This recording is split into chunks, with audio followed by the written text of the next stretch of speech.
you.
a nice little trick in Path of Exile too that allows you to zoom out the atlas a lot more than normal. As you can see here right now, you can see a lot further and a lot more at once with this one little trick that the developers do not want you to know. What I'm talking about is, well, there is a little sequence of input you can do to get this zoom to work much further. So this is usually how you see the atlas here, and it can be a bit troublesome to try to find, especially citadels or, you know, something you have left behind, or maybe a path you wanted to explore later on or something like that. Especially if you have been blasting many maps and there is, like, you know, hundreds of maps on your atlas, and you're trying to find again, where was that citadel here, in case you found those. And yeah, sometimes I leave them for later myself, for example, and it can be quite issue to find them again. So with the zoom, it's much easier to do. And the way this works is that you have to be in your atlas like this, and then you use your mouse wheel to zoom out, or whatever you have as your button to zoom out the character. So like this kind of zoom here, not the map. So this can also be done, but this is not what I'm talking about. I'm talking about the character zoom. So you zoom out and press escape, and then the next time you open the atlas it will be further zoomed out if you do it correctly. I didn't really time it right because I was showing it off, but here we go. And now, as long as you don't touch the zoom again, you will have this further zoom and you can actually see a lot more, which is really helpful.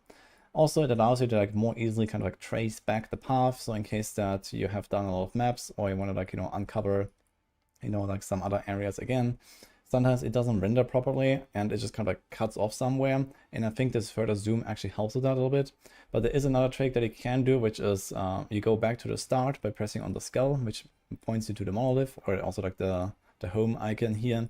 And if you go back there, then usually it will render the entire atlas. Another way is also to just log out and log back in. That helps sometimes. But yeah, especially if you have like a really large atlas and you've run, you know, hundreds of maps like I did, yeah, sometimes it just kind of cuts off and then you can't find anything anymore.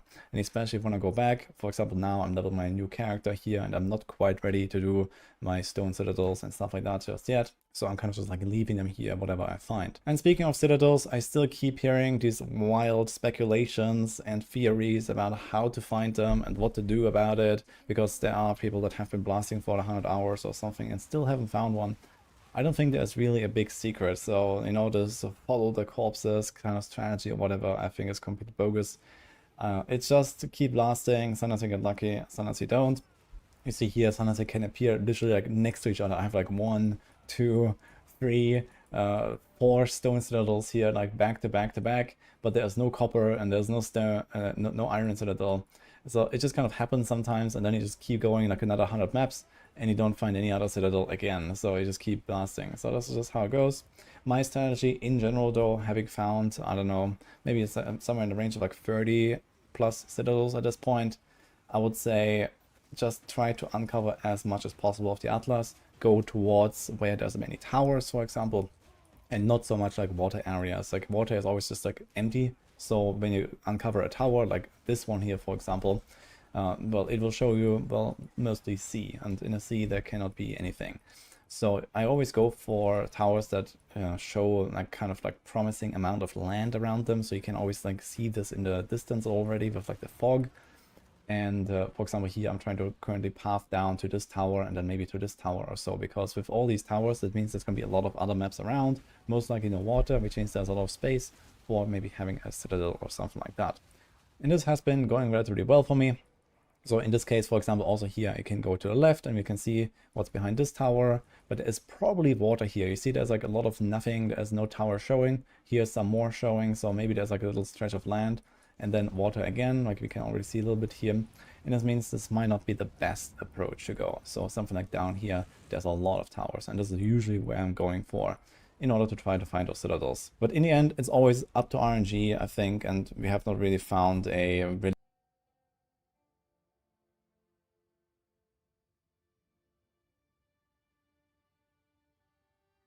Hi everyone, it's Rex, bringing you hopefully what will be a very valuable guide today. Today I want to dive a little bit deeper on trading and how I use the trade site in order to really gear up all of my characters and find incredible deals where you can clear all content without spending too much currency. There's a bunch of different game modes in the game, but there is softcore trade and hardcore trade. And I think softcore trade alone makes up the vast majority of what people play. So hopefully this will apply to a lot of you. If you play SSF, my hat's off to you. I'm playing hardcore SSF right now. But this video probably won't be so helpful.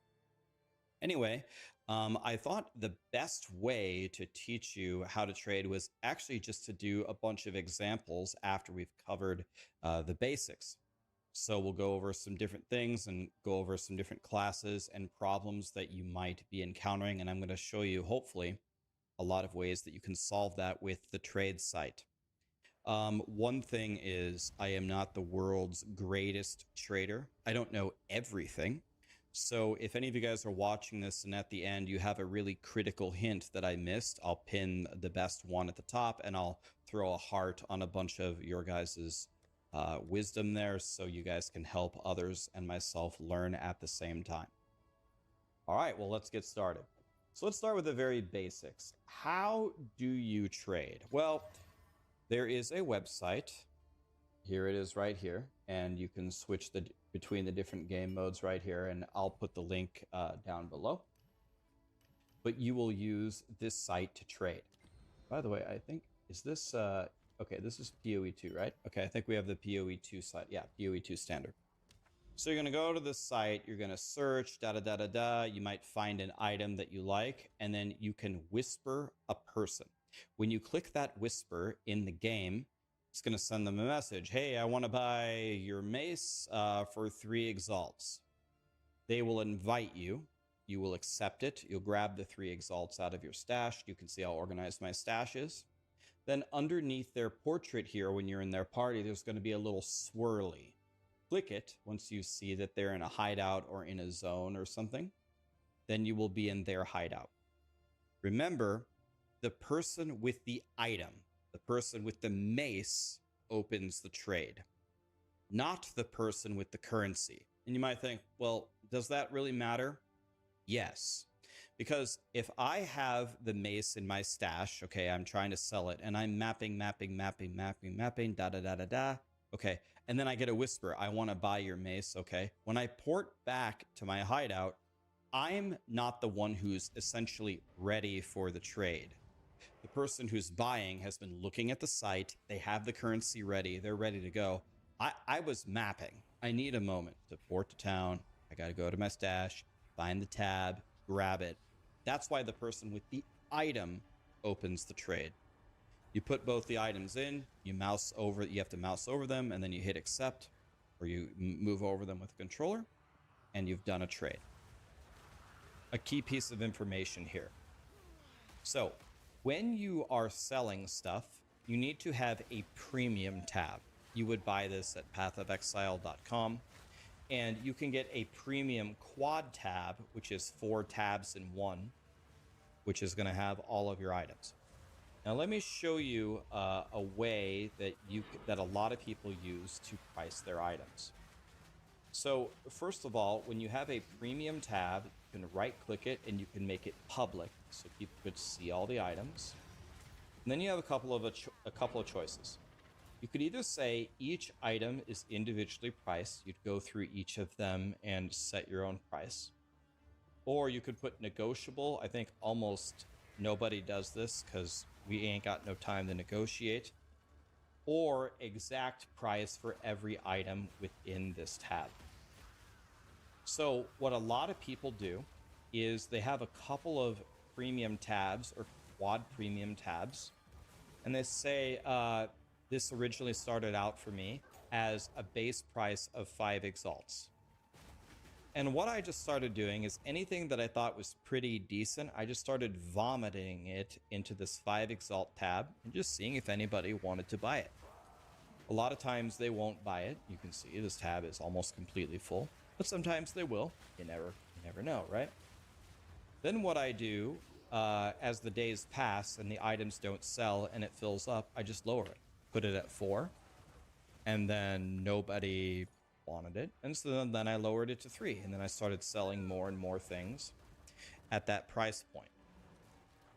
A couple of things about this, like etiquette wise.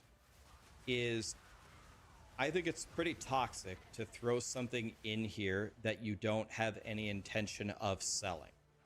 So I try to make it a point where if I throw something in here and it's been sitting and sitting and sitting, if someone messages me, unless I'm in the middle of the trial of suck my ass or something, I try to pour it out and initiate the trade, right? The most annoying thing about trade is people whisper you and then they don't whisper them back. So try not to be that person. If you actually have the item sell and you're there, try to actually sell it. Another thing is sometimes you'll throw something in there and maybe you don't know the value of it, and maybe it's like super good. You throw a hand of action and wisdom in here, it's actually worth 5 divine, and you threw it into the 3 exalt premium tab and you started a map. Well, what will happen, because, well, people will just be searching for it and there's bots everywhere. You'll just get 10,000 messages immediately. Oh, me, I want to buy it. Usually if you get 10,000 whispers immediately, you have made a mistake. So what I would do is, again, not to be toxic, so you don't just leave it sitting there and everybody's whispering you, I port back to my hideout, I grab the item, and then I move it out of that tab, and then I think it helps to actually change zones, put it in some other tab, and then change zones. Go back into your map or do something, and that should hopefully unlist it off of the auction house. So you can set up different tabs. You can set up 5 exalts, 10 exalts, and then you could put valuables. And anything that's really, really good, that you might want to set this at individually price each item yourself, and then you would right click an item and then you would set it. I actually forgot that I even had this. Oh yeah, I got this on what was it, the one time I killed the pinnacle boss and then I valved it and I bricked it. I don't think this is worth 2 divine anymore. That's probably why it hasn't sold. But anyway, you can just right click the item and just set it at whatever price, and then if it doesn't sell, you can lower it to 1 and see if someone will buy it. Pretty easy. So that's just one of the basic things on how do you actually sell something with the premium tab, and then you can set the buyouts at the top. Try to actually sell it when they message you. That way people get so upset when they whisper you and then they aren't available. And then if you misprice something, it's going to happen. If you get a million whispers, you probably mispriced it. Move it immediately so you aren't hounding people with your really cheap items, because people think people are trying to debate you, but sometimes you just make an honest mistake. Okay, so now I want to show you a rule that I actually learned from Palsteron. If you don't know who Palsteron is, he's a godly PoE1 and a PoE2 content creator. Let's say you're going to get anything. Let's say you're going to get a mace.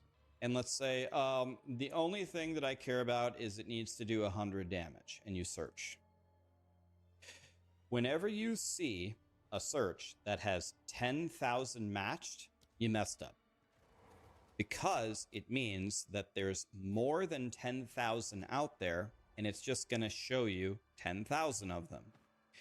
We don't want to be limited by the 10,000 that Grinding Your Games just happen to choose for us. We need to make sure that this number is lower than 10,000 so we are seeing exactly what we're looking for. So the way that you fix it is you just make your search a little bit more narrow. What if I make it 200 and I search? 9,848. Perfect. There we go. And now the search is much better. I'm going to use this little thing to make sure that I haven't missed anything here. So the first thing I like to talk to you about is on the left side here, some of the basic filters and how I use them. I could literally go here, box by box, input by input, but you can read. And I just want to tell you some of the basic things, some of the things that I use a lot. So item category is pretty critical. Like, for example, if you need a new chest piece, you would search for body armor. Okay. This one's used quite often. And instead of body armor, you could actually type the exact one that you're looking for. And what is it called? Expert. And then if you know the implicit, for example, that you want on the item, or the specific one that's best in slot for you, you could pick the exact one and it will only search for these. Item rarity, you could use some tricky things like this. Like if you want to look for a magic jewel that someone hasn't already regaled and get it for cheaper, you could use something like that. But essentially, what I usually use this for is to make it like rare or non-unique. So I get only rares that people have crafted. Item level, we know this is Elon Musk's favorite stat. I think this would be important for certain crafting, but I don't really use this too often. Item quality, if you want to skip the qualitying, but usually in Path of Exile 2, it's pretty easy just to quality it yourself.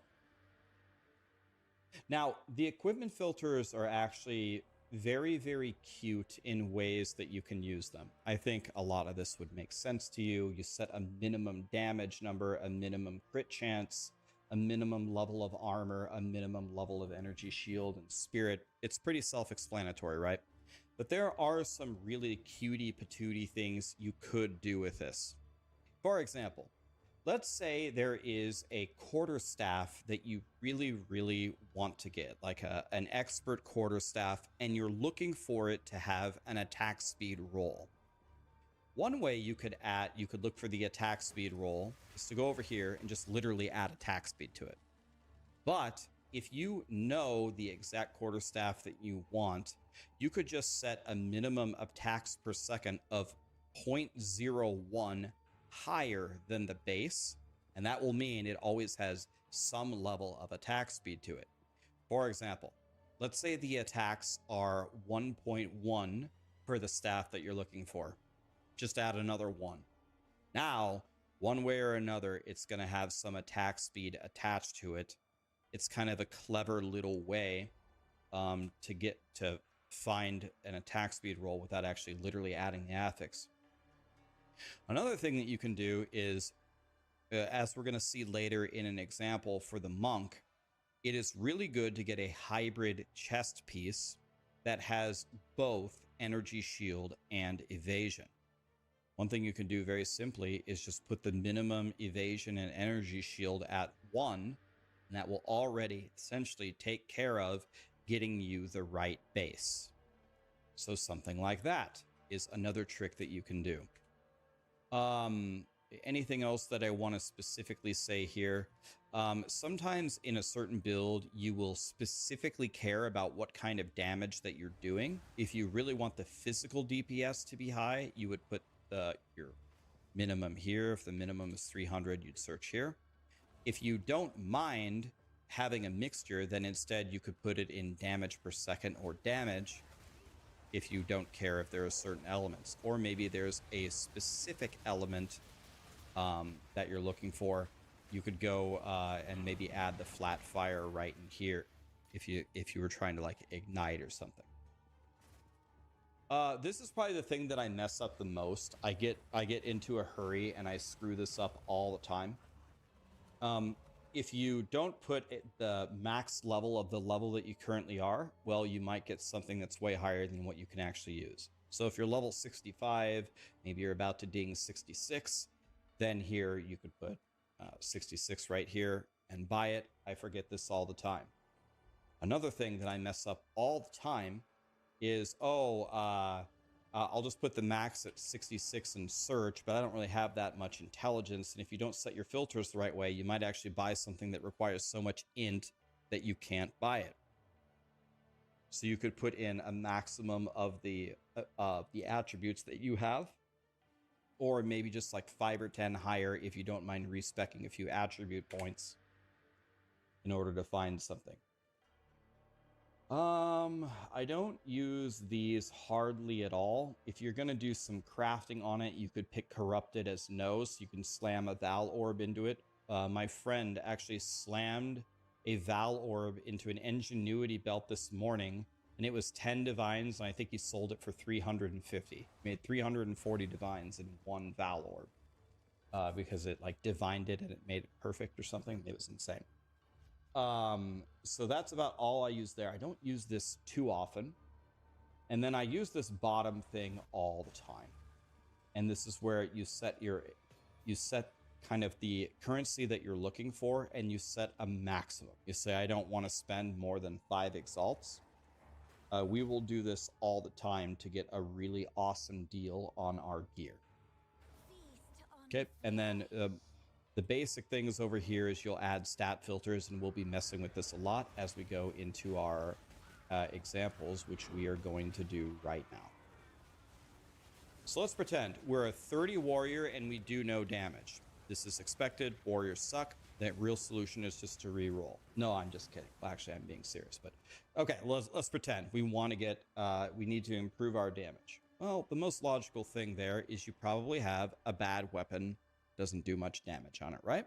So let's combine what we've learned and let's find a super awesome weapon that we can use with our warrior. So the first thing we're going to do is we're going to go for a two-handed mace. We're going to give him the big old bonk. Next thing I'm going to do under level is set the maximum at 30 because I'm level 30. If you can stomach it for another 2 levels, let's say, okay, if you got something godly for me at 32, then maybe I can hold off if there's a much better deal. Now, you are not going to have much money if you're level 30. You might be pretty broke. You do usually need to have at least 1 Exalt by level 30. I just did a hardcore run at level 30 SSF. I think I've found maybe 7 Exalts by now. You want to save some Exalts so you can use them on the trade site. But let's just set the max to 1. That's all we got. And then let's just say we just go with that. Two-handed mace, max required level 32 for 1 Exalt. If we search, 10,000 matched, absolutely unacceptable. We're out. So we messed up, we go back. Let's say we set the damage minimum at 100. We just want this number to be less than 10,000. Okay, 554. Now, what you can do, if you really only want physical DPS, you could sort by this. But if you don't mind getting some of the other elements, you could click this and it's going to sort by the damage. This is a 212 damage mace that you could buy for 1 Exalt. Another thing that I'm looking at here, this person is online. We would click this button to message them, and they listed it 3 hours ago. This is a good thing. If you see the item was listed pretty recently, the odds of you actually getting them to whisper you back is very high. If you see one listed 2 weeks ago, the odds of you clicking the whisper button and them being there is pretty low. So we look at this one and we say, wow, this is a killer deal. This mace is just so much better than mine. The thing you might notice, though, is a lot of its damage is coming from elemental. Maybe these elements don't exactly align with your build. You say, I don't really know if I want this one. You could sort by physical DPS instead. We have almost the same total DPS, but almost all of it now comes from physical. You could say, you want to know what? I really, really like the damage here, but I'm currently using a 1.2 mace, and I just can't stand how slow it is. Go to attacks per second, 1.21. Make it 1 higher. That's going to mean that if it's this base, it's going to have to roll with some attack speed, right? To get higher. Then we sort by physical DPS. And here we have a very, very high damage roll that's going to attack very fast.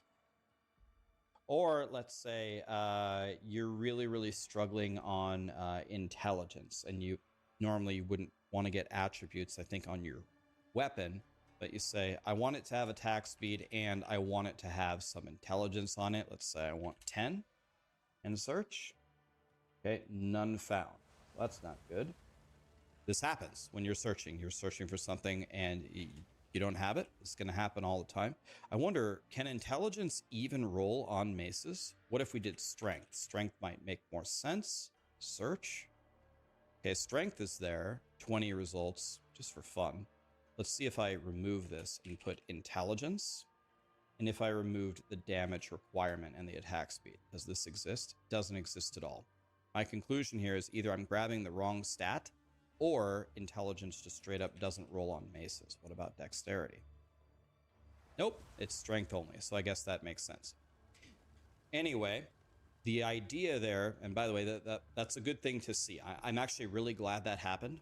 Sometimes what you do on the trade, it's going to have to roll with some attack speed, right? To get higher. Then we sort by physical DPS. And here we have a very, very high damage roll that's going to attack very fast.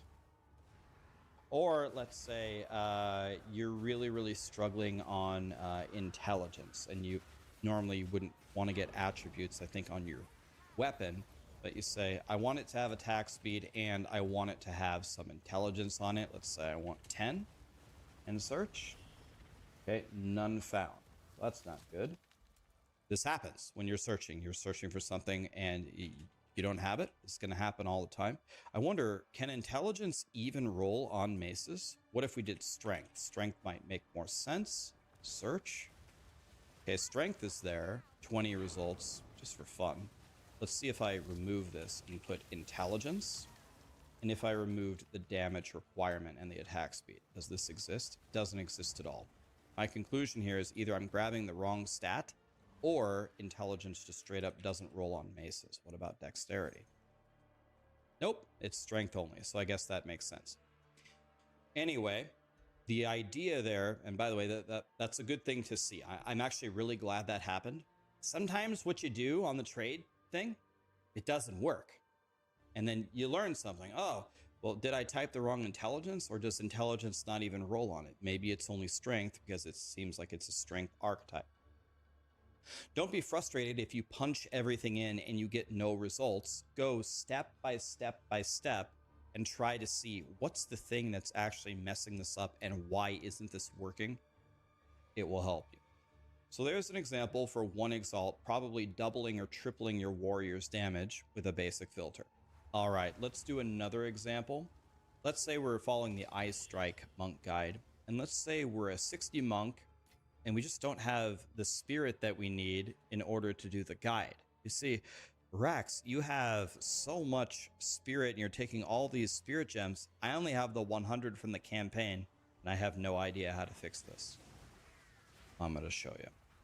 So in the game, in your ascension, there is this node, Lead Me Through Grace. 1 spirit for every 6 energy shield on your body armor. 1 spirit for every 15 evasion rating on that body armor. So from the guide, that's why it's very good to get a hybrid body armor with very high evasion and energy shield. Let's buy it on the trade site for almost nothing. Let's clear this out. Body armor. Now we're level 60. Maybe we could suffer through 62 for a really good deal.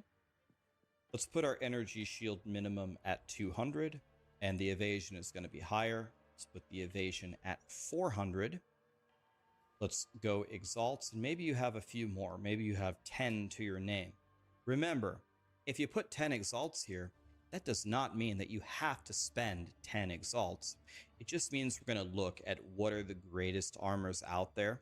Sometimes it's willing to put almost your entire bankroll as the max buyout, even if you don't plan on spending it, because you might find the deal of the century. You might find a body armor that might actually be worth 5 divines if you would have only have expanded your search. So even if you only plan to spend 5, sometimes it's good to search for 10. Let's take a look here and make sure it's not 10,000. It's less than 10,000, so we're good. First trivia question that I have for you. I put the minimum energy shield at 200, and yet it showed me this one with 177. Why? That's because at the bottom, I believe this is if you quality it, and qualitying in this game is very cheap. You just use an armor scrap, quality it, it will be this high. Another thing to consider is sometimes you'll be searching and they will have socketed it a certain way with certain resistances, or maybe they increase the energy shield and the evasion already with the sockets. It's another thing to consider. If it doesn't have those in there, then you could add it yourself, it would be even higher. Or you could add the missing resistance that you need. Okay, so this is only 1 exalt. That's cheap. That's nice. And you might be thinking, all right, well, how exactly would I narrow this down to get the best possible deal? Well, let's start with our old trick. Let's start with the highest energy shield possible. One thing I noticed is this is corrupted, so we're not changing this ever again. This is how it is. And this is going to have 300 energy shield, and it's going to have the 2 sockets. It does cost us our full 10. 3 days ago, might not even be available. And look at the extra things that you're getting besides what you're searching for. You're getting 25 decks. Okay, that seems fairly helpful for a monk. We're going to need probably a lot of decks to wear our gear. And now, when we're starting to narrow this down, there's a couple of options. We could either make it cheaper if we don't think that this 10 Exalt thing is that good of a deal. By the way, the very next one is only 2 Exalts. That's insane. So we got it 5 times cheaper. But you can start thinking a little bit more about your actual character. If this is the only piece that you're replacing, take a look at your resistances. Is your lightning res really low? You might want to add lightning res as an affix. Or you might be looking at the guide and saying, I don't want to buy a new armor for a long time, and it looks like the goal is to go chaos inoculation, which means your life is always 1 no matter what, and you're immune to chaos damage. If that was true, then, and you can stay alive right now without the life or the chaos res, it would be kind of dumb to search for an armor that has life or chaos res on it, because those would be dead stats. So one way that you might filter this is you might say not life and not chaos res. We had 1,700 results, and now we have 700 results. And you see there is no life and there is no chaos res on any of these items. Another thing to consider is this item right here. First of all, it only costs 1 Exalt. It's cheap. It only has 4 stats here. So whenever you see something that doesn't have that has a couple of open slots, when you get this, you could put 2 extra Exalts in it and try to hit a miracle. This is actually how a lot of crafters do certain things. A lot of crafters will buy a base with only a couple of good stats and just pray and YOLO some Exalts in there. If they hit the right prefix, if they hit the percent fizz, if they hit the additional arrow, if they hit the chaos res, if they hit the 35 movement speed, then they're rich. So a lot of things to consider when you're looking at an item. Let's go ahead and sort by energy shield again, and it brought back up, of course, the same one that we were just looking at. But this one looks pretty good. This one only costs 2 Exalts. It's only 2. And then you'd save 8 Exalts for something else. Is a really good deal. Let's say the real thing that's bothering you, the thing that's just killing you, is lightning damage. Your lightning res is terrible. So we just go lightning res, and we say we want a pretty chonky lightning res on. Want at least 20. Okay. And then let's, again, pick the highest energy shield with this chonky lightning res. Look, it's the same price. It's the same price, 2 Exalts. It's got 31 lightning res, and it's got the 22 dex. It's got 29 life. That's going to be a dead stat for you later, but it's good for you now. This is a godly buy. So that would solve your monk problems. Now let's go for some higher end buying. Let's say you're a knighty ranger. You're looking for a godly bow, and you're looking for some lightning resistance. Okay. First of all, we probably don't want lightning resistance on our bow. This is like an end game character, right? So our level requirement thing is not going to help us anymore. We don't need that. By the way, okay, it was 62, so we're going to have to suffer for 2 levels on our monk. So we're going to buy a bow. Now, if this is going to be your end game bow, again, maybe you decide, I am only going to buy an expert dual string bow. This is you want to know what? Honestly, I'm not even sure that I would recommend this, because although expert dual string, when you search, if we just search for this, dual string has an implicit, which means it's a stat that's always on it. It just means it fires an additional arrow. This is a godly stat that you're looking for, and expert is the best version of a dual string bow. There's regular dual string, then there's advanced, and then there's finally expert that we're looking at. But I have seen some advanced dual string bows roll so insanely well that I think you're actually hurting yourself by limiting yourself to just this base. So we will get rid of this. We don't care about it being an expert dual string bow, but what we can do instead is we can go over here and go implicit. And on the implicit, we can say, let's just say, what if I just type arrow? Not enchant, in implicit, the bows, fire, and additional arrow. And now we can also get advanced dual strings, and that's going to help us. Okay, so now we're only looking for the bows that have an implicit of bows, fire, additional arrows. And let's say we want it to do pure physical damage. So we're going to go pure fizz, and we've been saving up. We're 90. We've been using the same bow since we're like level 60. We're going to make a purchase here. So we're going to go, let's say at least, I don't know what the number is. Let's just try 400 fizz DPS. And now let's get some things on there that we really, really want. And this is going to start to get expensive. Let's say we want attack speed. Okay, and there's 2 attack speeds, so this might already be the wrong one. We can search and see if results come up. Okay, we're already at 138, so we've already narrowed it down tremendously. So maybe we actually just stop right there with only 138 choices, and we start to take a look here. Let's say we've farmed 10 divines. That's all we have. Search. There's 9 choices. Okay. Remember, if we had filtered out advanced dual string, we would have lost 1. Okay, I guess we would have only lost 1 choice. So not the biggest, not the greatest example, but we would have lost 1 of our 9 choices. Now we honestly just take a look. I didn't honestly expect this to narrow it down this fast, but here we are. So maybe the really important thing to you is the attack speed. You want it to be extremely high, so you could filter by this. This one has 19% attack speed. You could compare that with the fizz DPS as well. Maybe you're playing a crit build, maybe you aren't. If you aren't, maybe you say this is a dead stat and this costs me all 10 of my divine. Can I get one that doesn't have crit that's cheaper?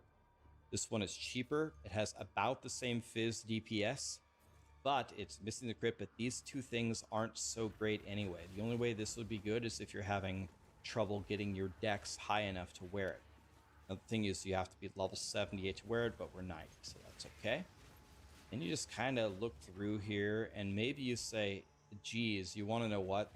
This is too rich for my blood. Maybe we can lower it significantly and get a much cheaper deal. What if I went for 350? Then how does this open this up? I went from 9 results to 137. I went from 8 divine minimum to 1. 8 times cheaper. These are the things that I did on almost every single piece of gear on all 6 of the characters that I had. I always was just finagling this just a little bit to get an 8 times cheaper bow. It's worse, but it does have the attack speed. It does have pretty good DPS, and you save 7 or 8 divines. That's why I never spent more than a couple of divines for any item, and why I'm sitting here with another just 21 divines sitting here if I ever wanted to make a super, super major purchase. But you can see the options for here open up drastically. So maybe we can narrow this down and say, you want to know what? Now that I know I can get a really good bow for cheap, maybe let's put it at 2 divines. Now we're down to 19 again. Let's say I want godly attack speed. This one has about 50 less DPS than that 10 divine one that we looked at, but the attack speed is so much greater.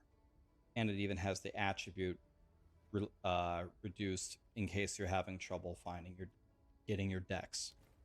So this is just an example of how we found a really good bow, and we had something in mind, but we're like, it's going to kind of bankrupt me. We change it just a little bit in order to pay 1. Okay, and this guy posted it 9 minutes ago. He might have been using it for a long time, and now he's ready to sell it because he finally got a major upgrade. 1 divine for this bow, if your bow does like half of the DPS or attacks way slower, is a god tier upgrade and a god tier buy. Okay. Now let's go to something else. Let's make it much more general. I actually think this is going to be the most fun one. Let's say you're just starting out maps and your gear blows. Like all of your gear sucks. I want to show you how to find something really, really nice with the trade site. So let's say you're building out your character and the first thing that you notice is your boots suck.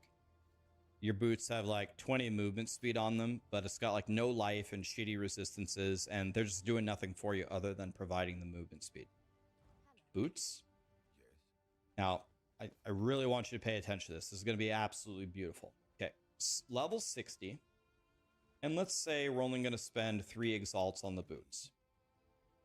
Now, the first thing I'm going to do is I'm going to add the mandatory stats. I don't want you to skip this in any way. So the movement speed is mandatory. I'm not going to play without it. And let's say it's 20. I want 20 movement speed no matter what. If you want to be picky, you can put 25. Now we're going to do one of my favorite things ever. And this is how I get such good gear for cheap.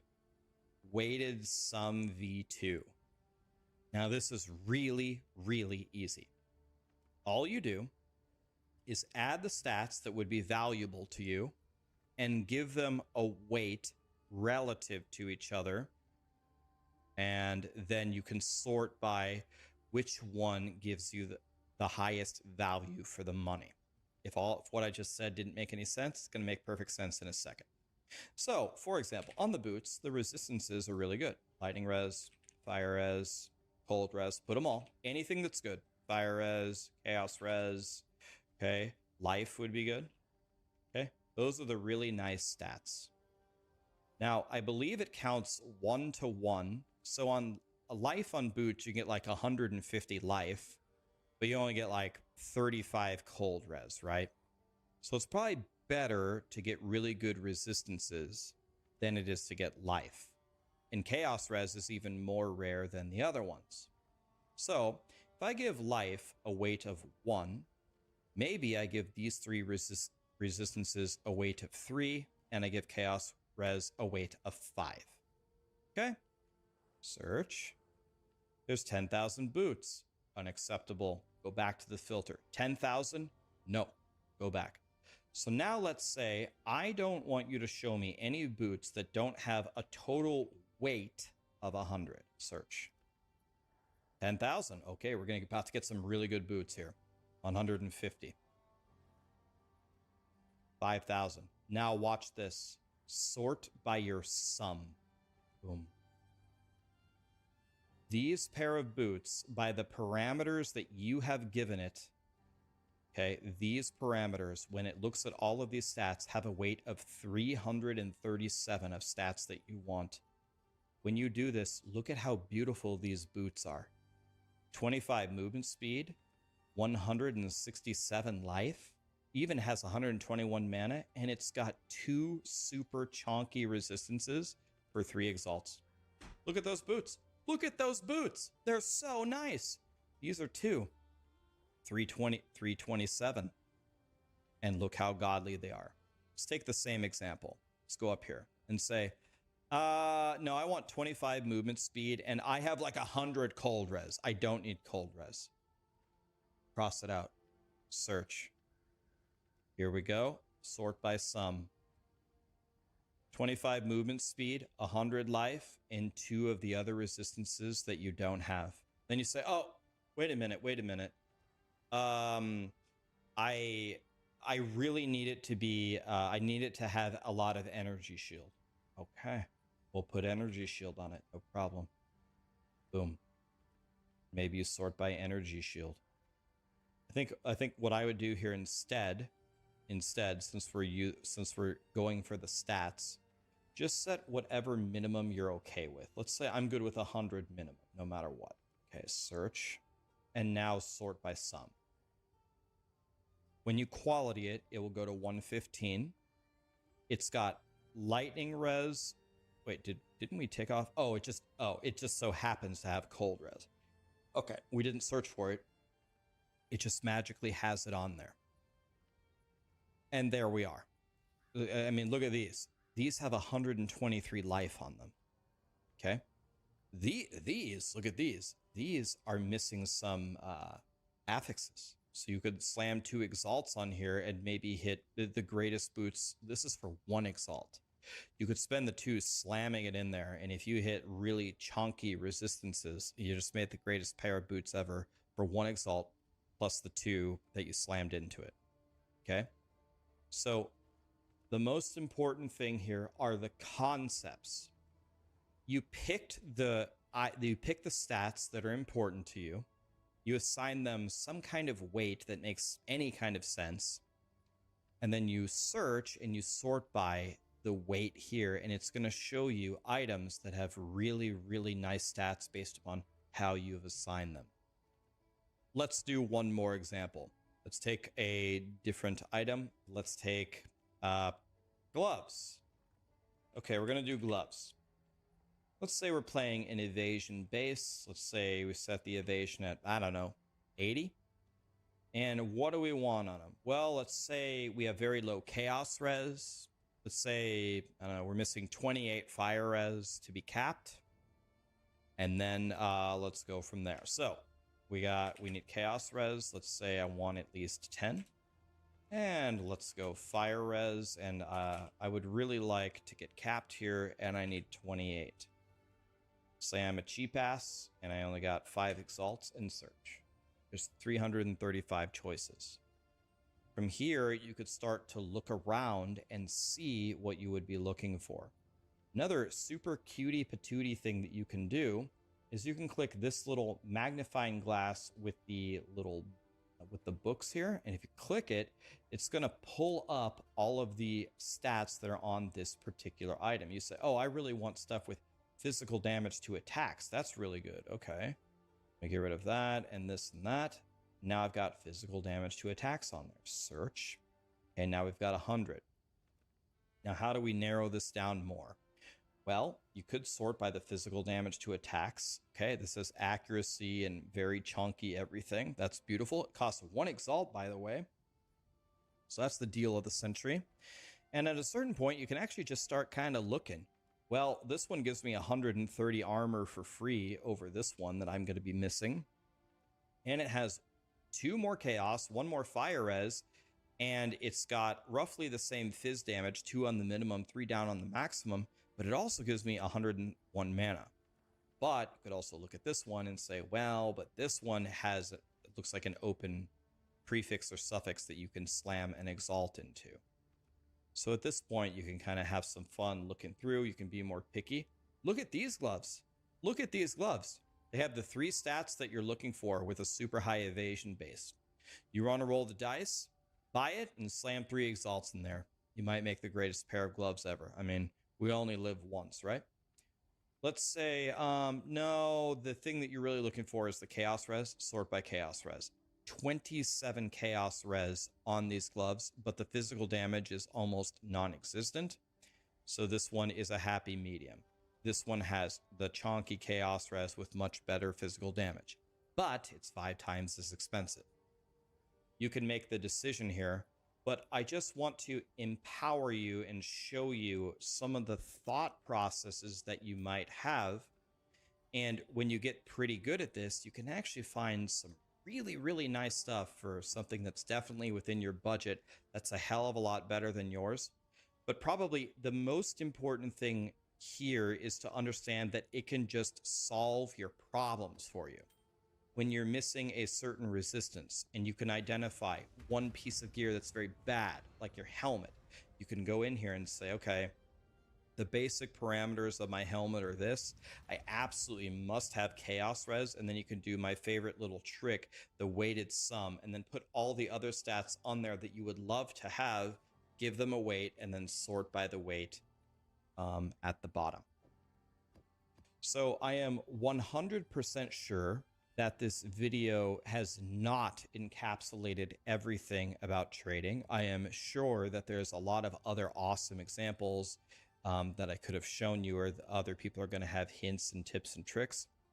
But this basic idea, I'm hoping, was very helpful for you to say, okay, at least I have a basic idea of how to pick the category, how to pick some basic filters here for my level and the armor that I'm looking for in the DPS, setting a max price and kind of dicking around a little bit with the stats and maybe with the weighted sum, and then filtering by sorting by the stat that you care about the most, and then finding a really good price, whispering, going there, and initiating the trade. I am 100% sure if you're playing softcore trade and maybe hardcore trade as well, this is the most valuable tool that you could ever have to getting strong. It's not making a good build. It's not running T15 maps all day. It's once you're done playing, how do you sell the stuff that you have found, and how do you buy the stuff that you really need? If you're really good at that, you will be way more powerful in this game. Well, that wraps up the trading video, guys. I really hope that these hints have helped you. Let me know if you guys have any questions. If you have some godly hints, please post them down below, and I'll heart a bunch of them. I'll pin a godly suggestion to the top.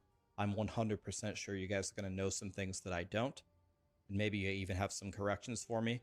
But I have used this basic strategy to gear 6 characters, and all 6 of them, I guess I haven't tried on my warrior yet, because the warrior is a pain, but all 6 of them can easily do T15 maps on what I would consider a budget. And you can do the same thing too. Hope this helped you. Many more guides are coming. Thank you.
Yo. Okay.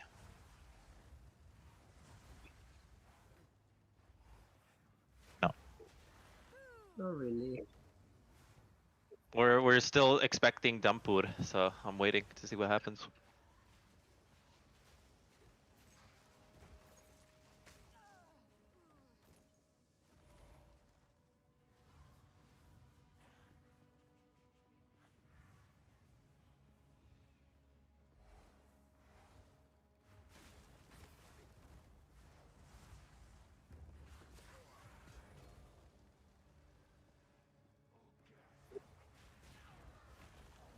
Is it?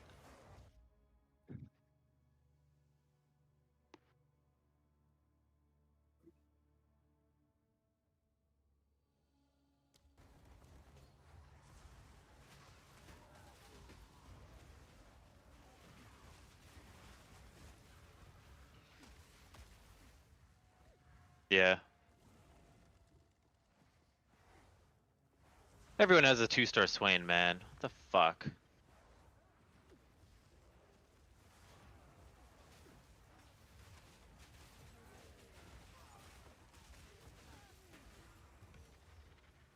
They made Swaining unkillable, like, Jesus Christ.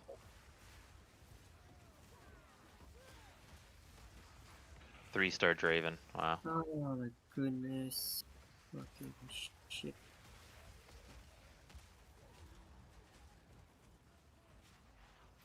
Yeah, when am I supposed to get on this side? Caitlyn. Could be good. Or in Burster first. No, but Caitlyn, yeah, I'll take her. Definitely take her. Yes. This guy. Lawrence.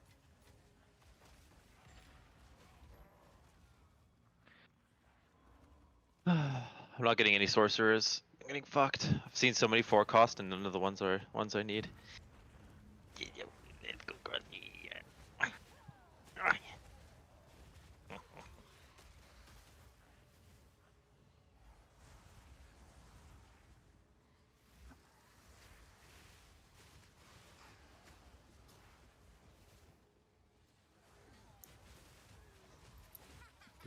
Yeah, get Rinse, fucking Swain.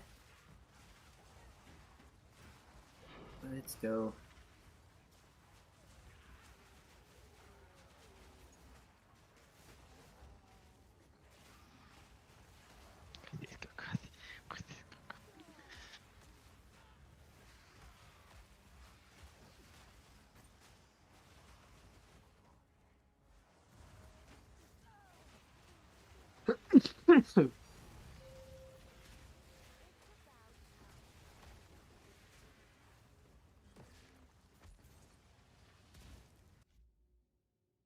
Yay! I finally hit my Zoe. A fucking Oh, Divine God. Orb in a tier 12 map. Not even juiced, dude. I don't understand. Makes no sense. Whatever. Yeah.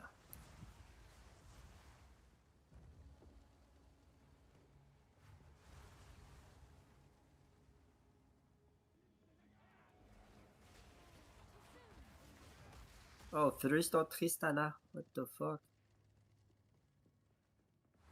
Oh, fuck. Getting rugged. And reinforced.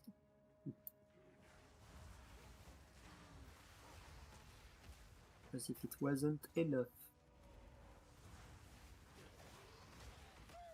Oh, Caitlyn. Again. You have a Zoe too. Oh, fuck you. Engines, of course.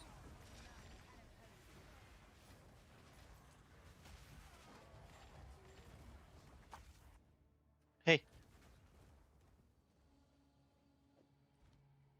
Yeah. Yeah. I brought her out earlier, but yeah, you can take her now. Here's the dead already? Jesus.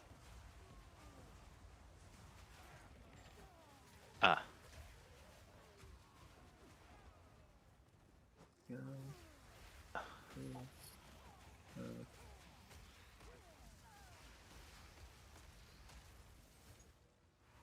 Oh, I just need more Vladimirs and I'm done my Vlad. Just 2 more Vlads. Almost done Vladimir.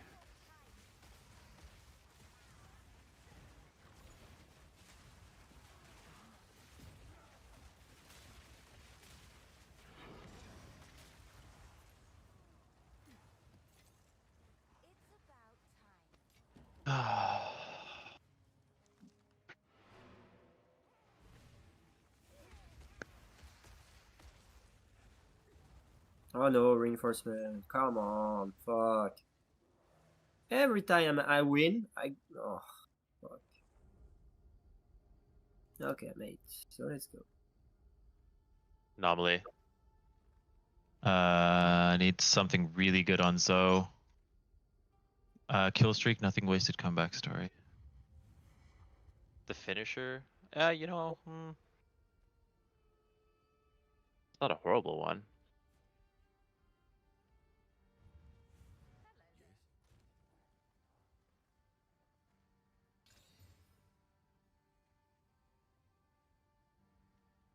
That. Nice. Here. Look at this guy. Right here. Oh, this is apparently pretty good.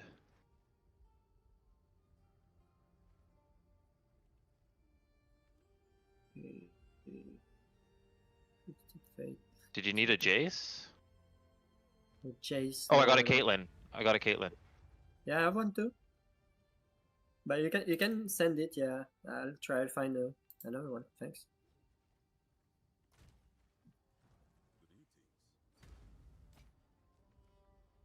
Oh, why did I leave her?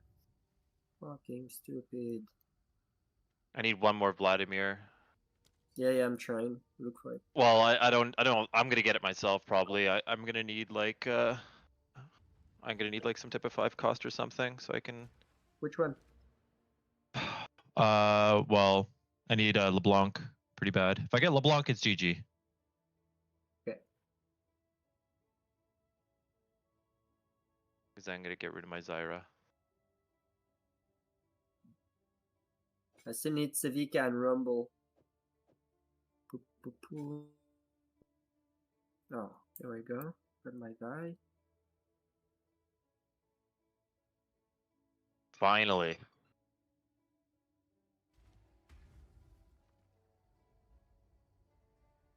Oh, Caitlyn 2-star. Okay. I got Vlad 3-starred. Nice.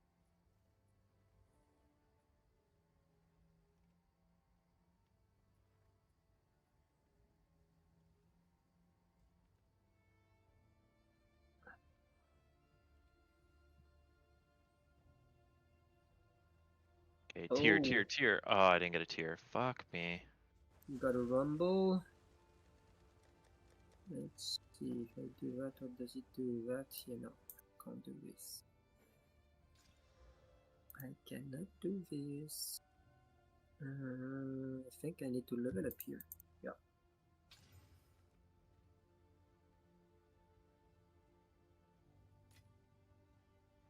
Finally. Not close.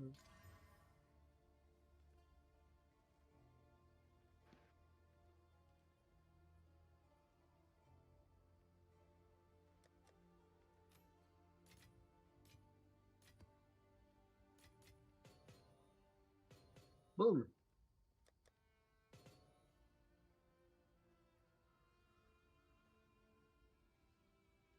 See. Oh, this 2-star Garen is gonna be a pain. I do a lot of damage. I should be able to kill him. Yeah. 20,000 damage on Zoe. Nice. Huge.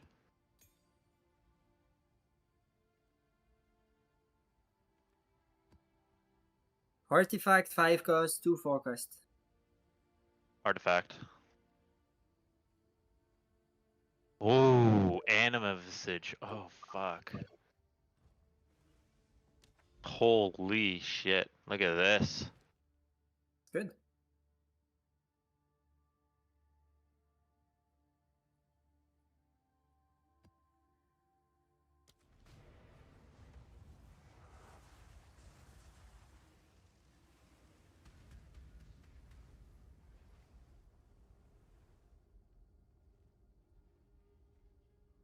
Still missing a lot.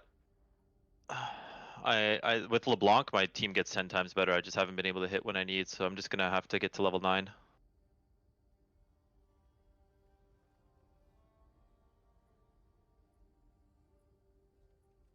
What's the pit fight? What's the enforcer I'm missing? What the fuck, man? Killed me. What am I missing? That guy's One?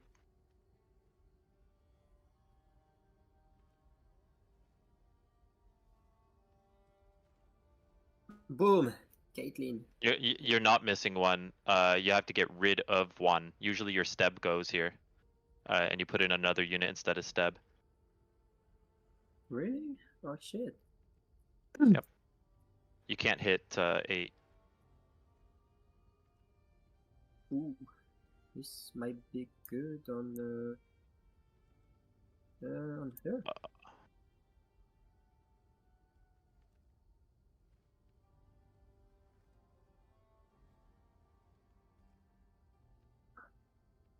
Oh yeah, martial law? Oh shit. That's huge. Yeah. You might too bad. even... Yeah, it's good. A couple months ago, one of the best journalists on the planet, who Might need to also spend your happens money to be a pretty soon. YouTuber, It doesn't got matter his what you house do. firebombed Get due to level to his 9 as soon as possible. investigations into a large 'Cause we just network gotta- of corruption in Australia. I really do mean those words earnestly. Journalism is in such a poor spot right now. Modern journalism has about as much respect as the bronies did during the early 2010s. You remember that community of adults that used to jerk off to My Little Pony? In fact, I would argue that people have more respect for them than a lot of journalists these days, and rightfully so. It's an industry that thrives off of just feeding shit into the mouths of everyone that happens to come across their headlines. They're either writing meaningless articles, not focusing on anything important, writing blatant lies about shit, or just generating their own controversies to farm rage bait clicks from people just to drive traffic to their site. I'm sure you're tired of me whining about this one example I'm about to use because I've used it like 20 fucking times now, but I just think it's perfect to encapsulate what I'm talking about. There is an article Kotaku published proudly where it was all about the author mishearing a lyric in a Super Smash Bros. Song and thinking they heard a slur, so they wrote a whole article attacking Nintendo for it and demanding an apology and a response. Like, that is just the perfect example for what I'm talking about. I'm already getting lost in the sauce talking about this again and ranting. The reason I'm even mentioning it is because Friendly Jordies does real, meaningful journalism. One of the very few in the field that does. He's a political commentator, a YouTuber, and a comedian, and he combines all of these into extremely hard-hitting investigations into corruption in the government, and he presents all of the information factually, with sources, with evidence, and delivers it in extremely entertaining ways. So it's palatable to anyone, even if you're not in Australia, it gets you educated and it entertains you. It is just the perfect blend of everything you could ever want from a journalist, really. And for all of his hard work, his life gets threatened. He is doing all of this at great personal risk to his own safety. His fucking house got firebombed, and the list of suspects that it could be is super long. He came back recently after a 2-month break on YouTube to update everyone on what's going on with that whole situation, and he laid out the entire timeline of events for all of the enemies he's made that could have been responsible for this firebomb attack on his house. This attempt on his life could have been made by a lot of very powerful people that Jordies has exposed and dropped very important information on over the years, and I highly, highly recommend watching his entire video going over all of it. Of course, the link is going to be in the description below. I'd like to briefly give you a summation of some of the possible suspects here in this little murder mystery whodunit. He compared this whole situation to Knives Out, and he's absolutely right. This is a wild web of fucking supervillains that are after him, potentially. He's got like the entire fucking Naruto Akatsuki hunting him down. And by far the biggest clown, but also the biggest, most powerful person in that group is John Barilaro. the former Deputy Premier of New South Wales, whom has come after Geordie's many times and even cites Geordie's as the reason he stepped down from his position, the most powerful position in New South Wales, because of their YouTube beef and Geordie's content insulting him and exposing him. John Barilaro has some very scary connections that could have been used here that led to this whole situation, and Friendly Geordies does highlight all of these possibilities. But of course, he's far from the only one. Geordies has exposed corruption at every level, so the list of enemies is longer than the terms of service to signing up to iTunes. But I would like to highlight two others. One of them is an extremely powerful gambling company that Geordies has talked about and dropped very important information regarding. And another one is an organized crime ring. I'm not going to go too in-depth on those two yet. I highly recommend you watch Geordie's video talking about why these are very possible suspects in this firebombing on his residence. But I would like to show you a few clips from the video, mainly ones that are poking fun at John Barilaro, going over the history between the two, and just kind of pointing and laughing at this absolute goober. But it is a very serious situation, and somehow Geordie's has unbreakable, indomitable spirit and will. Because even though his life has been threatened, and keep in mind, that firebombing, it was twice. At first, they firebombed his neighbor thinking it was his house, but when they realized it wasn't his house, they came back and fucking firebombed him again. So, his life, very real danger, and he still is making the decision to stay and fight against corruption. There is nothing more admirable or brave. Like, he is exactly what journalists should aspire to be. And he still somehow delivers content that is so entertaining and so good. I don't know how he does it without just like chewing on his fucking fingernails in fear every day. Absolute goddamn Australian hero. In what I now know was a premeditated attack that at best was intended to terrify me and at worst was intended to kill me. I would say it was probably intended to kill you. Like, throwing a firebomb at the house and actually setting the house on fire is less of like an intimidation tactic and more of an attempted murder, I would say. But I feel like in his position, he's got to be very careful with the words he chooses because he's constantly in the crosshairs of every single authority in Australia because he exposes so much corruption. But yeah, this is very much a step above an intimidation tactic. An intimidation tactic is if you had like someone come to your house dressed as a construction worker, but then it was actually a lawyer serving you like a fucking lawsuit. That's an intimidation tactic. This is some like hitman shit. The night that happened, I was supposed to be sleeping here. I didn't even have smoke alarms. So there's a very good chance that if I was, I could have ended up like the content you're watching right now. Fire. But I wasn't here because that week I was performing my live show in Melbourne and I forgot my keys while I was down there. So there, criminals outwitted. It reminds me of that quote. He's if 2 we don't steps know what we're ahead. Doing, then the enemy certainly can't anticipate our future actions. So I was sleeping somewhere else that night. That's such a beautiful line too. That's always the cliche on how they beat like an overpowered villain in an anime or some shit who can see into the future. We'll have no plan and we'll wing it. Unpredictability is our best friend. Here, and it is too big of a jump to go from beating a cameraman in public to firebombing a house. That is a big jump, but you're also giving him a lot of credit here with beating a cameraman. This cameraman is fending off this overgrown baby with ease. Like, this is pretty sad for John Barilaro here. He is, it's like that, like an older brother putting their hand on the head of the younger brother as he's throwing punches that are missing. And he's holding like a 30-pound camera on his shoulder. John Barilaro had this palatial multi-million-dollar estate that he Airbnb'd as a side hustle to his other gig, being the leader of a state. This is the dumbest thing you could do, right? Like, especially since the other half of the time, it's not Airbnb, that's where he lives. So we thought, wouldn't it be good if we film a video on the history of all the shitty things he's done, but film it at that Airbnb? Because as you've probably gathered, or haven't because you're that dumb, I'm filming at your estate. And I want you to be the first to know that I f***ed in both your guest houses. Oh, Stooge, we tracked the video. It's coming from inside the I don't know house. if that's true or not, but that's such a fucking flex. This guy actually sounds unbelievably stupid. Like, legitimately, observably stupid. I am believing 100% that his feelings got hurt because Friendly Jordies made fun of him, and he probably cried. Like, he actually probably did cry and then resigned. That's crazy. They came on his pillows. Yeah, maybe. I mean, again, I wasn't there to watch him have sex and pound cheeks at John Barilaro's Airbnb or anything.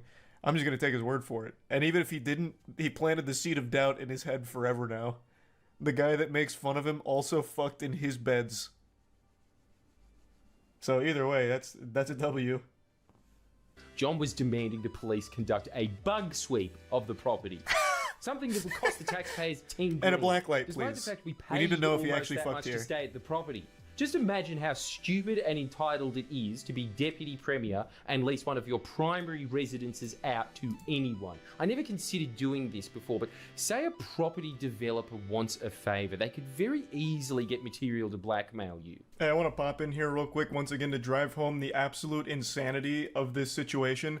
John Barilaro, the most powerful man in New South Wales, was listing his actual primary estate as an Airbnb when he wasn't staying there. That is levels of stupid that not even Saints Row was able to tickle. John Barilaro has the brain of a child still struggling to fit a square into a square hole. I don't know what could have even led to him believing that was a decent idea at all. Like, maybe it's 30, 40 years of eating paint chips and boofing asbestos. Like, I don't know. Like, how he could have thought in his position that listing his actual residency as an Airbnb was smart. As Jordy's does list, there was a lot worse shit that could have come from this. Shit could have been planted in his estate that would have got him in huge legal trouble, blackmail, it could have been bugged. Like, there was so much that could have happened here because he lists it as a fucking Airbnb. Honestly, John's lucky Jordy's was the one to do this because it could have been so much worse. He got off easy by the only thing scandalous happening in his estate was Jordy's slamming ham in his bed. Like, he could have found himself in much, much, much bigger trouble. In another video, I called Barilaro up and attempted to ask him about allegations surrounding him and extramarital affairs. Turns out, John's intimate relationships would eventually come under scrutiny in a hearing concerning his boss's intimate relationships, but that's a story for another day. I didn't know this at the time, but these videos caused John's office to contact the New South Wales Police Force just days after their release, specifically the Counter-Terrorism and Special Tactics Command. God, what a flex. You grilled a man's cheeks so hard that he called in the Counter-Terrorism and Special Tactics Command. Fucking Jack Bauer had to be put on your case because you bullied this guy's feelings so hard. Jesus Christ. Now I think he fucked someone that's not his wife. Now, I mean, I know nothing about him or the case, but now because he called in fucking CTU, the counterterrorism unit, now I think he absolutely cheated on his wife. He went too hard to prove he didn't. Now I feel like he's covering something up. You see, you gotta, there's a fine line between, like, a proper response and an overkill. And when you reach overkill, you're basically already guilty. Oh, no, John. The defamation lawyers draft up this absolutely He's a prime schizophrenic messiah. letter detailing all of John's grievances with the videos I made, including that I called him a greasy little scrotum. He needed That to was clear too the far. record on that one. Let everyone know that's not true. Go by, and they were pretty quiet. Unbeknownst Seeing to us, insults the in police writing hearing on a him legal is document is surveilling us crazy. on behalf of a guy that we exposed and made fun of. Oh no. So we've been served. And what they gave us, in my honest opinion, is another whiny crock of shit. That was. Does he not actually have to... filled with- So he's been sued a million fucking times. Does he actually ever have to even defend himself, or does it get thrown out pretty quickly?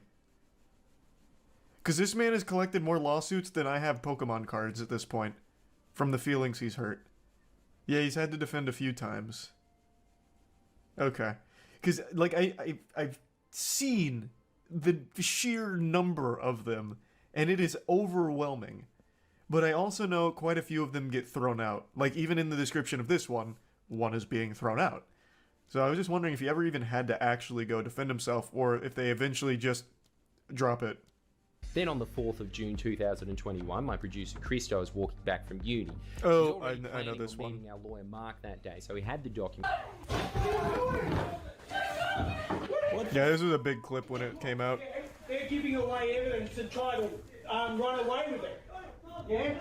What's happening? They're just fighting him. Run off with evidence. Okay? Who are you doing this? You're out with... Jesus Christ. Come on, Colby.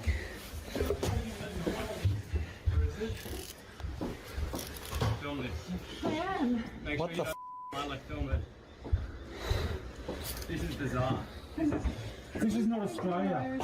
Yeah, it's Mark Davis. Christo was arrested by the Terror Police, specifically the Fixated Persons Unit, charged with 4 counts of stalking and intimidation. So we're now facing criminal charges and a defamation suit. The guy looks like he well, I mean, in defense of John Barilaro, he literally did kind of get cucked by extension. Because this fucking idiot put his personal residence up as an Airbnb, so friendly Geordies went and had sex there. Like, his estate got cucked. So of course he's going to be sad forever. I'll briefly give a little context here. Geordie's producer got arrested on completely bogus dog shit by the goddamn fucking counter-terrorist unit, like super soldiers meant to actually go after like terrorists and shit. All over fucking hurt feelings, and Geordie's and his team exposing corruption. It's an absolute affront to God. It is just downright wrong and fucked up what happened to Geordie's, his team, and everyone involved here. And that clip you saw is only a brief section of that whole arrest, which was brutal. Like, they roughed him up for no reason. Like, all of it is just foul. They end up withdrawing the application and paying both Christo and my legal costs of over $20,000. Hey, but Christo's attaboy. criminal charges still hang over him, and my defo case is still ongoing.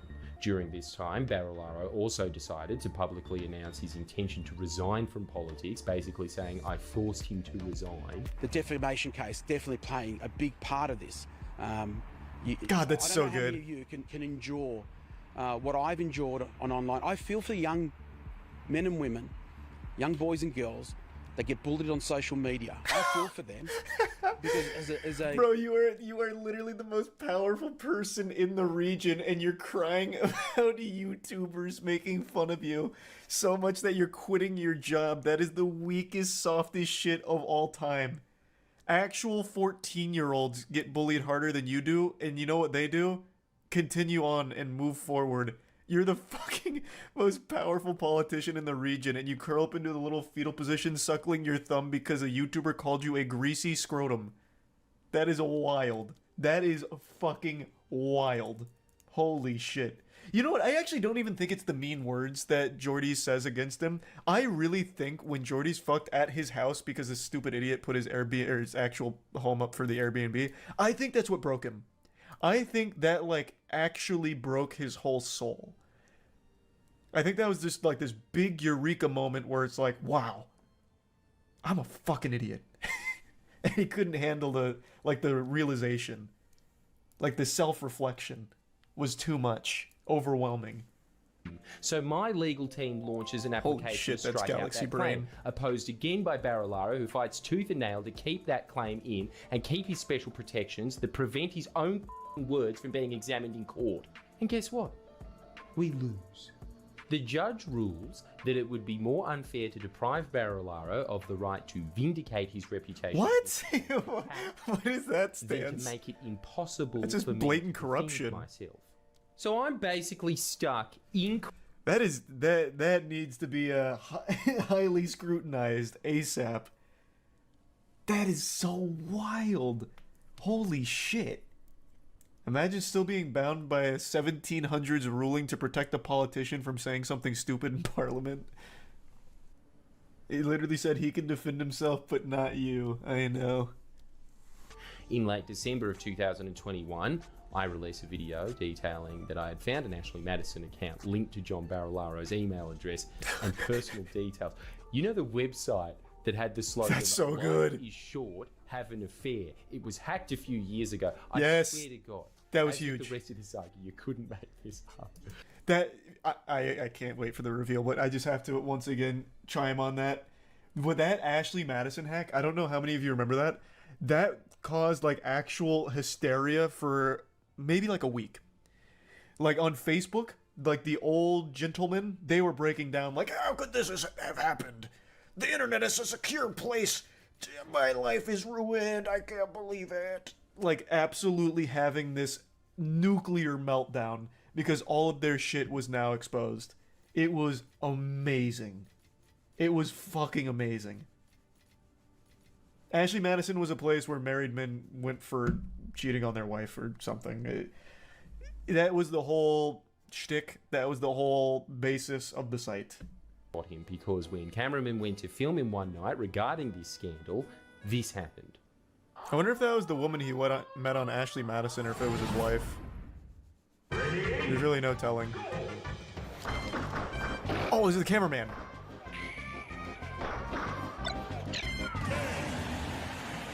It was a long come on and... Please. The cameraman wins this. John took the most damage. John was the one that hit the blast zone here. Cameraman's got 30 pounds of fucking iron on him. And he is still just manhandling John with one arm. Couldn't work for a while, so we're now using our legal fund to pay for a legal action against John Barilaro on behalf of the camera. Let's go. That's so good. Days ago, John's charges were dropped on the grounds of mental health. How? How is that an excuse? Wait, what? Does that work in Australia?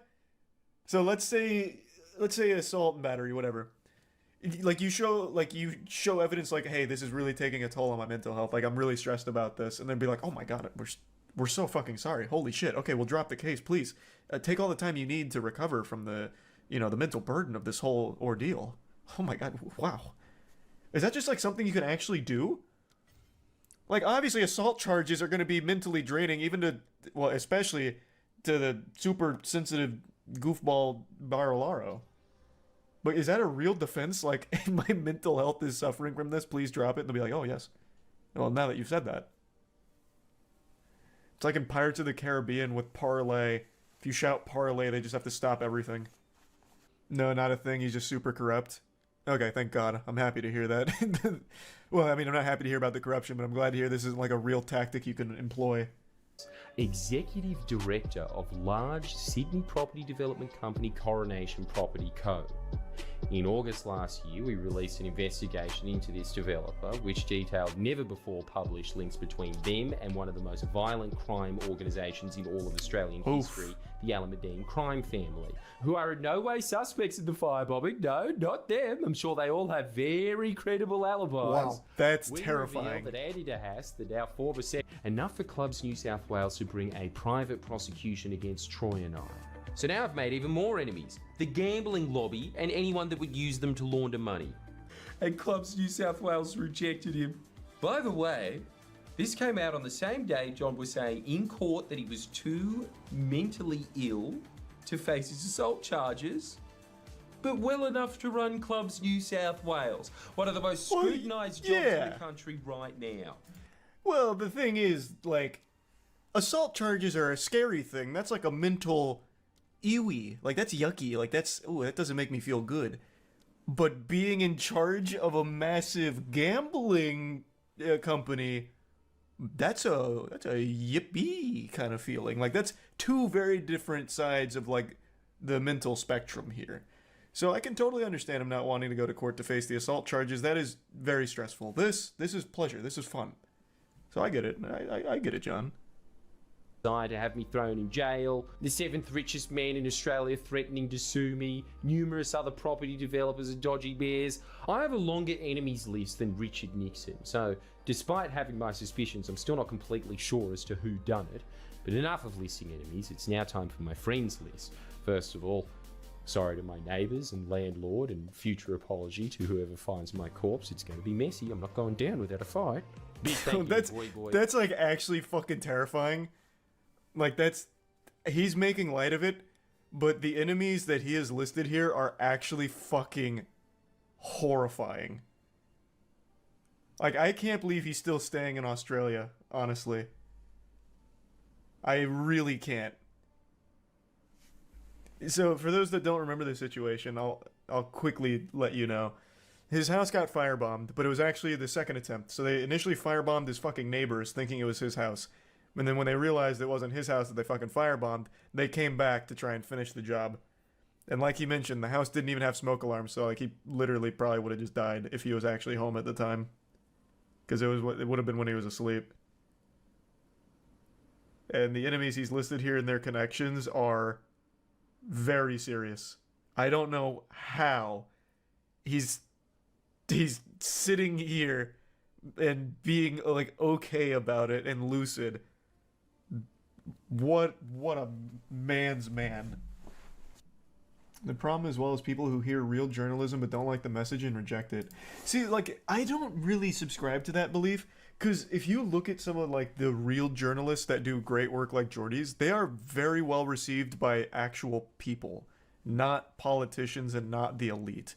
Like, that's how you know it's the sign of like good journalism. I never really see pushback when you're met with like a real journalist.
Doesn't matter if you've been living under a rock, I'm sure even Patrick Starr's gotten this news by now. PayPal Honey, a wildly successful browser extension used by millions, turned out to be a big scam, allegedly.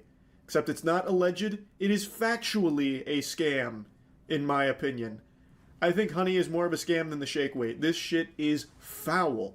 And thanks to a multi-year investigation conducted by a YouTuber named Megalag, it has blown the lid wide open on this operation from Honey. And just like my bubble guts after I make the mistake of eating a hot dog at a hockey game, it's bad.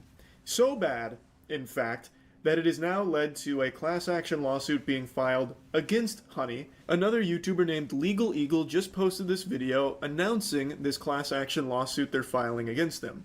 Now, when you hear the term YouTuber, most of you picture a bumbling imbecile like me. But contrary to popular belief, not every content creator is overdosing on stupid juice. Legal Eagle is a real attorney, not some phony baloney, horse hockey, a title he gave himself from Roblox or anything. And he made this video going over the motivation behind this class action lawsuit, believing that PayPal Honey has caused substantial financial damages to a substantial number of people. Now, this isn't his first rodeo announcing a lawsuit. I believe he's made 2 other videos talking about something that he's suing. This one obviously comes pretty early into the investigation that Megalag has conducted. Keep in mind, that was part 1 of a 3-part series that Megalag is releasing on his multi-year investigation of Honey. And part 1 already had enough foul play to lead to a class action lawsuit.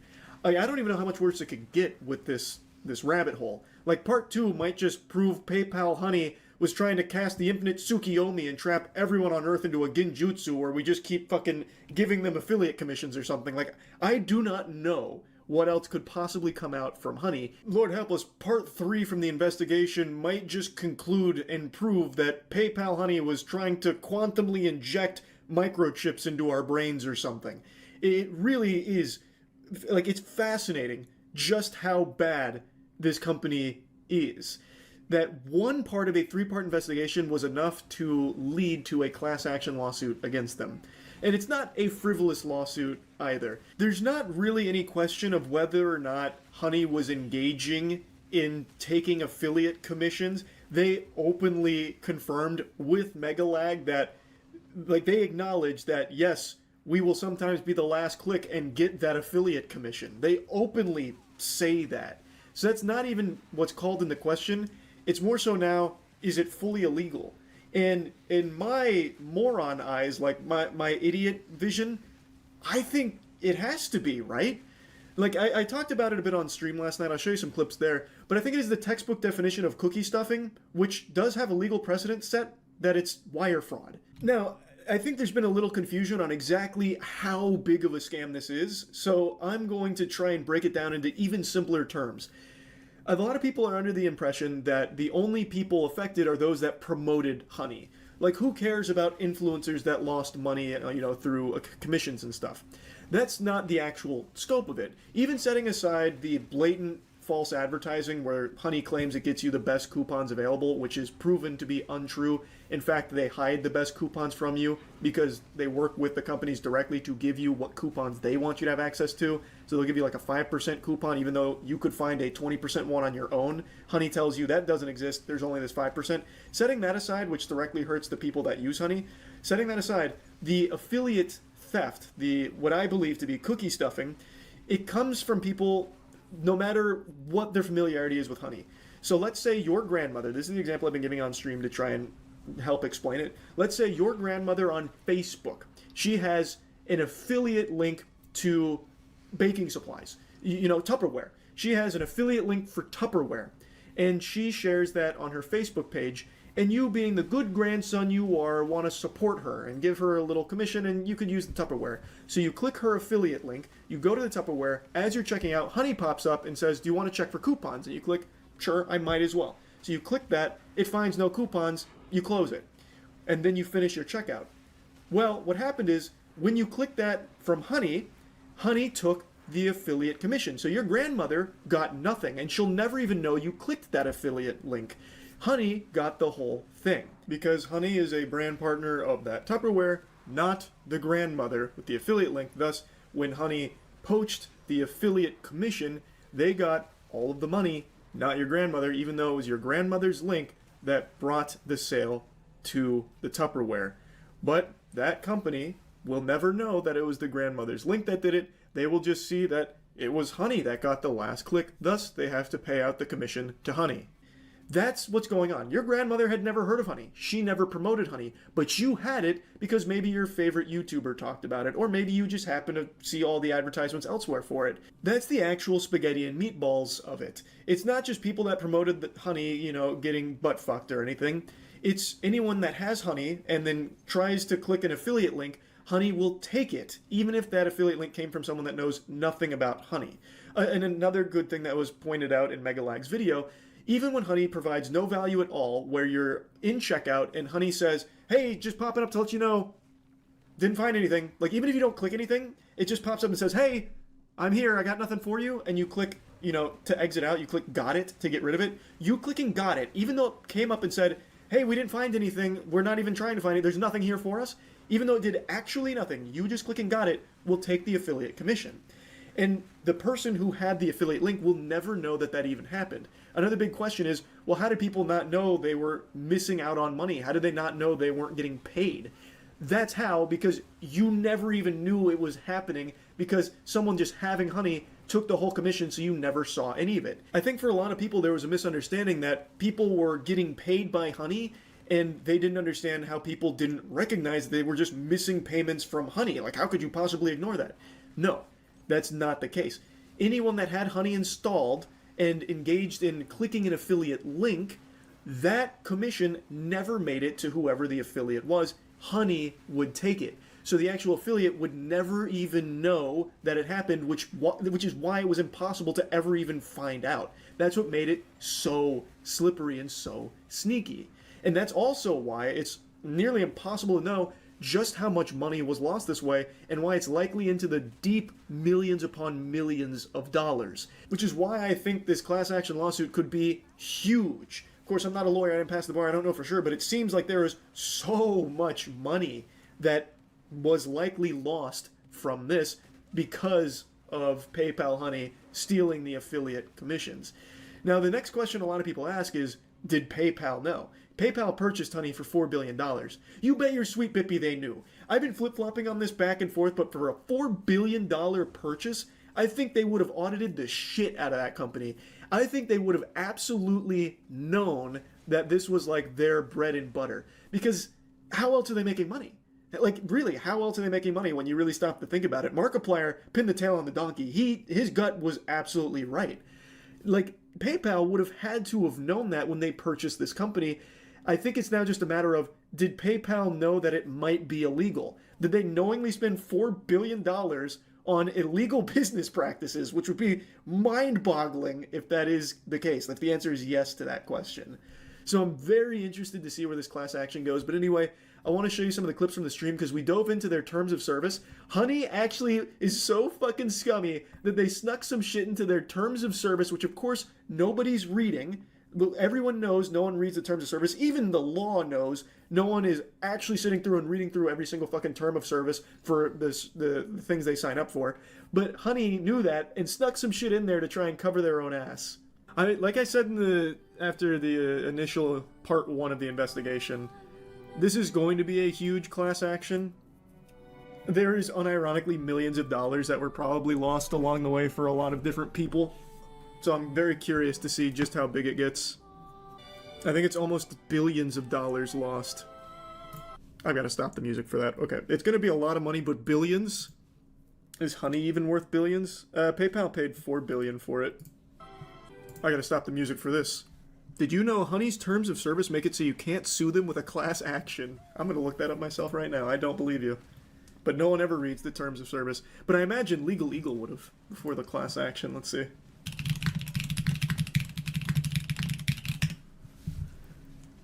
Let's look at the Join Honey terms of use. Though I don't think you... Let's just assume it's there for a second. Does that protect you? Would that even actually protect you? I don't think so. Wasn't there a ruling not too long ago that said, like, no one reads the terms of service, so you really can't put in legally binding shit like that? I vaguely recall that being a actual court ruling. This agreement contains 1. An arbitration provision, 2. A waiver of rights to bring a class action lawsuit against us, and 3. A release by you of claims for damage against us that may arise out of your use of the service to the greatest extent permitted by applicable law. By using the service, you agree to these provisions. Their lawyers are good. They've got the Sharingan out. How could they have seen a potential class action coming? They stopped us before we even started. I wonder how far by applicable law goes. There's no way that's going to actually protect them. You can't just say, like, you can't sue us and then do blatantly illegal shit. That's not how that works. Arbitration clause and class action waiver. Important. Please review as this affects your legal rights. In caps lock. Oh man, yeah. This seems like panic. Arbitration. You agree that all disputes between you and us, whether or not such dispute involves a third party with regard to your relationship with us, including without limitation dispute related to this agreement, your use of the service and or rights of privacy and or publicity, will be resolved by binding individual arbitration under the American Arbitration Association's rules for arbitration of consumer-related disputes, and you and we hereby expressly waive trial by jury. Why would you want that? I'm sure the jury would side with you guys. I don't know why it's screaming at me, though. Oh, wait. Here comes a threat of their own. Provided, however, that to the extent that you may have, provided, however, that to the extent that you have in any manner violated or threatened to violate our intellectual property rights, we may seek injunctive or other appropriate relief in any state or federal court in the state of California. Discovery and rights to appeal in arbitration are generally more limited than in a lawsuit, and other rights that you and we would have in court may not be available in arbitration. Now they're tossing their big meat around. That's interesting. I've heard that too. Someone in Legal Eagle's comments brought up that what Honey did could be considered cookie stuffing, which is a form of wire fraud, and that there's legal precedent for it. I've heard that a couple times. I might as well look at it before hopping onto Rivals to start my Grandmaster climb. So cookie stuffing is legitimately a real term. It is a real thing that they have cracked down on. Deceptive tactic in affiliate marketing. It is considered fraudulent. But what is the legal precedent? Because I think it is the textbook definition of cookie stuffing what Honey was doing. So it's been considered a form of wire fraud, and in 2006, eBay collaborated with the Federal Bureau of Investigation in a sting operation targeting top affiliate marketers. So it looks like in 2006 there was a big case with it. Sean Hogan, eBay's largest affiliate marketer, was found to have engaged in cookie stuffing. His strategy involved modifying his website to load resources from eBay servers, thereby setting affiliate cookies on users' browsers. The technique falsely attributed subsequent eBay purchases to Hogan's site. Despite Hogan making over $28 million through eBay's affiliate commissions, it was determined that Hogan's activities did not contribute any substantial revenue to eBay. In the subsequent legal proceedings, Hogan pleaded guilty to a single wire fraud charge, leading to a 5-month federal prison sentence and a $25,000 fine. Okay, he got off pretty easy. There's another case as well. Also, eBay affiliate marketing, Brian Dunning. Similar tactics with cookie stuffing during 2006 to 2007. So there is a legal precedent set. They don't like it. But it's not harshly punished either. How interesting. Like I said, this should be a slam dunk case. I really think it should be pretty open and shut. They have a ton of money though, so it'll probably get hairy. You should go to law school, you'd be good at it. Brother, I'm a fucking moron. Why would you think I'd be good at that?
What is this? The new Prime Minister of Canada? Is this that Pierre guy? On the topic, I mean, in terms of your sort of strategy currently, you're obviously taking the populist pathway. What does that mean?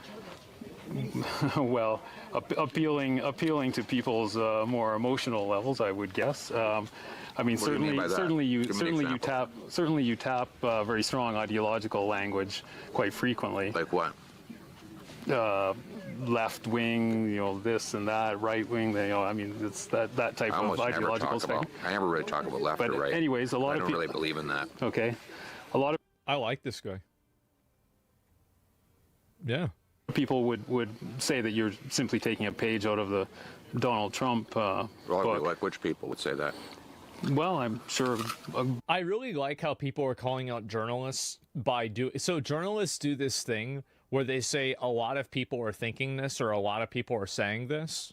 And then whenever they mean that, they're not actually talking about a lot of people. They're talking about them. Yeah, it's extremely annoying. Like, yeah, hey, we're going to create this narrative, and now you have to address the narrative that we've just invented. Yeah, just don't play the game. Great many Canadians, but... Like who? I don't know who, but... Well, you're the one who asked the question, so yeah. you must know somebody. Okay. Okay. I'm sure there's some out there, but anyways, the point of this question is, I mean, why should Canadians trust you with their vote, given, you know, not just the sort of ideological inclination in terms of taking the page out of Donald Trump's book, but what are you also talking about? What page? What page? Can you give me a page? Give me the page. You keep saying in terms of turning things quite dramatically in terms of Trudeau and the left wing and all of this. I mean, you make quite a, you know, it's quite a. This is something that's extremely common with a lot of journalism, and it's also true with like emotional manipulation that happens on Twitter. Is that what they do? This guy, by the way, holy shit. This guy is just not... this guy's amazing. This is the first time I've ever heard him speak or say anything. I like this guy. Yeah, it's perfect. And so, like, what they end up doing is they create this idea that you have, like, you know, like, for example, nobody is ever right-wing. They're far-right. Play that you make on it. So I'm not just sure. wondering. I don't know what your question is. Then forget that. Why should Canadians trust you with their vote? Common sense. Okay. A minute and a half for one question. Common sold. sense for a change. We're going to make common sense common in this country. We don't have any common sense in the current government. You know, the guy prints $600 billion, grows our money supply by 32% in 3 years. That's growing the money it's a lot of inflation. 8 times faster than the economy. No wonder we have the worst inflation in 4 decades. I'm going to cap spending, cut waste, so that we can balance the budget and bring down inflation and interest rates. You'll want to be able to pay your mortgage again? You want to be able to afford rent? Then you have to vote for Pierre Poilievre, because I'm the only one with a common sense plan that will bring back the buying power of your paycheck. Man. I rise today flabbergasted by the news that has just been made public. The government has finally revealed its true deficit number. Remember, this finance minister, this outgoing and now former finance minister, This is it? Okay. told the world that she was putting in place guardrails to limit the damage that her deficits could do. Her deficit plan was $40 billion, a mind-bogglingly large number that was already contributing to rekindling That's an inflation. assload of money. Again, this $40 billion was too big. It was out of control as it was. But at least to her credit, she said no more than that. It's Canadian and she dollars, decided it's like she would have a $60 guardrail. here. We know a guardrail is meant to stop vehicles from flying off cliffs. Well, as she was trying throughout the year to avoid going off the cliff, there were 2 people on the bus who had other ideas. The Prime Minister and carbon Tax Carney. And the two of them went to the front of the bus, they grabbed the wheel, they pulled it sharply to the left, smashing into that guardrail, and she tried to resist. So they pulled even further to the left, and they stepped on the gas. The bus flew off the cliff, and now Canadians are at the bottom of the ravine in a big pile of debt. But instead of taking responsibility, the Prime Minister told her that she should take all the blame. That when the ambulances and the police cruisers arrived, and the fire department, that she take the blame for running the bus off the cliff, and that Carbon Tax Carney and the Prime Minister could innocently sit back, and that the Prime Minister could then put Carbon Tax Carney in charge of driving the next bus. The good old boys in the back room would protect themselves and make the Finance Minister, the then Finance Minister, take all the blame. Reminds you of the way they treated the former Attorney General, a brilliant and brave First Nations woman who refused to kowtow to corruption. It reminds us of the way they treated Jane Philpott and so many other brave women who have dared question this self-described... So this is the guy that's like right-wing and like Donald Trump? I feel like this isn't... feminist Prime Minister. What? Some feminist indeed. Throwing the bus off the cliff and throwing women under the bus. They just say that is shit. his Yeah, real I guess record. so. That his real record on finance, Mr. Speaker, is yet another $62 billion deficit. For context, outside of this government, there is no government in the history of Canada that has ever run a $62 billion deficit. Jesus. Not even in the 90s when the Wall Street Journal said that we were a third world basket case. Not even during the massive global economic crisis did the deficit come anywhere close to that. And here we are, with the global economy growing, with the American economy booming in stable times. This deficit is 100% at the feet of this irresponsible Prime Minister and his personal economic advisor, Carbon Tax Carney. That's right. Now, Carney says he doesn't even want the job of finance minister. He doesn't even want to try and drive the crashed out bus after he helped run it off the cliff. Well, and they couldn't find anyone all day.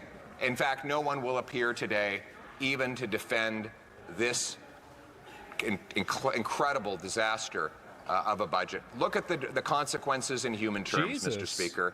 We have 1,400 homeless camps in Ontario, 35 homeless encampments in Halifax alone.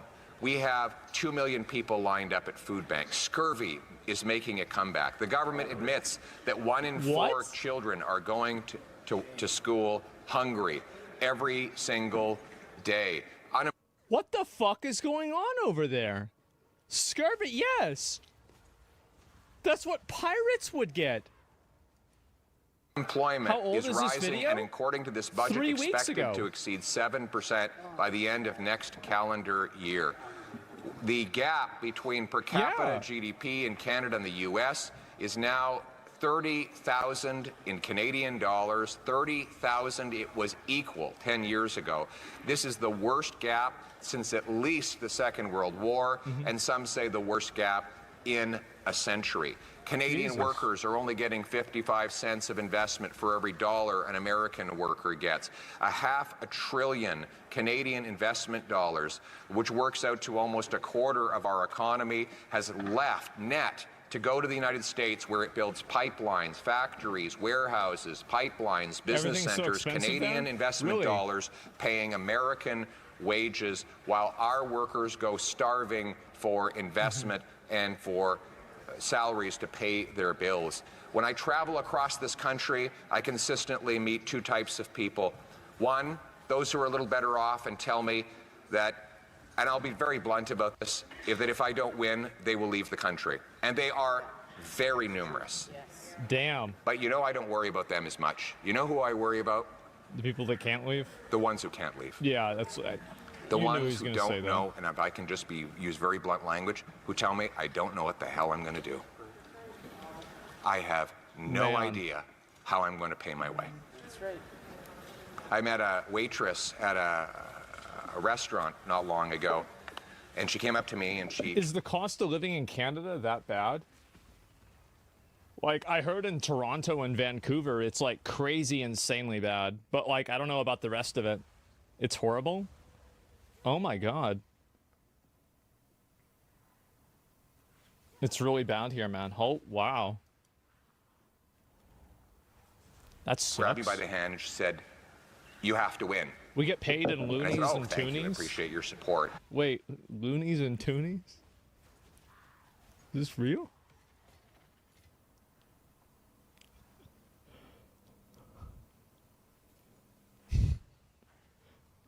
What? Is that what they call them? It's not that bad? Yes, it is. It's Looney Tunes.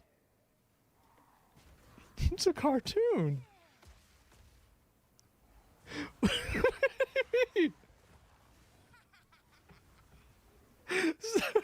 does that convert to Neopet tokens or Monopoly money?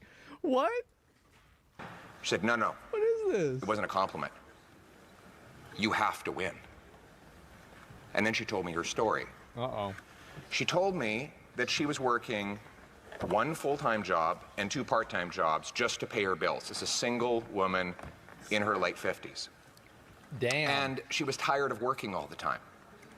So she cut everything out of her budget. Every creature comfort, everything she enjoyed about her life, she cut it out so that she could drop one of those part-time jobs.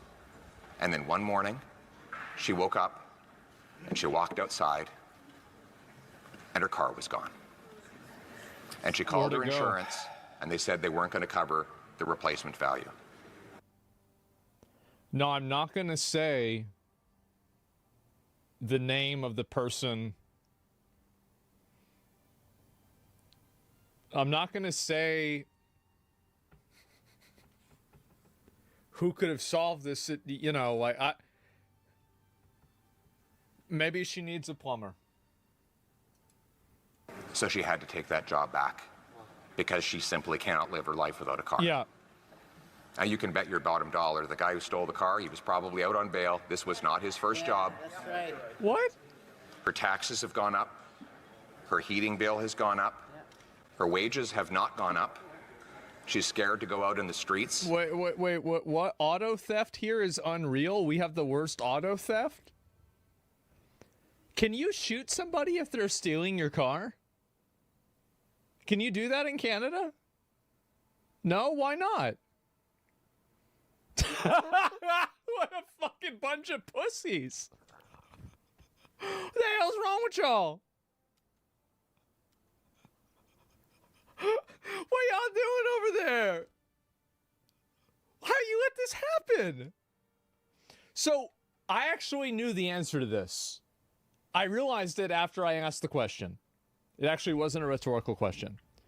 So there is, I know this might be a surprise, but there was a girl that I was talking to that lived in Canada. And she said that a guy almost tried to grab her and pull her into his car. Like, straight up. Just grab her, like, just, oh, there's one, right? Let's get him.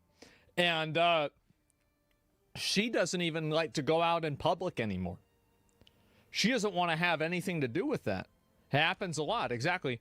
And she said that she cannot even have pepper spray, much less a gun. Let me guess, Vancouver? I don't remember, actually. Yeah, I don't know. Yeah.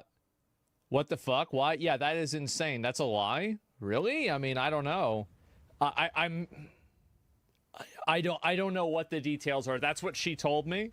But she can't have a gun. Come on, this is bullshit. Well, let's look it up. Can you have pepper spray in Canada? Okay, so if you look at it right here, it says no, pepper spray is not legal in Canada.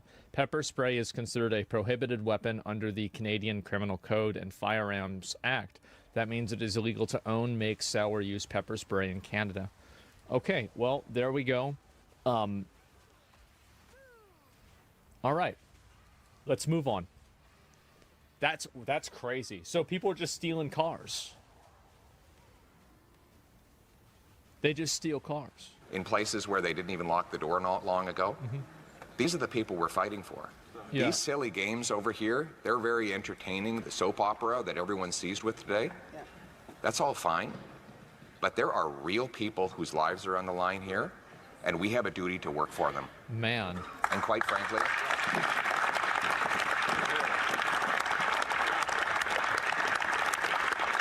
I didn't know it was that bad. this woman doesn't see me as any, or any of us, as any kind of savior. They see us all as a last hope. In fact, she doesn't want to be saved. She just wants her life back. It's worse than she you was think. taking care of herself just fine. For her tax, her heat, her grocery bill went through the roof, and her car went missing. She was doing just fine. She was doing everything right. Met another guy at the Labrat Brewery a few days ago, and you can watch the video of me talking with him. He walked up to me and he said, I have 3 jobs and I can't make it. We're renting. We have no hope. We've given up on ever owning a home. We're renting. We can barely make it.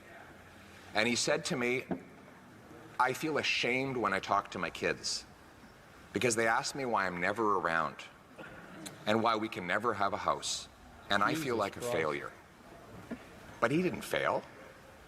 He has been failed. That's right. He has been robbed of the promise of Canada. It was a very simple promise, that if you worked hard, you got a good life. Now, it wasn't fancy or extravagant, but you got a house with a yard where you could have kids playing safely, and you could have a nice dog that you could afford to feed along with the kids. It's crazy for me to see, like, on Twitter, people that try to rationalize us living with, like, basically criminals and people that are insane, and, like, effectively that everybody now has to worry and, like, watch their back, and it's like this is somehow a good thing. Yeah, it's way too, it's crazy. Yeah, like, especially with, like, the New York subway stuff. Like, I'm sorry, but, like, these crazy people, toxic empathy, it is. Well, well, the reason why it's really toxic is because these people are writing checks that other people need to cash. They're the people that never have to live with the consequences of their own empathy or their own altruism. So, like, they're doing something good. They're trying to push for this, but they never actually have to deal with this problem themselves. And your kids could play safely in the streets. That was the promise. Now, politicians break promises all the time. But you know what was bad about this promise? This promise didn't belong to this Prime Minister. It wasn't his promise to break. It belonged to all of us.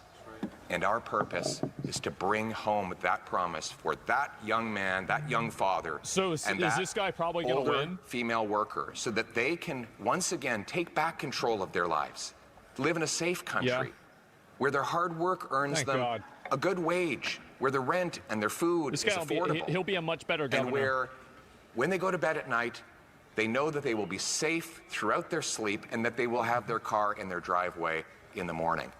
A country where people are proud again to fly the flag, where they know the government is a servant and not a master, where they understand that every day the Commons, this place, works for the common people, not for the ego of one man desperate to cling on to his job. We must remember that we are servants in this place. We have a job to do on behalf of the people who sent us here. Our personal dramas are not important. The dramas that should seize all of our concern and imagination are the daily dramas of the working women and men that build this country. We are in it for them. We're going to give them back control of their lives in the freest country on earth, Canada. Let's bring it home. All right. That was a good one. Yeah. Damn.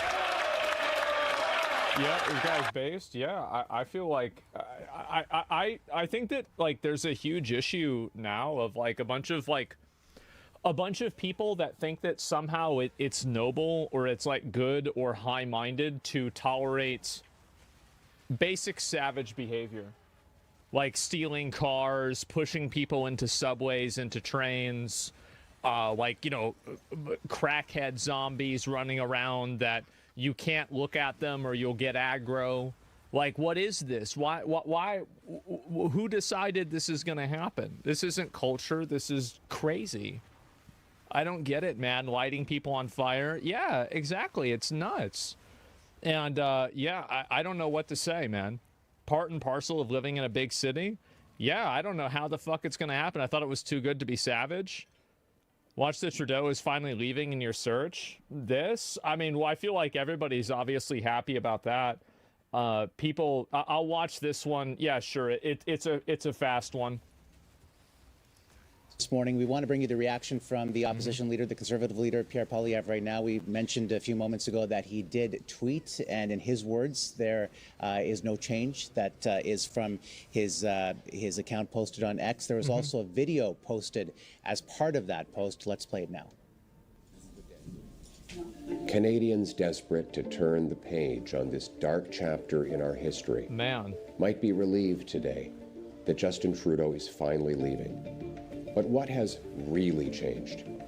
Every Liberal MP in power today and every potential Liberal leadership contender fighting for the top job helped Justin Trudeau break the country over the last 9 years. All Liberal politicians actively worked to pass into law the job-killing inflationary carbon tax, a tax that Carbon Tax Carney endorsed in his book. All supported a law quadrupling the tax over the next 5 years. All So voted is this like the Canadian version of Lion Ted? Or like Crooked Hillary? The Carbon Tax Carney? That's there. Okay, cool. or actively supported Trudeau's out-of-control spending, debt, and immigration. All passed Trudeau's housing policies that doubled the cost of homes.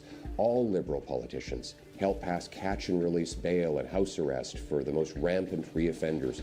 Policies that increased violent crime 50%, gun crime 116%. How'd this happen? And hate crime by 250%. How'd they let this Liberal happen? MPs and This is leadership crazy. contenders unanimously supported. Yeah, like what is this? No, people just voting to feel good? They just voting to feel catch and release. Yeah, that's for fish, man. Yeah, you don't have catch and release for people. That's for fish. Damn. What is going Everything Trudeau has done, why dump him now, right before an election? Have they had a change of heart? Is it because they feel guilty that they doubled housing costs, hiked taxes, unleashed crime, broke immigration, forced a quarter of the population into poverty? God damn.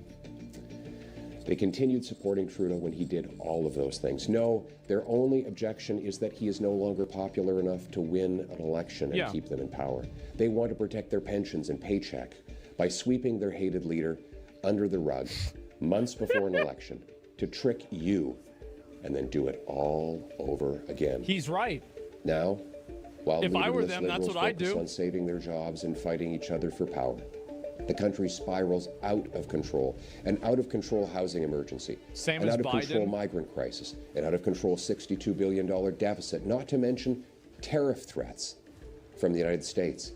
Oh, and another NDP Liberal carbon tax hike kicks in this April 1st.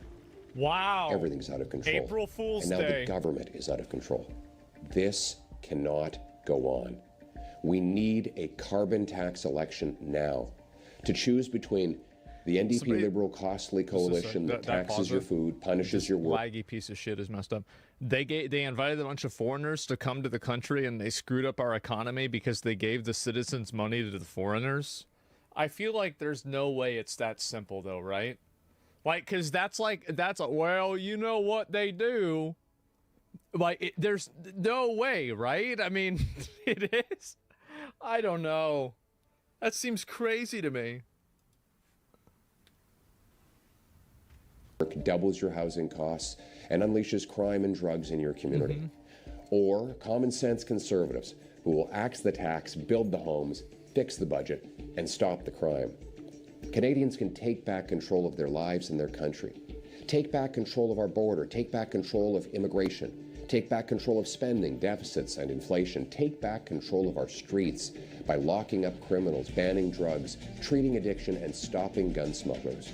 We'll cap spending, axe taxes, reward work, build homes, uphold family, stop crime, secure borders, rearm our forces, restore... I think that's a really big difference that a lot of people need to understand, is that, like, a lot of people that are drug addicts or victims of addiction, and, like, in my opinion, I don't think you should be putting drug addicts in jail unless, like, they're a threat to the society, right? Like, these are people that are really, they need addiction therapy. They need to be, like, taken care of. But you need to put the people that are making the drugs in jail for sure. Yeah, it's two very different groups of people. Our freedom and put Canada first, all with one mission: to bring home Canada's promise that every hardworking Canadian gets a powerful paycheck and pension that buys affordable food and homes on safe streets, where all are united for the country we know and love. Canada first, Canada last, Canada always. Let's bring it home. Man, well, so this guy's gonna win. I wonder how things are going to change.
Yeah, I just put on my headphones. I'm up pretty nicely. Yeah, I bought my big. Oh, well, I bought 1,000 at 20.3. Bought another 500 at 20.7.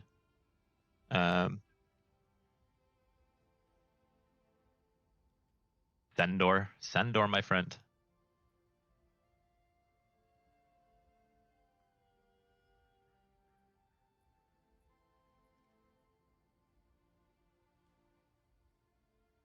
I think this is going to keep going. I think this should go to at least, like, potentially 23. Have faith in the Pampur. Must have faith.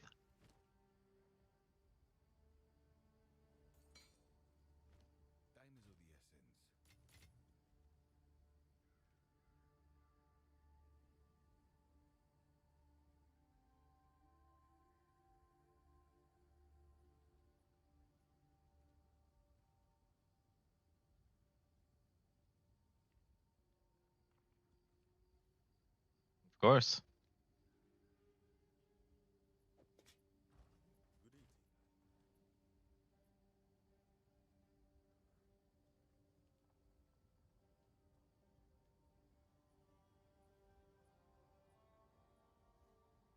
Yeah.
Pampur.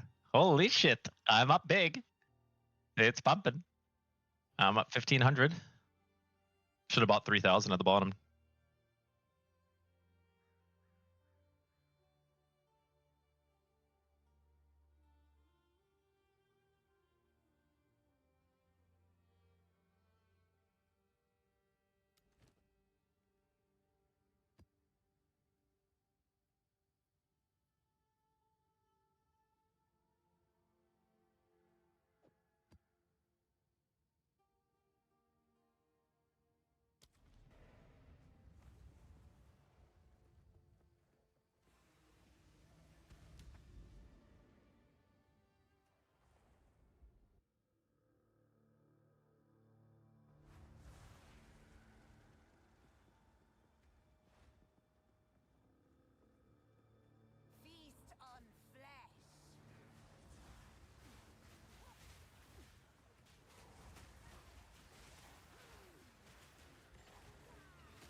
It's gonna send door again.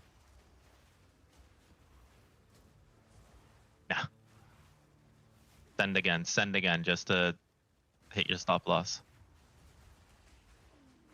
Oh, perfect. It'll pump even more.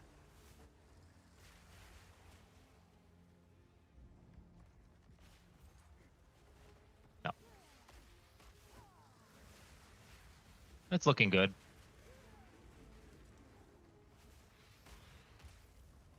Looking good. I do. Scary. I'm just watching the 15-minute.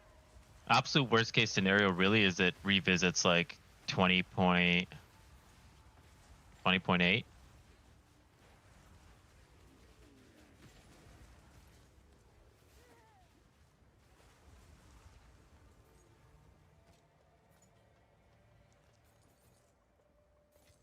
Oh, okay. Yeah, so I'm 100% going to Ottawa. I have to book my accommodations and travel. You expense it.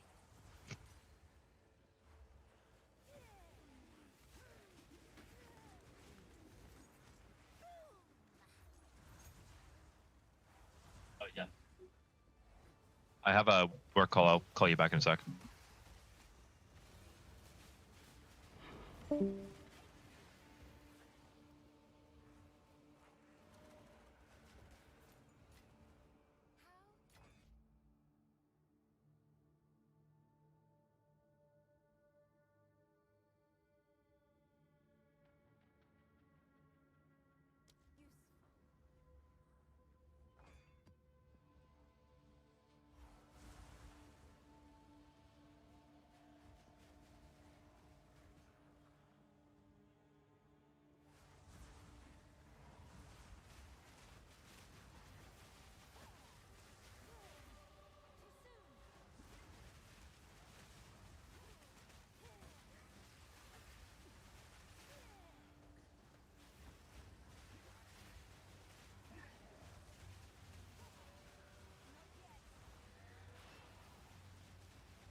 release and expected updates will be a question as well.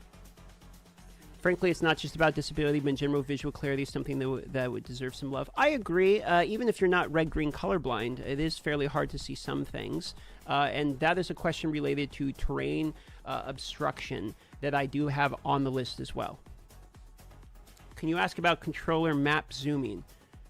That's a very niche question. I probably won't use one of the slots on that one in particular, but I do have other quality of life features related to zooms, around the maps, as well as search functions, as well as some controller and console related questions. But I probably won't ask that one in particular. Are they satisfied with the redesign of element damage over time and damage type conversions? Yes, actually, I already have that on the list. I've been testing elements recently, and I had the same question related to you got to scale the hit, but if you scale the hit, you also have to scale the magnitude, and if you're going to do that, why not continue to scale the hit and just do hit damage regardless? So I have the same questions about elements, and it will make the list, yes. Can you ask if they can add checkpoints and maps to go back to kill rares, maybe? I've seen this like a decent amount. I'll ask about map sizing / checkpoints in the same question, because I think that might be worth the question about checkpoints, map sizing. Sorry, I got the hiccups today. Thanks for the prime, Love It and Leave, and Crazy Jink. I appreciate the subs. Thanks for the support. Did they have a restful vacation, or were they just playing PoE the whole time? Yeah, sure. That'd probably be the icebreaker. Auction house or in-game trading. We do have a state of trade related question on the list. I'm not going to directly ask yes/no question about auction house, but instead ask them about their feelings about the current state of trade and whether or not they would like to see improvements to trade and how they feel about the current iteration of trade. Yeah. In an interview with Israel 11 months ago, they said that they had to implement instant buyouts. Can you ask if they have some plan to... Yes, so this will again go in the trade. We'll have a trade-related question. Ask while the tiers are flipped. No, that's a question that's been asked pre-launch, and it's basically just they want a higher number, better as something easier to understand for newer players coming to the game. What's about hitbox size? Okay, so that's some feedback point related to hitbox. Bro, console loot filter and crossbow reload bug, please. The console loot filter question is on my list. Crossbow reload bug. I'm going to try to, unless it's a massive, all characters, all classes, game-breaking type of bug, I'm trying to not ask about individual certain bugs. You know what I mean? Or else if I break the dam, I'm like, how about this bug, then, we have an hour interview or something. 20 minutes of that is going to be about each individual bug, and will basically be a bug report interview. I think we would like to get more like state of the game, philosophy type of questions, as opposed to just reporting a bunch of bugs. Did you already consider something similar as, like, do they really want to make PoE 2 as reskin PoE 1? So questions like that are narrow in scope. They're basically me, like, putting them at the end of a sword and being like, are you really trying to remake PoE 1? Like, you want to ask questions instead of, like, closing the conversation. You want to ask questions where they talk about what they're trying to accomplish, as opposed to, like, why are you remaking PoE 1? Like, you get what I'm saying? Like, you want to ask questions like, what is your vision of the game? Like, is PoE 2 as you were hoping it would have been? Is it accomplishing the differences you wanted? As opposed to, why are you remaking PoE 1? You want to ask questions that aren't just assaulting the person. You want to ask questions that allow them to explain themselves. And we do have questions somewhat similar to, I believe, what you're getting at in the list here today. Can you ask for Citadels being more common? I have an RNG-related question on the list, yes. AKA, don't be a dick. Yeah, exactly. My goal here is not to... Like, effectively, I want to be an informed interviewer.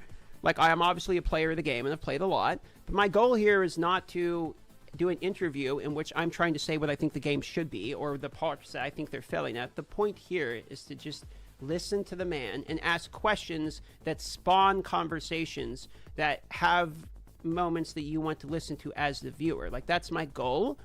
It's not here to beat them over the head with what we all think the game should be. And look, guys, if they wanted that, they would just go to Reddit and they can read the Reddit feedback. They can go on the forums. They have that all the time. The point of an interview is to bring out conversations in which they continue the talk. The less I'm talking, the better we're doing in the interview. So my opinion and how I feel about the game personally doesn't really matter in an interview with the game directors.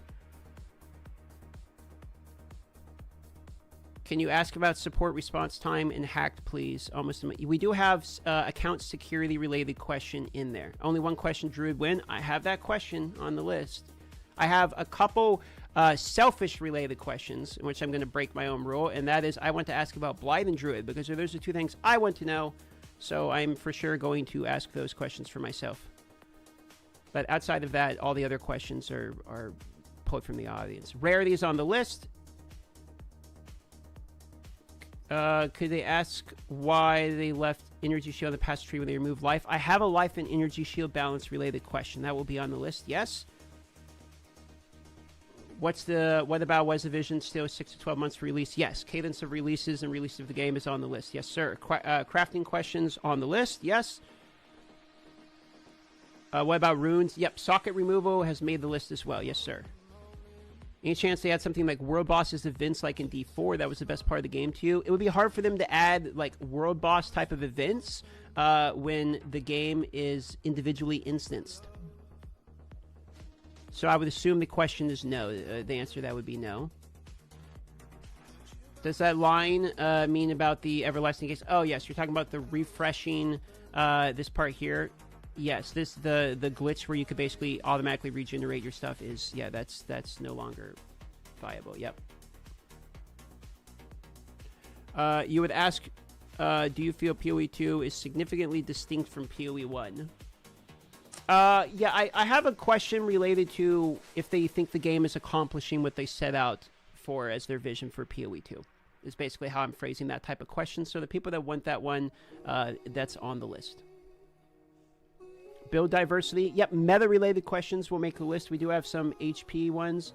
I will add in particular, because I don't think I've added it yet, build variety and current meta. I'll add that into the list specifically so that we have multiple questions related to the current state of the meta as well.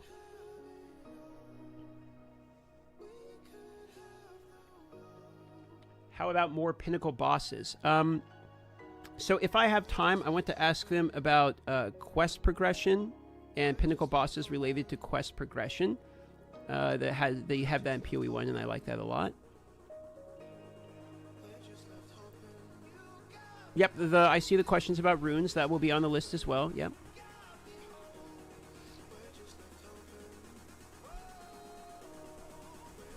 Thank you, Revan. Not only Sokka removal, but what about quality overriding? I hate giving rings or amulets of poor quality choices, yet we can re-anoint. I was under the understanding you could re-quality rings. Can you not?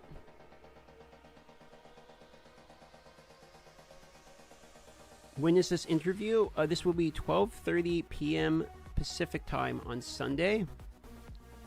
As well, that's 3:30 p.m. Eastern Standard Time. Ralph, I don't have a UI console related question specifically, but I do have a loot filter related question on there. Do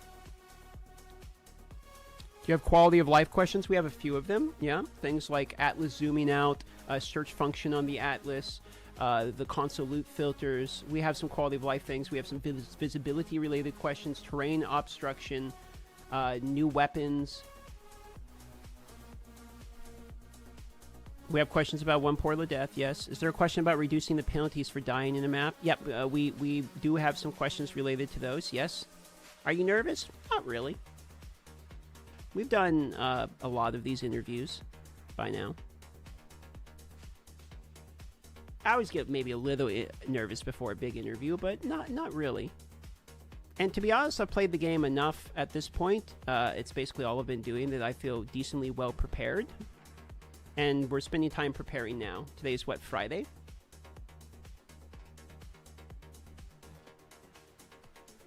Wait, I can zoom out my Atlas? Currently, you cannot. There's a bug, is what people are talking about with Atlas Zoom, in which you can scroll and hit escape at the same time and it will zoom out. That's just a bug in the game currently. Any question about fire mages? There is actually a question related to element and element scaling. when we get to the meta portion of the conversation. Cray, I don't think they want that because the point is to have to corrupt them. Network issues, we have a technical related question for the end of the conversation if we have time. Question about bout charm slots. Do they have any plans to change? Are they satisfied for now? We do have a question related to charms, the positioning of charms, and how they feel about the charms currently. Yes, sir. Can you ask if they're going to make a swing swap ascendancies? That is on the list. Are there any plans to introduce something like horizon orbs? I guess the functionality of that would be changed, but maybe you tier them up by one is what you're saying. How long is the interview planned to be? We don't have a timeline on the interview itself, just when it begins. I'm hoping it's at least an hour and a half. Longer the better, in my opinion. Can you ask what their vision behind essences is now they plan to make them a bigger part of the game? Yeah, so I do have a question related to some of the league mechanics that are not really fulfilling their duty. Let me make sure I make a note about essences in particular. Now, we know, speaking of some of these league mechanics, if you look at this is a previous patch here, the last one that updated. Unrelated to Delirium Mist, further changes to strong boxes will be made in upcoming patch to make them less terrible. I'm assuming the upcoming patch is this one, the 0.1.1. So I would expect changes related to at least the strong box league mechanic to be announced. Patch overview before the interview. What is it they say here? They say release the details of the upcoming patch on 12:30 p.m. PSTs, and then following the patch announcement, they'll be joining the Tavern Talk podcast. So they will be directly coming onto the live stream after announcing the patch, yes. So we'll be able to ask some questions, admittedly very quickly after they make the announcement, so we'll do our best, but we'll be able to follow up with that for sure. What about a question on future of crafting and vision for all leagues, but maybe more specifically SSF? We do have crafting, like the future of crafting type of conversations, yes. A question about the Waystone stash tab situation. I will add one about stash tabs in particular. I do want to, tell me if you think this is unfair, but I would like to ask, because it is one of the things promised in the game, I would like to ask about when we can expect some of the MTXs from PoE 1, some of the stash tabs from PoE 1, like some of the things we've already purchased to be added into the game. I know it's not full release yet, but I feel like it's a fair question for people like myself who have spent thousands of dollars to be like, I would like access to some of the things I've purchased. Do we know what the plan is or the timeline on getting some more accessibility to some of the things we've already purchased in PoE 1? You think that's a fair enough question? Or I don't want to be rude, but I feel like that's probably not the priority EA. I agree, but I think it is something that they're going to have done in EA before full release, since full releases have it to be, planned. We'll add stash tabs at least.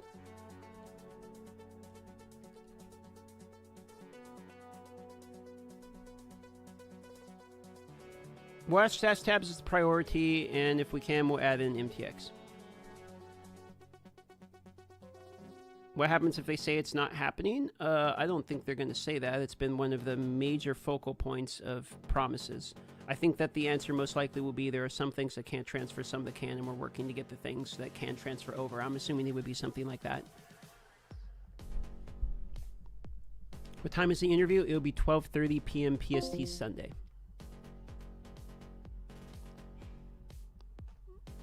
Auto pickup for breach splinters or smaller currencies. I don't think they ever will do auto pickup. It's kind of typically not what they do. Hopefully map tabs won't be limited to 500 maps. Yeah, we'll ask about Chinese client has it. Yeah, I understand, but Chinese client also, from my understanding, has some pay to win in it, right?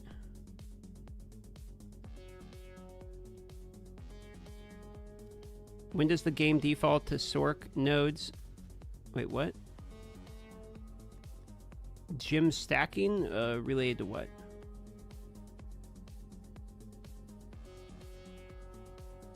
They mentioned something about the auto pickup of breach players before the game came out. I mean, I guess we could add it to like a smaller priority on the list. I don't necessarily see that as a very important question, but we can add it to the list for the rapid fire portion. A Diablo pet to pick up stuff. Yeah, I don't think they're ever gonna do like a cosmetic that you have to buy in order to pick up stuff. Like, this isn't MapleStory.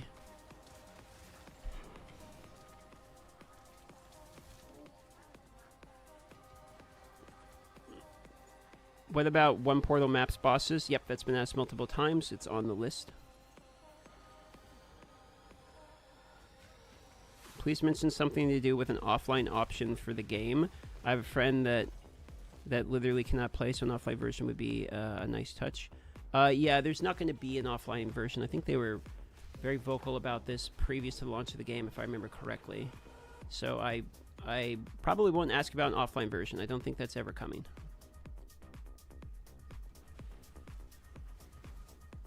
When will the ROA be put into effect? Can we see your list? Let's see here. Sure. Alright, where are we here? Two-factor, loot filters for console, waystone, sustain, ascendancy swapping, predictive network mode, resin co-op, roadmap, cadence of release, 6 portal defense, socket removal, search feature on the Atlas, flash disenchant for quality, state of magic find, state of melee maces, state of crafting and current future plans, terrain obstruction, state of charm, state of trade, state of in-game, feelings on elements in PoE 2, new concepts like continuing explanations and tutorials for in-game concepts, state of maps, augury mire as an example, new weapons win, incomplete trap weapon, controller, transition PC, HP, and energy shield. Relay the question, movement speed, implicit on boots, red, green, colorblind, text size, Atlas quality of life, rare, blue mob visibility, map size, checkpoints in-game, build variety and current meta, essences, stash tabs, MTX, and auto pickup.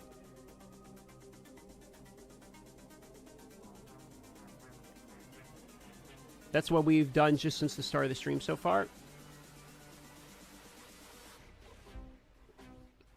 Mount Win. This was already asked in an interview, I forget when, and they said it's coming, but it'll be later in access.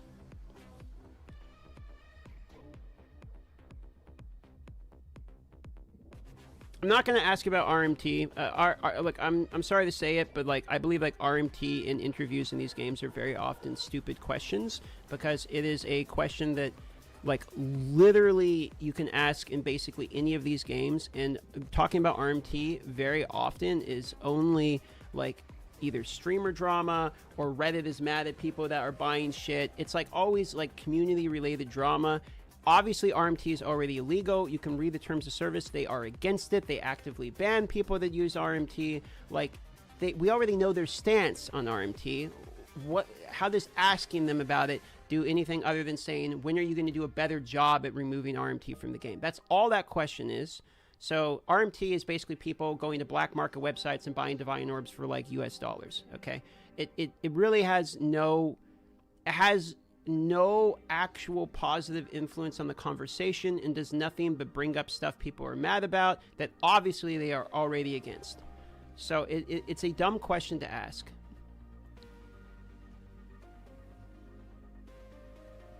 That would be me like saying, what is your opinion on botting in Path of Exile 2? Then they would look at me like I'm an idiot and say, well, we don't like it.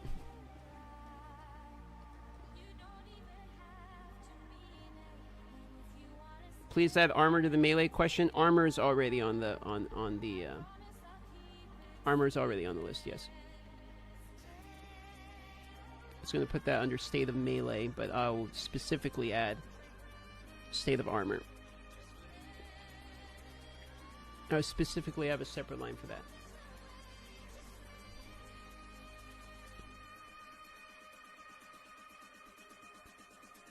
Minion AI. I've seen this be brought up a lot.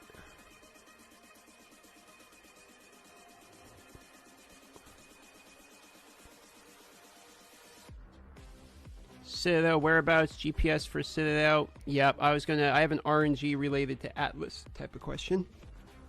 Checkpoint and maps is already on the list. Could you add any plans if they have an option for turning off other players' visual effects when playing together?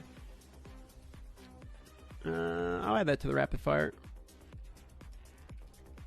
I'll add visual effects in co-op. I'll add that onto the list, because I think that's worth a rapid fire section of it.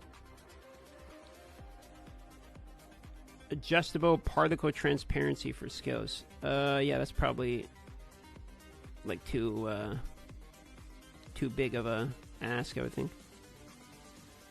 Game optimization. We have one technical question related to networking and game optimization for later.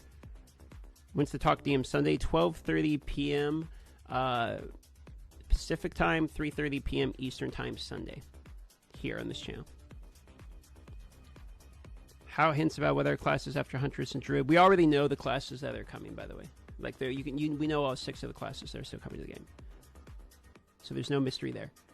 Can you ask them if they finally decide what they want to add in exchange for normal stash tabs, quad stash tabs, and vice versa? Don't think I understand the question. Is evasion broken like armor? My understanding, evasion is quite good. Mechanic bosses being super rare.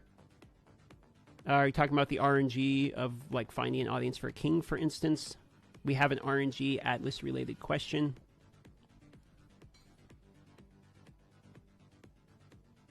Sorry to ask, what's the big news? Yeah, no problem.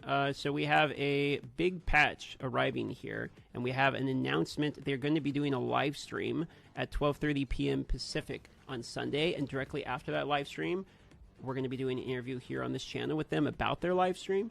And this is the biggest patch so far. It's 0.1.1. And if you actually look at the current biggest patch that's been added into the game, this is 0.1.0.e. Like, it's not even a 0.1, so I expect a significant amount of changes, additions, whatever you're going to call it, to be announced here on Sunday. And we also get to interview them and ask them about that directly afterwards. So currently we are adding a list of your guys' questions. I have already added over 20 of the questions from you guys directly onto the list today, as a matter of fact. So you guys are getting your opportunity to basically have, you know, your voice heard here. The vast majority of these questions are coming directly from the audience and the community. So doing my best to get in the ones that seem like they're the most important, good questions to ask, you know, etc. So there's over 7,000 posts on the threads about PoE and people whose computers locking up. No statement. I do have a question related to the current state of stability in the game. That is something that will be asked nearer the end, as the beginning questions are mostly going to be framed around questions related to what is upcoming, what, you know, asking them to basically leak maybe exciting things that are coming to the game, questions related to whatever they announce as well that's going to be announced. So like the bigger questions will be in the beginning, and then we will hone down to more niche feedback related questions towards the end of the interview. What were they surprised with? I think that's a good question. Also, there was a Reddit thread. Let me see if I can find it here. Where there were questions in it as well.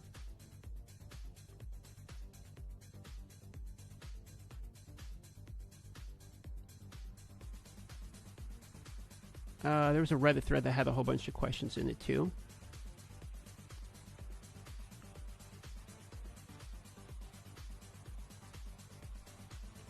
Let's see here.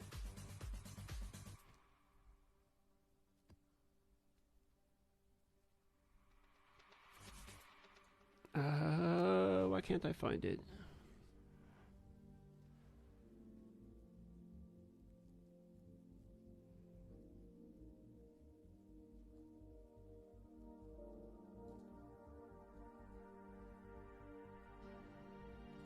One moment, I'm trying to find the link. There's a bunch of Reddit. There's a Reddit thread of people asking for questions for the interview as well. I'm going to pull that up and we'll go through them. We'll kind of filter through them here. They should be a little bit automatically filtered by the upvote system in Reddit, but still. We'll poke through that.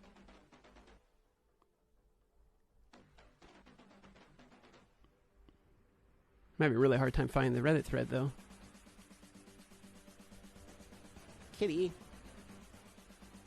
Kitty, now I can't see.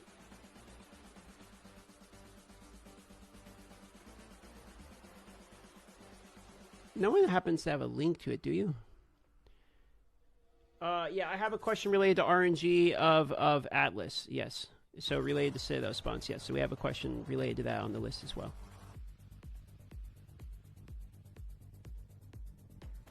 Okay, one moment here. I'll have to Google search for it.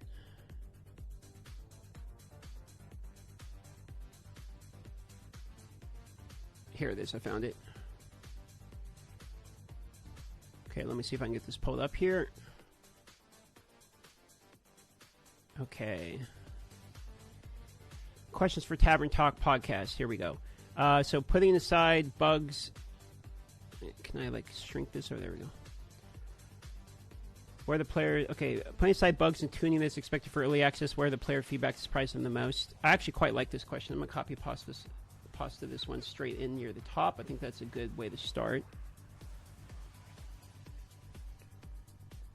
Map tab win, we have that one. Atlas Zoom, we have that one. Charms topic, we have that one.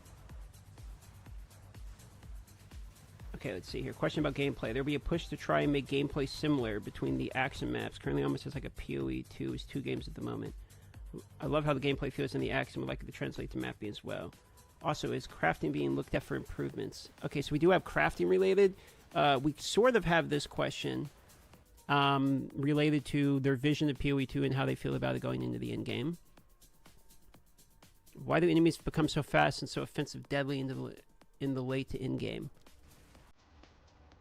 Campaign bosses feel great because you can go in blind and keep trying again. Improving is the reason you change this for things like pinnacle bosses. But we have that question related to 6 border defense as well. Yoketa meme, thanks for the tier 1. Caller ID with the 2 months as well. A small canine with the prime. Jesse James with the prime. Psycholis with the prime. The Mad Nitro with the prime. Vane with the prime. Thank you. Appreciate the subs. Sorry I didn't read those earlier. Okay. You Skyman with the prime 2.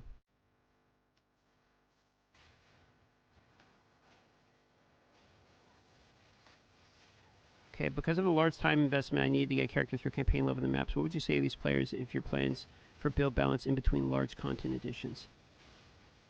Okay, so basically balance state of the game and how they feel about nerfing stuff.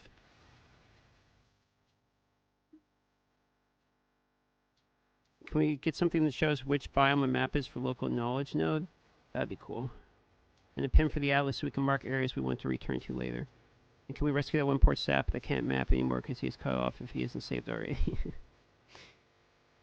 Is the one death mechanic something that ever changed? We have a question related to that as well.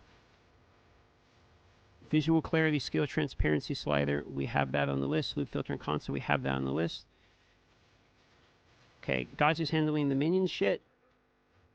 Map stash tabs on the list. Keyboard controller switching is on the list. Actually, we've done a pretty good job of getting most of these already. Death recap logging. Still plans for League, so this is the cadence of release type of question we're going to have here. Can you give us a rough timeline when these changes would be implemented?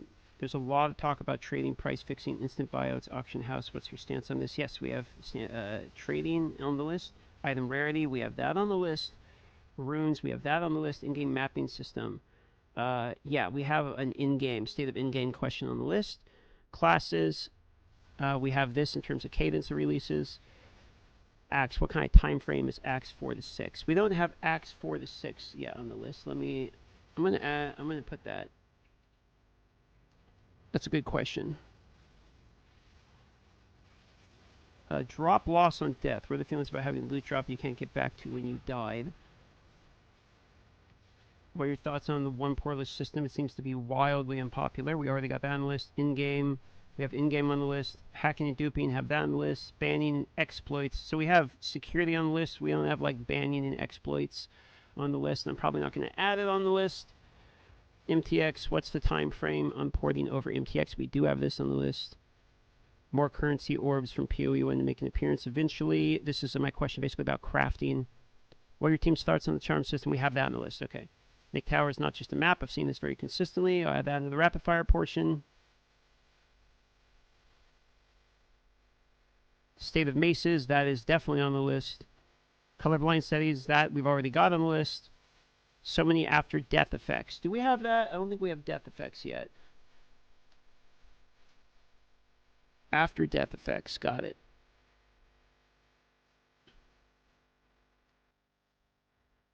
Who's Darth going to be interviewing? Me and Ghazi both. We will be interviewing both the game directors, both Jonathan and Mark, on Sunday, 12:30 p.m. PST.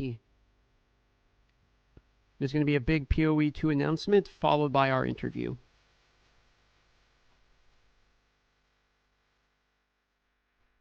Maces are fine. Where are we on about? All right. If you feel that way. Game speed, favorite maps, map layout, reveal rares when you get close.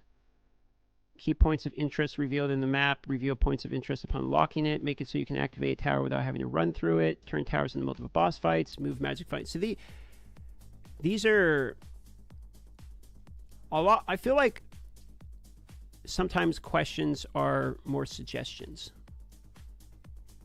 Not that that's necessarily bad all the time. But I do notice sometimes when we do interviews, a lot of the questions are like, instead of like, hey, so what's your take on this? It's like, hey, remove light radius.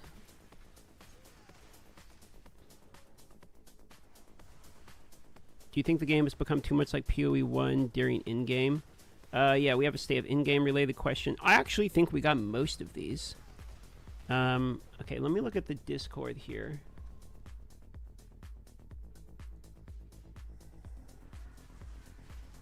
You can join and leave questions in the Discord by typing !Discord, by the way. Okay, let me see if we can pull up the Discord and kind of get... Alright, let's see if we can get... Okay, I'm pulling up the Discord now.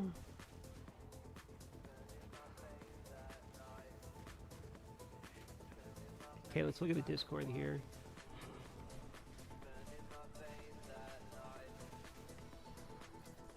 Okay, let's look at the Discord questions.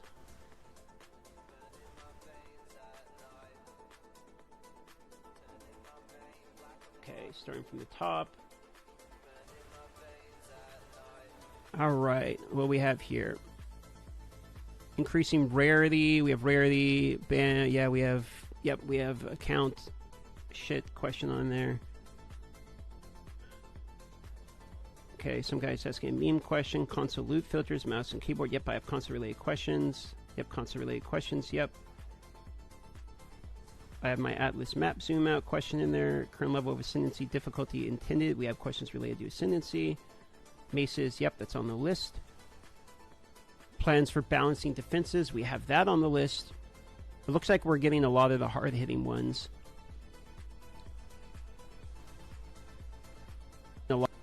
Is there anything specifically that we're missing here?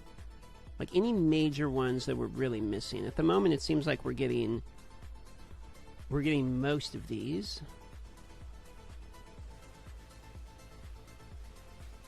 Loot filter for console, yep. Plans for reworking crafting, yep, on the list. Warcry's combo like Earthshatter Seismic to not make warrior clunky. We do have state of mace skills and warrior skills, basically. In relation to there. So these are all kind of like warrior strength based melee.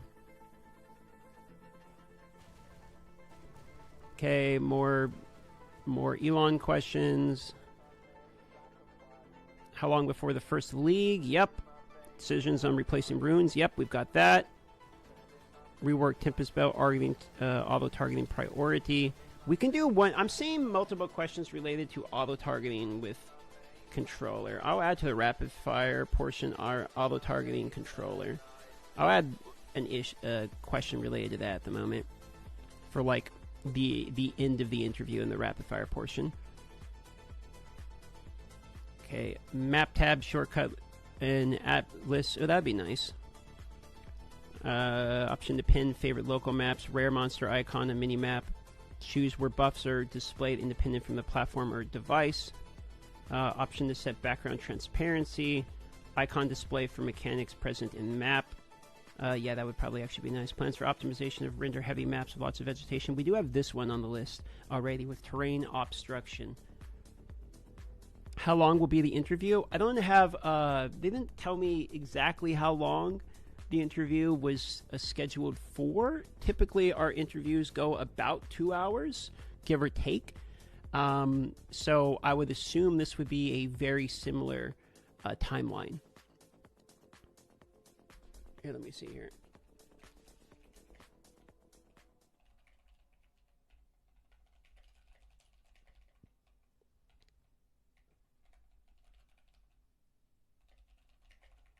Put this here.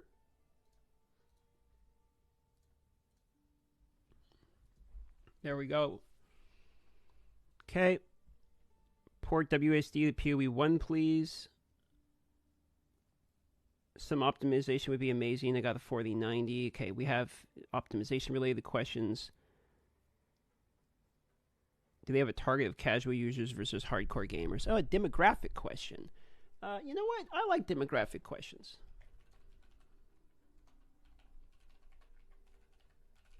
I like that one. Why then something similar to that? We'll rephrase that, but I think that's an interesting question. What else do we have here? Related to instant trading. Yep, we have that in the auction house related questions.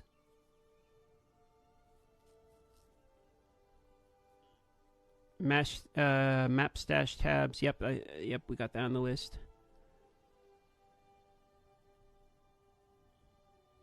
Yep, people are doubling down the demographic ones.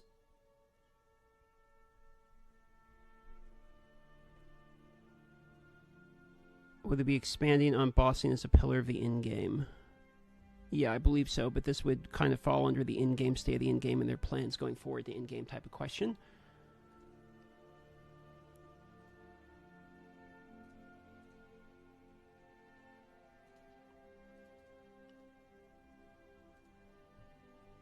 Okay.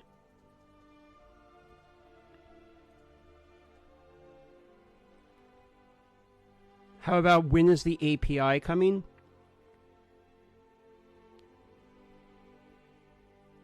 For... What, you mean for like third-party development side of things?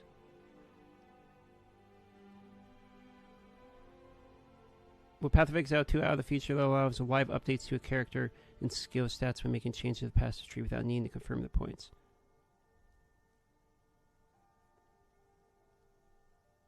So he's basically talking about a POB in-game.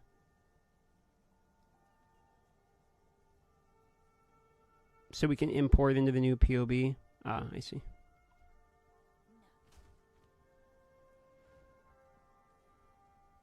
Let's see here. People are talking about...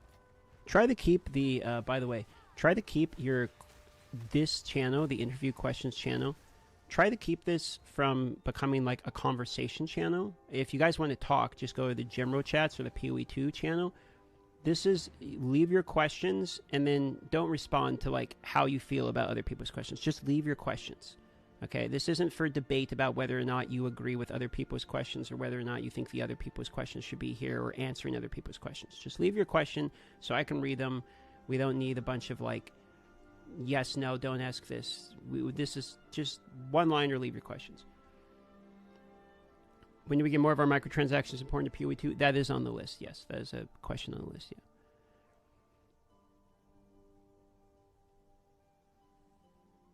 Do we really want to make PoE2 as a reskin PoE1? Well, we have questions about the pacing of the game.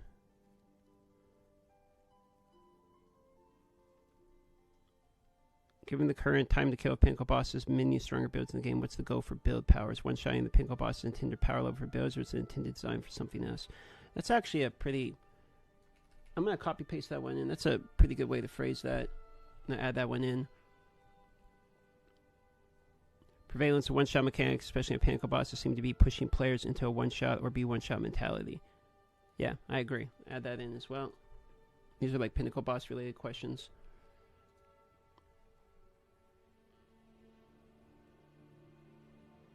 Mirror service trade window. Current state of crafting seems to be heavily based on RNG, with a more deterministic option to not being realistic for the players. Yeah, we have that one in there already. Given the difficulty of requirements to get 7/8 ascendancy points, this is intended to be yes. Yep. This is. I'm going to copy paste this. This is another good way of. This guy's got good phrased questions. I agree with the phrasing of that one. Clearing rare mobs can be the only map clear conditions. I like this one as well. This guy's got a bunch of good ones, so I'm going to copy paste a lot of his questions in here. Just the balance reward between in-game map activities in the future. Yep, we've already got that. On death effects are frustrating. Yep, got that. Tower maps, this seems not fun and rewarding. Yep. Okay, these ones we have.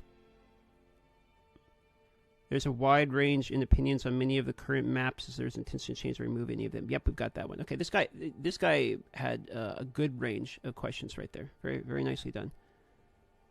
What else do we have in here? Okay, and then we're kind of getting into, like, people are just, like, having conversations. That was,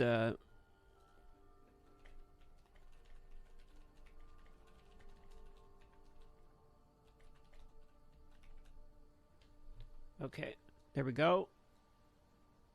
All right, nicely done, everybody. We got some good questions in there. Okay, one moment here. I just got to pee real quick. Give me like 5 seconds. Be right back.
I'm okay. 15 seconds.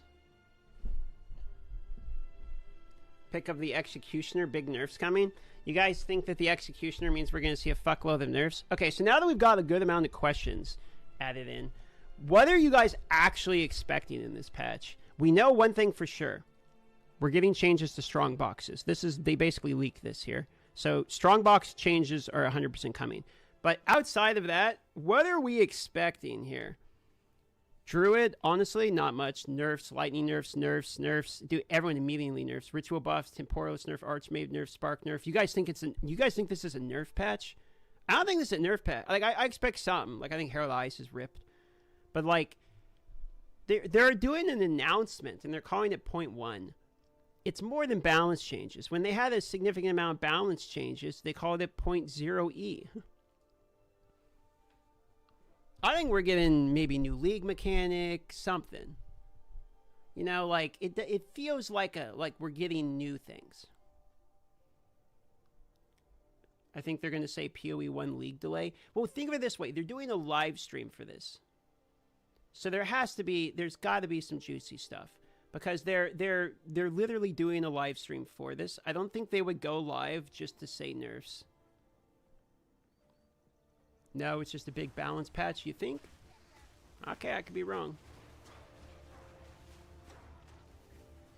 Third trial option. Darth's always positive. Well, I want to be. Announcing Indian PoE 1. Okay, let's think worst case scenario. All right, so worst case scenario. They come out here and they start the live stream. And they say, ladies and gentlemen, it's been a wonderful time in Path of Exile 1. And we've enjoyed it immensely. Unfortunately, our teams are too split between the two games. It seems the Path of Exile 2 is going very well, and so we're going to focus our efforts going forward in the Path of Exile 2. Now, this doesn't mean the Path of Exile 1 is dead. We're just going to cease updating the game. It will still be there for people that enjoy Path of Exile 1. But we're going to focus on Path of Exile 2. So no, Path of Exile 1 gets nothing. Then it says, however, in Path of Exile 2, there are significant issues related to the game, and players are blowing through the content much faster than we were expecting. Herald of Ice and Herald of Lightning have been removed from the game.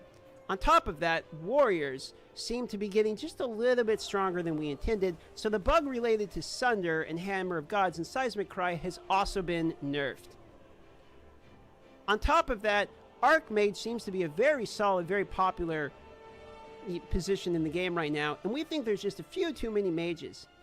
So I think what we're going to be doing is we're going to have to devalue Energy Shield and Mana and Intelligence in the game. Because of this, Archmage is now 50% of its effectiveness. Energy Shield percentages have been removed from the passive tree and is no longer an implicit on gear. We found that people were blasting through the maps too fast, so therefore movement speed on the boots have been capped at 20%. Crafting the game is just a little bit too much RNG, so instead what we have decided to do is to add a new greater affix system on the gear. Gear will now drop with greater affixes, with 1, 2, or 3 stars.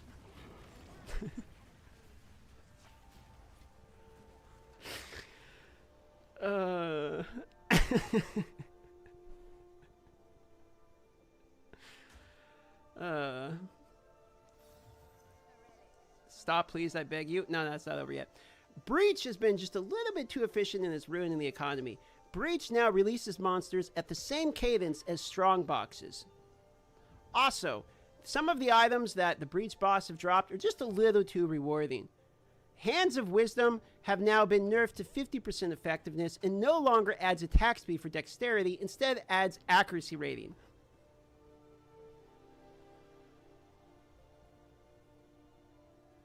Projectiles are just a little bit too strong. We've removed Scattershot from the game as we feel this will separate the good from the great ranger players. No longer can you shoot anywhere. You're going to need to shoot directly at the enemy in order to hit them.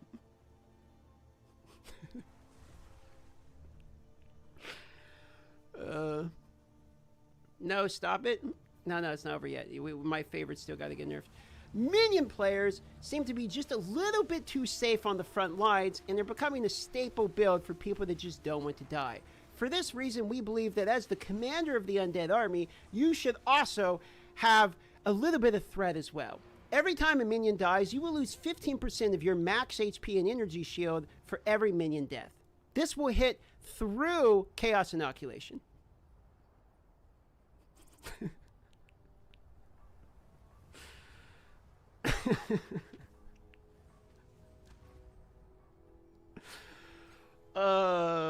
Pre-leak announcement. Oh, I love that. How many people are actually like, yeah, fuck the minion people. Stop giving them bad ideas. These aren't bad ideas. These are great ideas. What are you talking about? These are my predictions for the patch notes.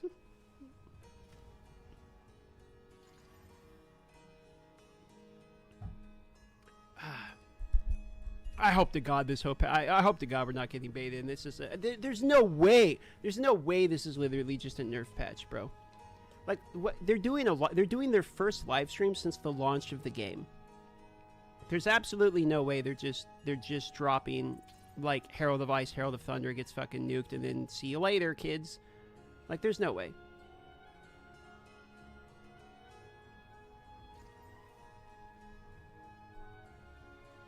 I think it'll mostly be balancing, so doubt, but there may be content. I'm expecting major giga gigantic. My hopes are maxed out entirely.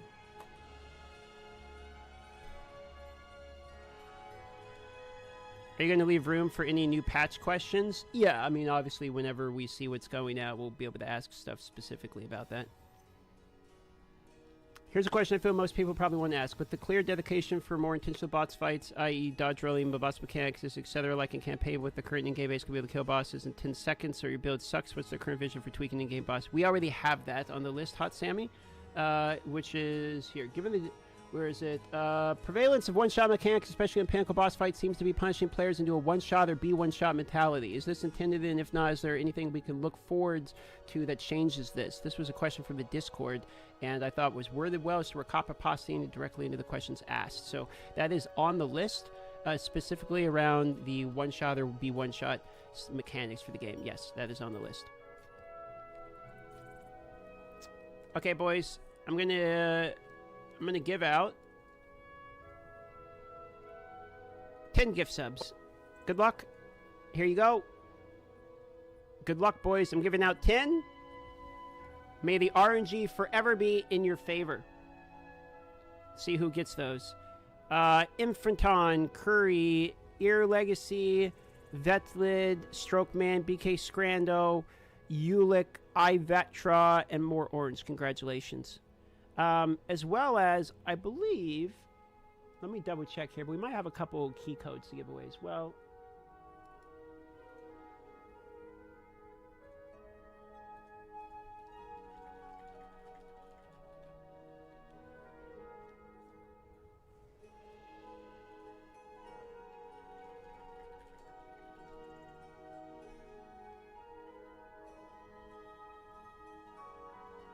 Let's see here. I don't know why I can't message him. Alright, never mind. I thought we had a few key codes to give out from a guy. But I can't get a hold of him.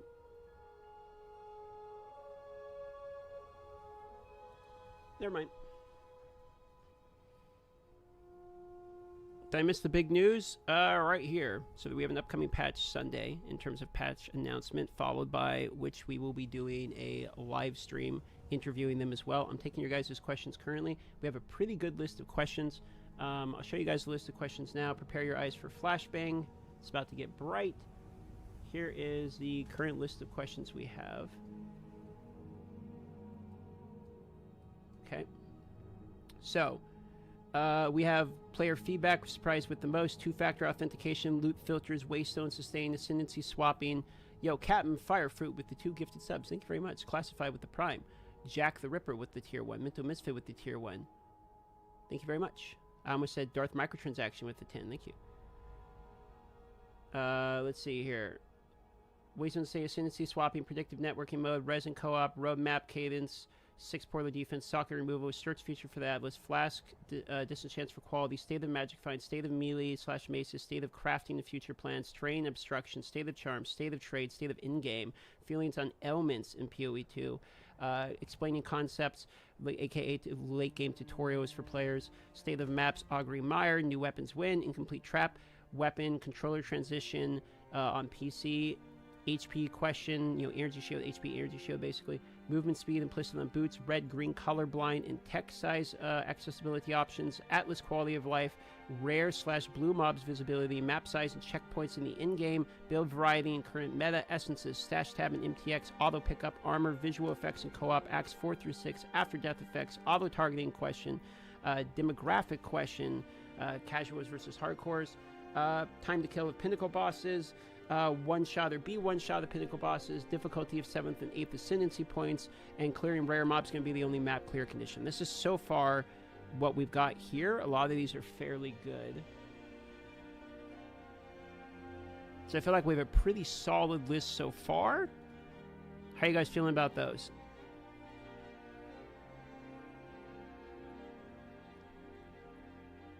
What about Colossus? What about it? Can you do a quick one about Twitch extensions? I think that's like an API related question. There was a question about APIs as well. Yo, Hampton with the 5 tier 1s. Thank you, Hampton. Very generous.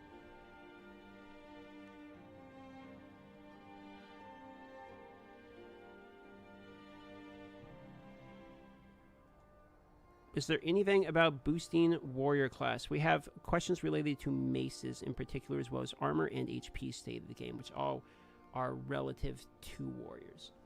Movement speed on boots, yep, that's as well. Colossus equals invisible dagger at the time he's one-shot, even 2k energy shield. So if you look at the latest patch notes, there was something related to this. Here you go. Perfected bug where projectiles of the Colossus knife attack were inaccurately positioned on top of the players. You're talking about this, where it would like one-shot you. Basically, projectiles were stacking. So, I believe that's your question right there. So, you got one shot today, 2k life. Maybe it's not out yet, but I thought that this was specifically for that. Minions stuck at doors big, so many maps with narrow hallways. I have seen a lot of minion AI related questions. Questions about the next 3 acts of the campaign. We have that one in there, yes. Acts 4 through 6 in the timeline. Crafting looting is in there as well. State of armor is already in the list, yes. I'll add AI, minion AI to the list just because I've been seeing that one so much.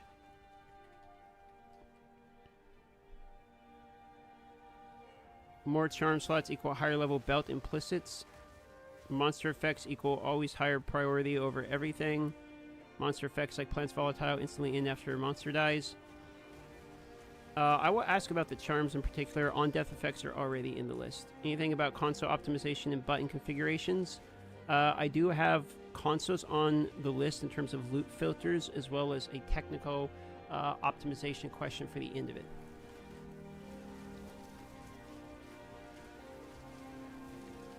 Do you have plans to make it easier for casuals to try different builds? We have an ascendancy reswapping question, which might help with that. Other than that, I would say the game is significantly easier than PoE 1 to try different builds, considering that it's Go to respec now. So, and they just lowered the cost of respecing. Are you doing the Tavern Talk with them? Yeah, Tavern Talk is the name of me and Gauzy's podcast that we do. So they will be coming on the channel directly after the live stream reveal in order to be answering questions related to the recent patch and other interview-related questions. So yeah, we will be hosting that here.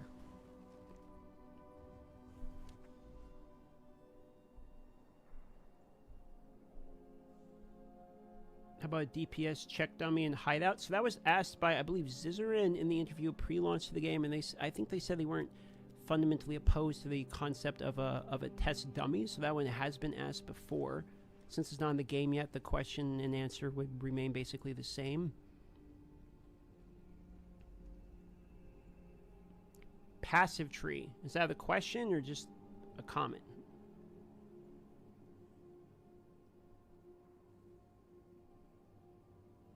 Any plans for co-op? Currently a bit off with increased difficulty, res timer, etc. I can ask about the state of co-op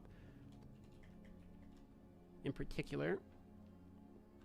Question about balancing philosophy. We do have some meta-related questions in the state of the meta-related questions. Yes, and we also have balancing philosophy in relation to pinnacle bosses as well on the list.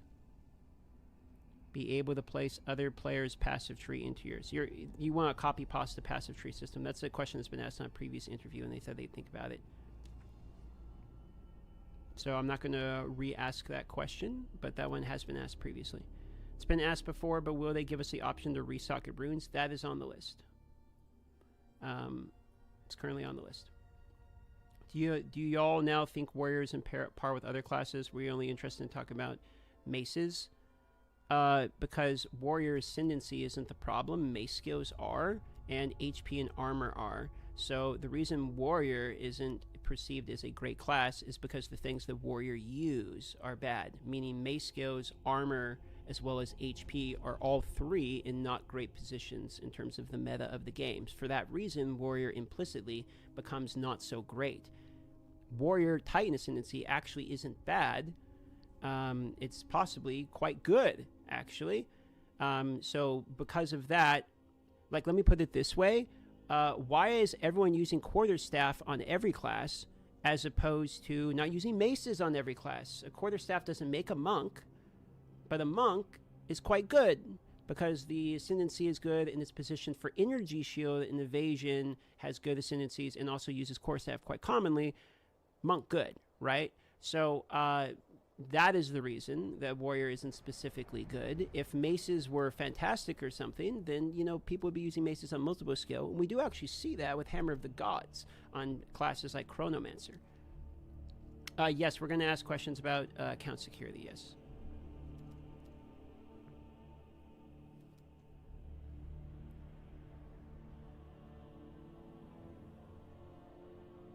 Question everyone really wants to know, when is Druid coming? Druid and Blythe are on the list. Do they know about the language reset after a patch? I'm sure that's a bug feedback point you could probably put in a forum post or something. Could you please ask if there will ever be a time when we can choose our class's gender? I will not ask that because it has been asked, I think, 3 or 4 times before the launch of the game, and their answer was always the same. It's not a priority for them, and they don't really believe in character customization as like a primary focal point of development for the game. It would require new rigging, and they're not going to do that while they're working on the early access rest of the game. You have a question? Go for a hog. Current state of the Atlas tree, specifically the league mechanics. We do have a question related to the league mechanics.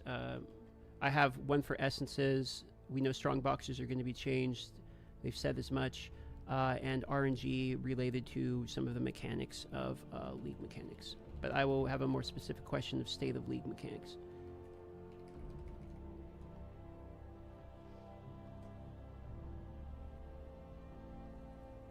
Atlas Tree Search, Zoom Out, both of those are actually on the list as well. Templar Whim, we have questions related to when they're going to announce the new classes as well. Can we expect seamless transition from controller to mouse and key? Yep, Hog, that's actually already on the list. It's a very common question. I will ask that one during the rapid fire portion. Swap resist craft. If you're talking about runes, that's on the list as well. Predictive network mode, that one is on the list as well. No problem, Hog. Good to see you, by the way.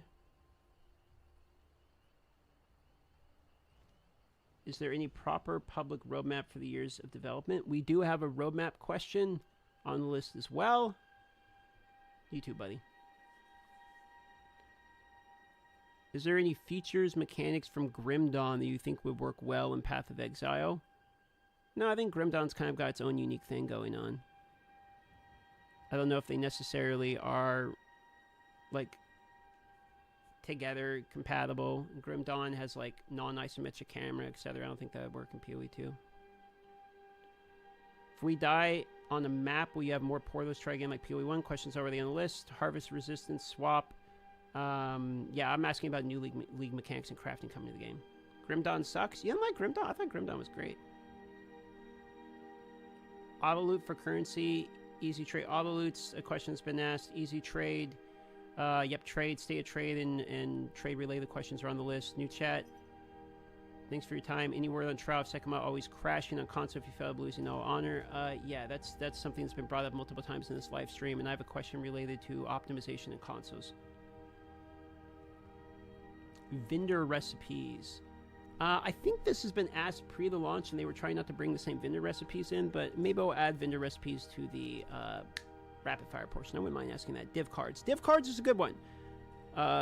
Because they actually, we know div cards are coming to the game because they gave out those cubes to all of us, and in some of those cubes, they had div card possibilities that you could make. So, it's a good one. Hex Blast only exploding one curse on target instead of 2 or 3. That's a bug report. I would submit that as a bug report. Things that are bug reports are not really questions to ask them about. Any questions concerning adding more deterministic crafting to the game? Yes, we do have crafting related questions in the game. Anything about the game freezing and locking up on PCs on loading screens? We have an optimization related question on the state of optimization and if they have changes incoming to the game related to that. Yes.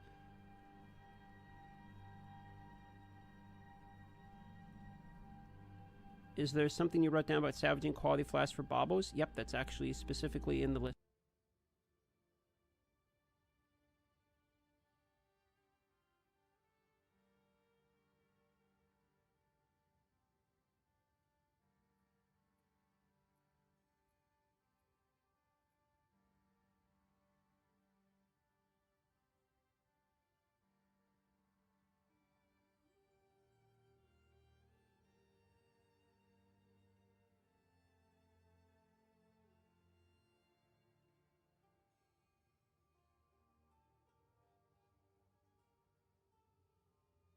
Hello everybody, it's me, Farm. We're with Path of Exile 2, and I'm going to show off a bit of a showcase run of a tier 16 +2 level Citadel run with the SRS Infernalist. Well, my slight take on that, where we've made it quite tanky. It can get one shot at this difficulty, right? At tier 16 +2 levels.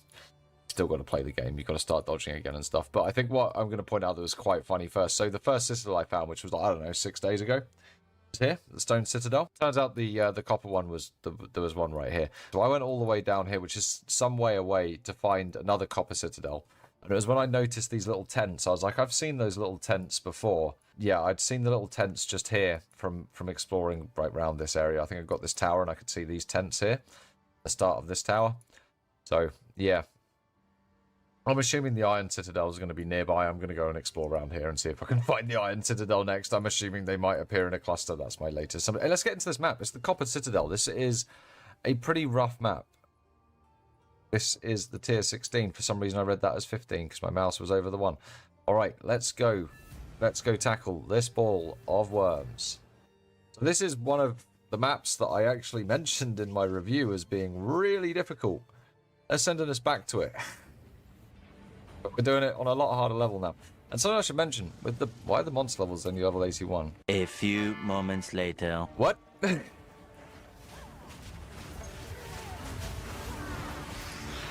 You all saw that icon, right? Right? I need to pick up an item and see what item level it is. That's the only way I can check to see what's going on here. Right, the Coalesce Corruption's definitely kicking in because we've got demon things spawning. These bridges suck. Right. Now I'm dropping at item level 81. This should be a level 82 place. Oh my god, is the Atlas tree thing that makes places irradiated actually bugged? And it doesn't give the +1 when it comes from a boss being there. No. Well, I guess we're doing a level 81, guys.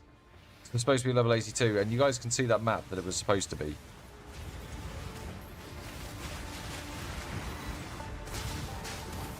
Those stellar amulets, I think, might be able to roll quite good. Level 82 would have dropped some potential really good crafting bases. There's some... So the items can roll tiers of upgrades based on the actual item level. The item level's tied to the monster level of the place you're in. So if we could drop level 82, that could have got us some like awesome bases and we could have had some cool stuff to craft with. But, I mean, there's going to be 81s. 81 gives access to a couple of things, but 82 gives access to everything. You can get everything there. All the best stuff. All the biggest pieces. Why don't we make it through this map, of course. This map's pretty spicy. But anyway, okay, level 81 showcase. Guys, I'll make sure that's correct in the thumbnail, and then you can all laugh at me being confused. That's definitely a bug, though. This should 100% be level 82. I'm going to have to check that out on another couple of maps. For sure. But yeah, general playstyle with this character, just cast Fireball. Cast Fireball forwards, curse up. We've got a Cursed Ground on Flammability and the one that makes it spread Hex Bloom on our Enfeeble. And we've got the other skill there, but I don't remember the last time I pressed T. I keep pressing T for teleport, because it's where I used to put the Town Portal spell back in day. So I keep doing that. But yeah, that's obviously not doing anything, because well, it does. It just uses a load of my health, because I've got Ablation on that spell. I'm assuming as well I'm not going to be able to drop level 20 support gems here. In fact, I'm starting to think level 20 gems only drop from the Arbiter. Because there's something where it's like 10% chance to drop a special skill gem, and it's like something of knowledge past. So, I don't know, that's either going to be like a plus skills skill gem or something. Plus skills support gem, that'd be amazing. Or, we might be where the 20 gems drop from. I don't know, I've done a lot of high level keys now, a lot of 82s, 81s, not seen a level 20. Seen loads of 19s. Got to the point now where I'm stocking up 19s, I think. But 19s are getting quite cheap, so they make me. I've not seen a 20 on the market. So either there's so few appearing, and someone's just snapping them up, ready to do a bit of a monopoly job, or I don't know. Find out, I guess, when we get to the Arbiter. Maybe it's a really hard fight. Oh, it's taking pity on us and showing us where the rares are. So I spent so long blithering about at the start.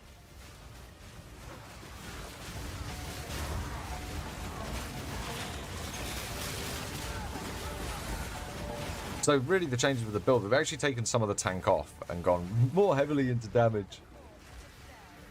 I just figured like we weren't getting one shot by anything, physical or otherwise, so I dropped about 11% phys resistance for a significant increase in damage.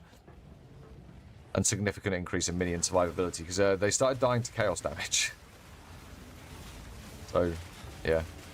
They were fine against everything else, but there was a couple of bosses where I was just running around like a headless chicken.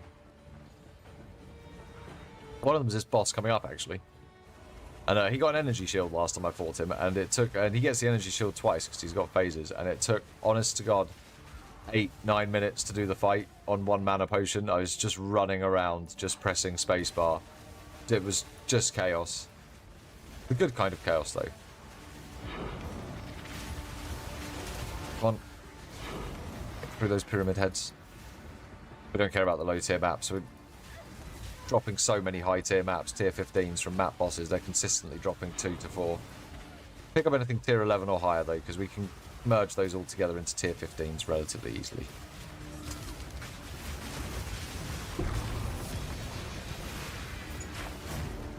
I think I've had several of those crystal focuses now. Crystal foci or crystal focuses? I think it's crystal foci. Folk you? No, foci. Oh no, folk me. Alright, let's go. Let's go, Temple Head. Oh look, he's going to suck up all the corpses into a lovely dress. What a lovely dress he's wearing. Oh, he doesn't have shield, but he's got magma barrier, so he's going to explode in a shitload of damage. You can see map bosses. Quite a lot of health. Let's make sure we've got...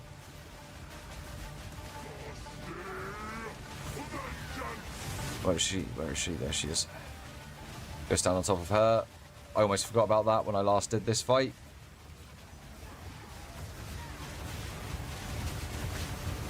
Get some mana charges back. It's good. Back to the DPS. Get a guy on a spike. Mike Spike. Where everyone wants to be.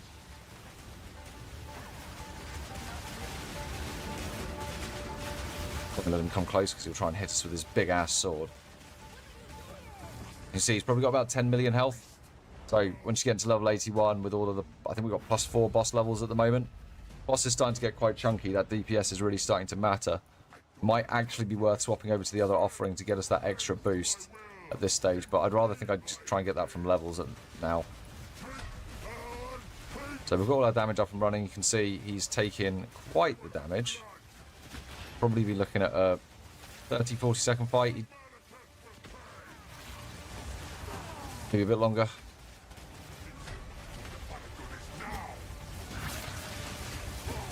Fortunately, he's ripped through a bunch of our guys.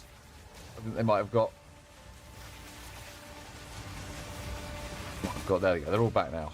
So once if the guys go down, if the lads take a fat L, then damage is affected.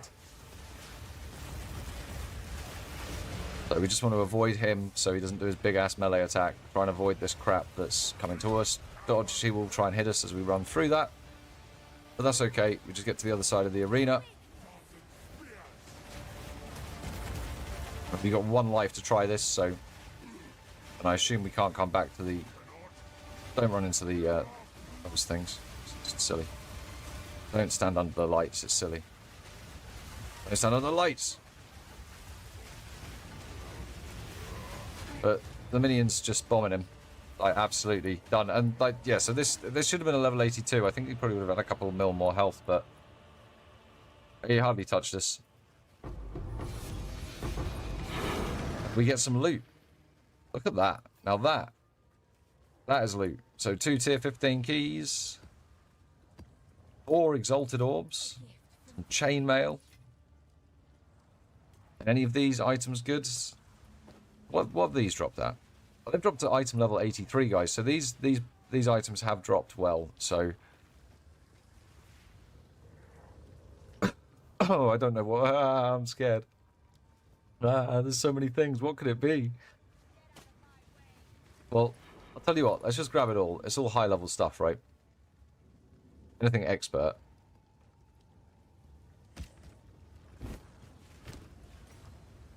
Bit out of room, but we can come back and grab it. But anyway, there you go. There's a showcase of the run of the character doing tier 81. No problem. Did he not drop us another key piece? Do we only get 1 key piece? Oh. I thought he was going to drop us another key piece. Oh, no, he did. It's right there. I'm actually... Guys, I hope you enjoyed this showcase. I'll catch you in the next video. Have a good one.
Hello everyone. So I was thinking, and I realized that most people probably don't know, but you can actually get multiple crisis fragments from a single Citadel boss, and this is actually explained in-game. If you go to the atlas here, on the map legend, you can see under the Stone Citadel, increases to Waystone drop chance, give a chance for additional crisis fragments to drop. So what exactly does this mean, Waystone drop chance? And this is basically the modifier right here. If you look at your map modifiers, you can see in this map I have over 1,000% increased waystones found in area, which means when I defeat Doryani here, I will end up with multiple crisis fragments from the boss.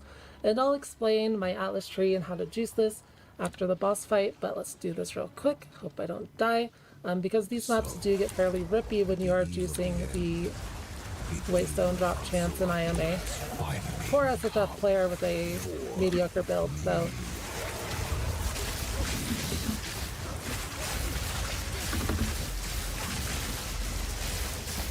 but yeah, so there's a few things you can do to juice this. Oh god, the boss is bugged. Let's go.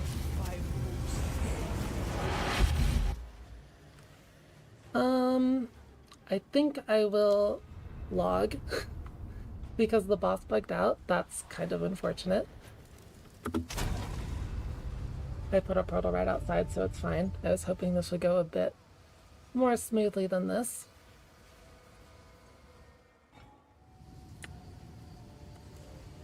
Because yeah, I just want to show the fragment drops live and then talk about it a little bit.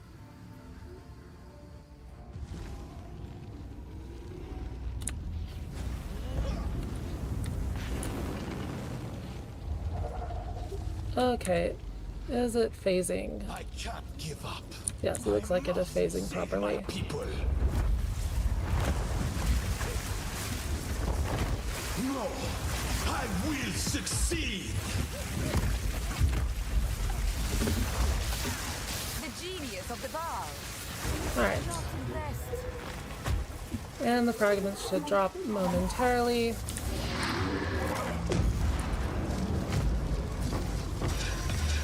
And you can see that we got 3 fragments from one boss. 3 whole fragments. So, yeah, how do we get this amount of increased waystones found in area? And there's a few things you need to know to do this. First up is the atlas tree, and I'll go over that first. Now, I did unspec all of my boss difficulty points because I am not completely sure that these actually affect the fragment drops, but because I'm in SSF, I don't want to add the difficulty and have a chance at bricking the fight. My build's not quite good enough, right? So I just unspec these. You can still get many fragments even with 0 difficulty, and I don't know for sure whether difficulty 4 increases the rates or not. I would like if someone could, test that for me. That's maybe in trade with a stronger build. That would be pretty nice. But yeah, you can do this at 0 difficulty, so 0 difficulty is pretty easy. They have fairly low HP. And then for the other atlas tree, it's going to look pretty weird. What we want is full modifier effect for waystones and full waystone drop chance. So these nodes here, 3% increased effect of explicit modifiers on your waystones. We grab all of these. They're here, here, here, and here. And then we also get Grueling Journey, which increases it by 2% per explicit modifier on the waystone. So if you have a 6 mod waystone, this is another 12%. The small nodes add up to 30%, and then this node is up to 12%. And what this does is it's going to scale the modifiers on your waystone. So you can see this waystone here has 515% waystone drop chance. Those small nodes from the tree are going to scale that by 40%. So it's going to go from 500% all the way up to over 700%. And that's really good. Of course, it's also going to scale the modifiers themselves. So you can see in this one I have we have 70% increased monster damage, massive amounts of haste, tons of added damage, and tons of freezing night shock buildup. This is why we do the fight on 0 difficulty, because it is incredibly rippy with these modifiers. You do have to be careful if you're juicing your maps this much, right? And Waystone drop chance only comes from suffix modifiers on maps on waystones. And suffix modifiers are the ones that make monsters stronger. Prefix modifiers on maps do not give waystone drop chance. They improve the rewards of your map. So they're things like increased rarity items found, etc. So you really want maps with a lot of good suffix modifiers on them to improve the waystone drop chance of your waystone, right? So very important that you get this high through suffix modifiers. And as far as the rest of the tree goes, we have, you know, quantity of waystones found that adds to the number. Most of it is just pathing to these modifier nodes. Then we also have unstable energies, which is when you open the map, it's a 50. It's going to either increase the effect of your prefix modifiers or your suffix modifiers by 25%. So it's a 50-50 each time you enter a Citadel to get 25% more effective suffix modifiers. So, you know, if your map is juiced and you have like 700, 800% from your suffix modifiers already scaled from the tree in a good waystone, that 25% more is really what's going to get you to over 1,000 like I did here. And that's from, you know, that is from juicing the suffixes on your waystone. And yeah, anyways, how do we get good suffixes on the waystone? So as you can see here, this waystone is 515%. It has 6 suffixes on it and it is corrupted. Now normally an item can only have 3 prefixes and 3 suffixes by default. However, one of the corrupted outcomes for waystones is to turn all modifiers on the waystone into prefixes or suffixes. I'm pretty sure that it can only change modifiers that are on the waystone. So if you have a 4 mod waystone, you'll get 4 suffixes. If you have a 5 mod waystone, you'll get 5 suffixes. If you have a 6 mod waystone, you'll get 6 suffixes. And you really want these 6 suffix waystones to get these massive waystone drop chance modifiers, right? Huge bonus for a 6 suffix map. Of course, that means the map is even rippier. Like if you were to run this, monsters would be penning half of your elemental resistance. You'd be taking like triple elemental damage, right? And you'd be like constantly getting stunned by enemies with the stun buildup.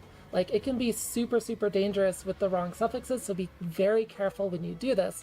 You may be better off going for, you know, maps with like a smaller bonus, more around like 300%. In my experience, 300, 350% usually will guarantee at least 2 fragments, and you don't need to spec your atlas for that. But if you go to 1,000, I think you'll always get 3, and you have a chance at 4. So yeah, all of that, very important. There's a lot of things to keep in mind here. It is annoying to spec your atlas for citadels like this. At least respecs are cheap and only cost gold, but it is quite expensive each time. Usually the atlas I'm running is going to be juicing like rare monsters and shrines and stuff. Essences, like you don't really want to run this type of atlas normally, but this is what works for specifically this strategy.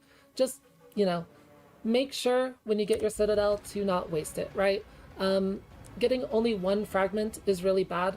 3 does require a very rippy map, but 2 is very, very doable. If you just put in like a 400% map, that's not too bad. Without scaling the increased effect on it or anything like that, you will always get 2 fragments, and that is more than enough in my opinion. But 3 is fantastic if your build can handle it. And yeah, that's about it.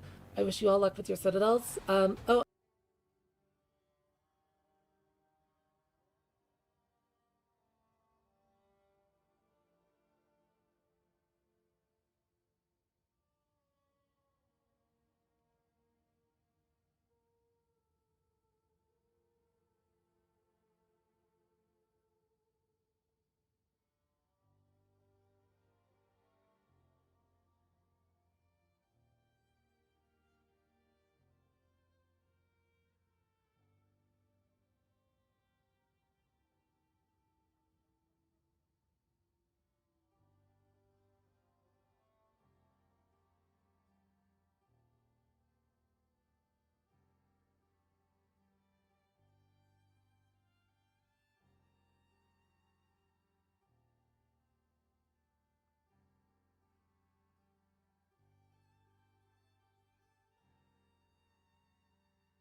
normally, but quite expensive each stone. And it has 6 fixes, so waste elemental. It can be a bonus, have it change each time. Usually the Atlas I'm running is going to be choosing like rare monsters and shrines and stuff, essences. Like, you don't really want to run this type of Atlas normally, but this is what works for specifically the strategy. Just, you know, make sure when you get your Citadel to not waste it, right? It is quite expensive.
You're trying to copy trade me? What are you trying to do here?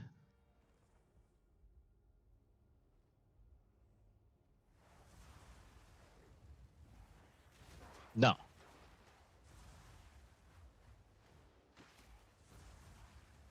I'm just looking at Bitcoin. If Bitcoin can keep moving higher very slowly, then hype is going to move too.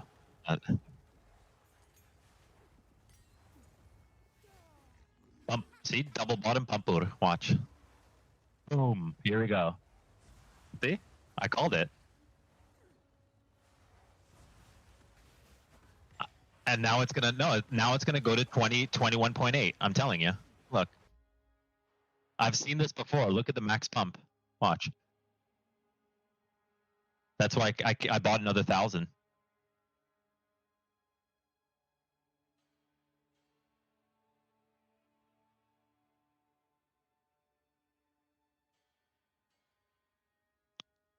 Damn, max short. I sold all. Good luck.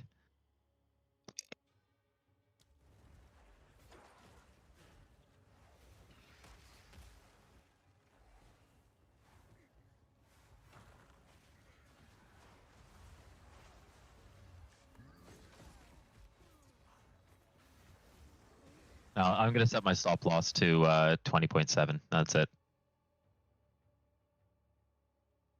Oh, then that's perfect. Good for you. Good luck. My 20.4. I bought 1,000 at 20.2, and then I bought 500 every single time I could on dips. Gonna let this go for a little bit. Needs to send. I do have a call in a bit. I have to prepare for a little bit. I had to expense the trip. I'm going to Ottawa for sure now. So I'm leaving on Wednesday afternoon, getting there for Wednesday night to Ottawa, and then I'm gonna just roam around and eat there and get ready for the next day. And then on Thursday I work all day in the Ottawa office, and then on Friday morning I check out of the hotel, and then Ben's gonna pick me up, and I'm gonna head to Montreal. Yeah, it's on the 22nd. It's in 2 weeks. Yeah. Oh, sorry. Sorry, that's not what I meant. Anyway. Well, he's gonna drive there, he said, so. I'm taking a train, GO train, or not GO train, the Via Rail.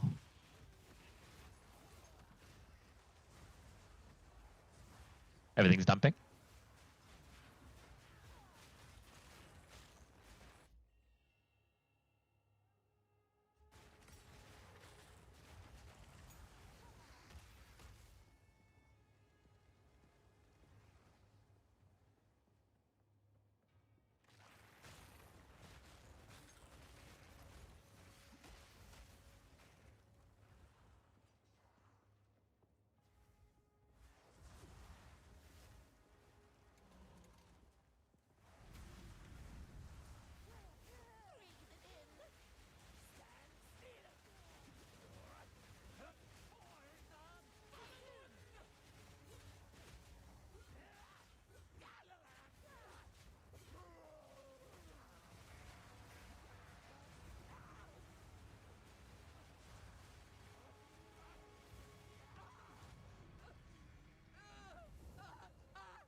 Or max dumping.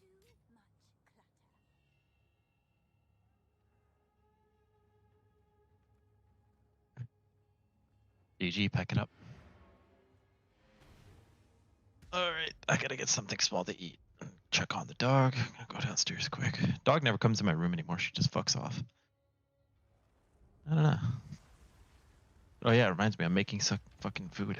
Shit. I've been cooking. Oh, the dog fucking peed. Damn it.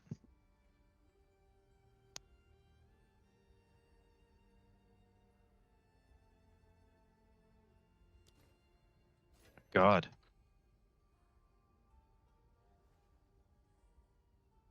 Ridiculous, man.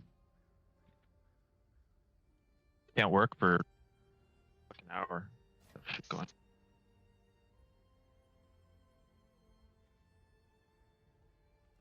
Man, I had like a liter of water evaporate from the stew. Yeah. I'm cooking broth, and so much, like almost all of the water's gone. 2 hours. It's on medium heat. That's what you're supposed to do.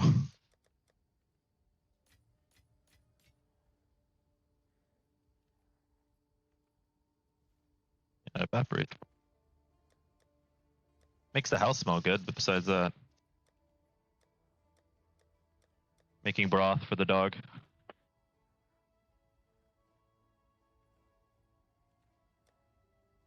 I'm gonna clean everything as usual. Good Cass.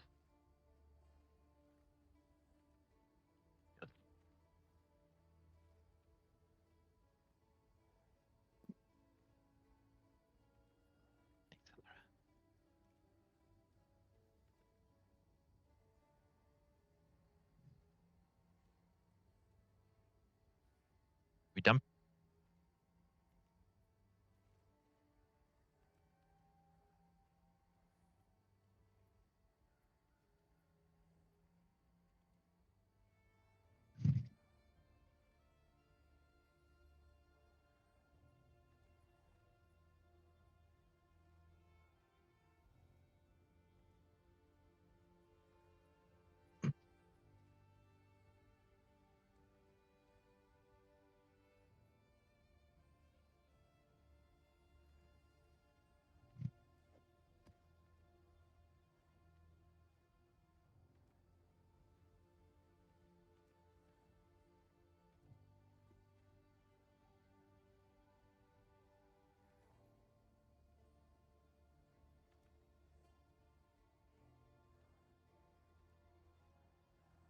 Going on with the chart, so what's going on?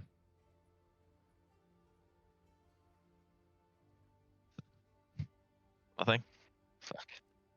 Alright, I'm selling.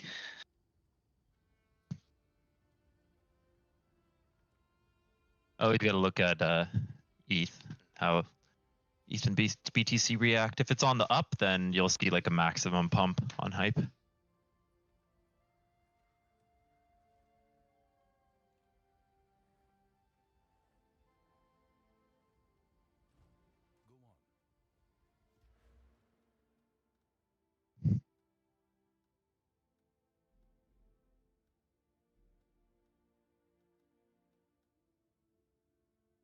Lara.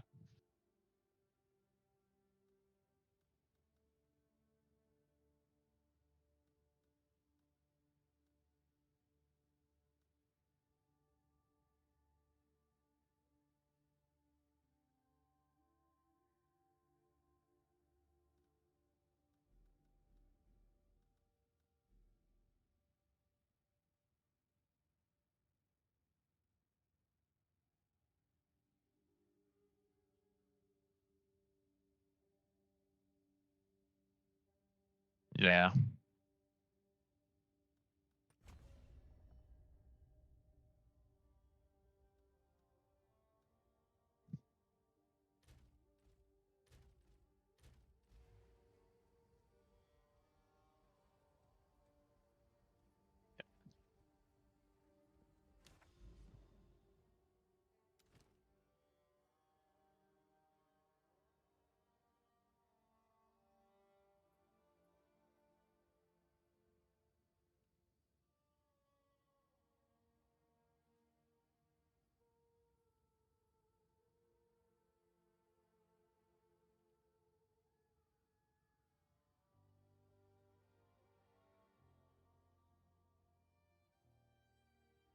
Has to sell everything, so pumps, please. Fuck. Just need you to sell.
pray for some Centaurs.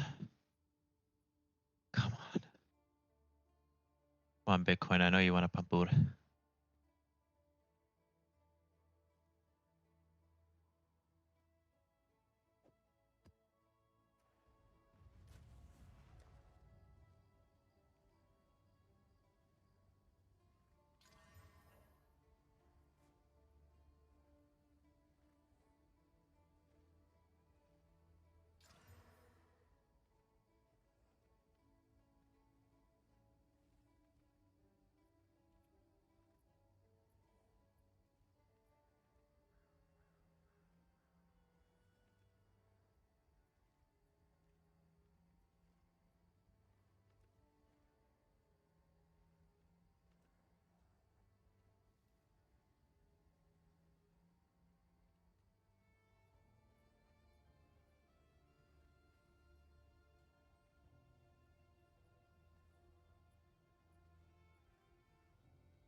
I gotta log into Champions today. I totally forgot.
Alright, I gotta load up on some shorts.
Okay, I'm gonna get ready for my meeting.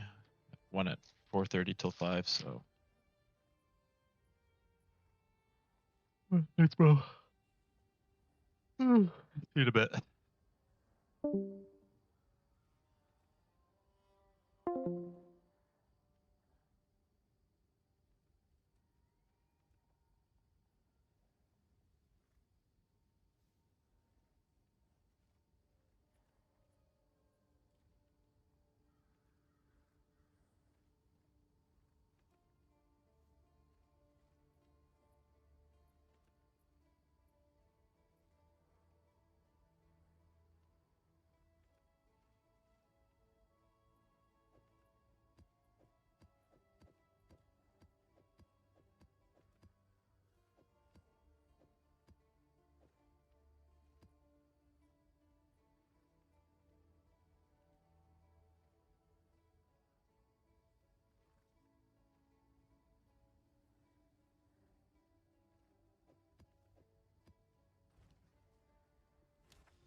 make sure when you get your Citadel to not waste it, juicing the suffixes on your waystone and yeah, boss difficulty points, because I am not completely sure that these actually affect the fragment drops, but because I'm in SSF, I don't want to add the difficulty and have a chance at bricking the fight. My build's not quite good enough, right? So I just unspec these. You can still get many fragments even with 0 difficulty, and I don't know for sure whether difficulty 4 increases the rates or not. I would like if someone could, test that for me. That's maybe in trade with a stronger build.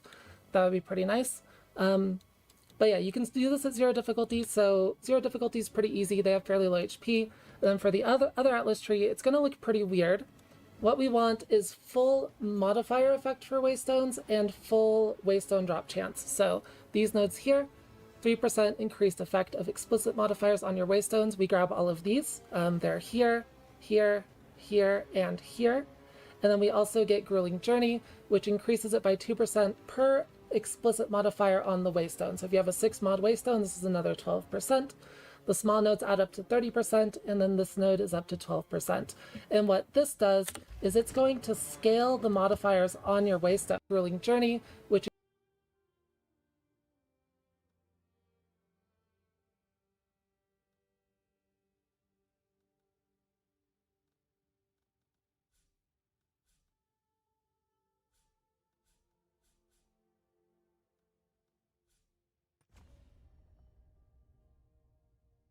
increases it by 2% per explicit modifier on the waystone. So if you have a 6 mod waystone, this is another 12%. The small nodes add up to 30%, and then this node is up to 12%. And what this does is it's going to scale the modifiers on your waystone. So you can see this waystone here has 515% waystone drop chance. Those small nodes from the tree are going to scale that by 40%. So it's going to go from 500% all the way up to over 700%.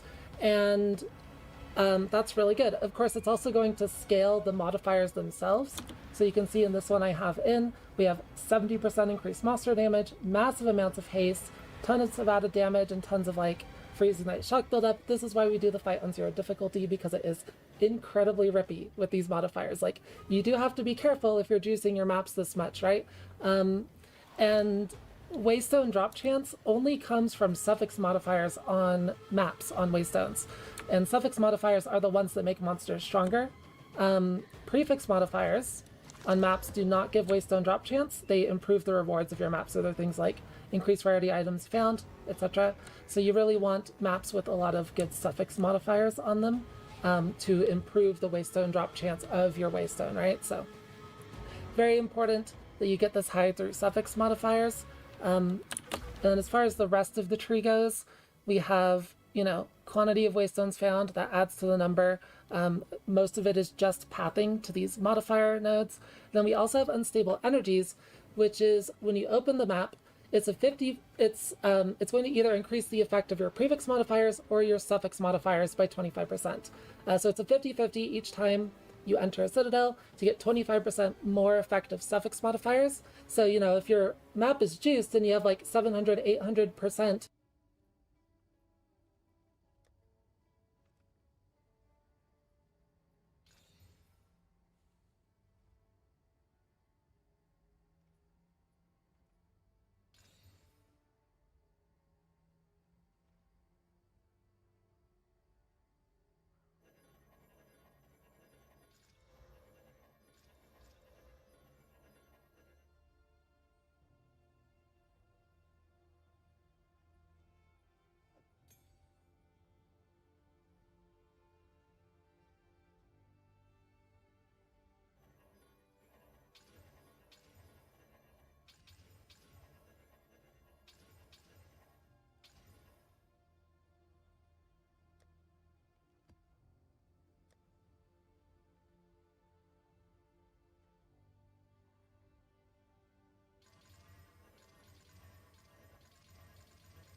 66% damage, extra lightning, 19.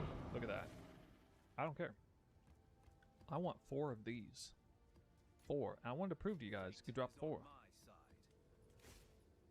Hey guys, what's up? It's New. Welcome back to another video. Today I'm going to be talking a little bit about Citadel farming for profit and what I've been doing recently to make a boatload of currency by target farming Citadels. Except I'm not really target farming Citadels, I'm just naturally running into them by doing other Atlas farms, Breach and Magic Finding mostly.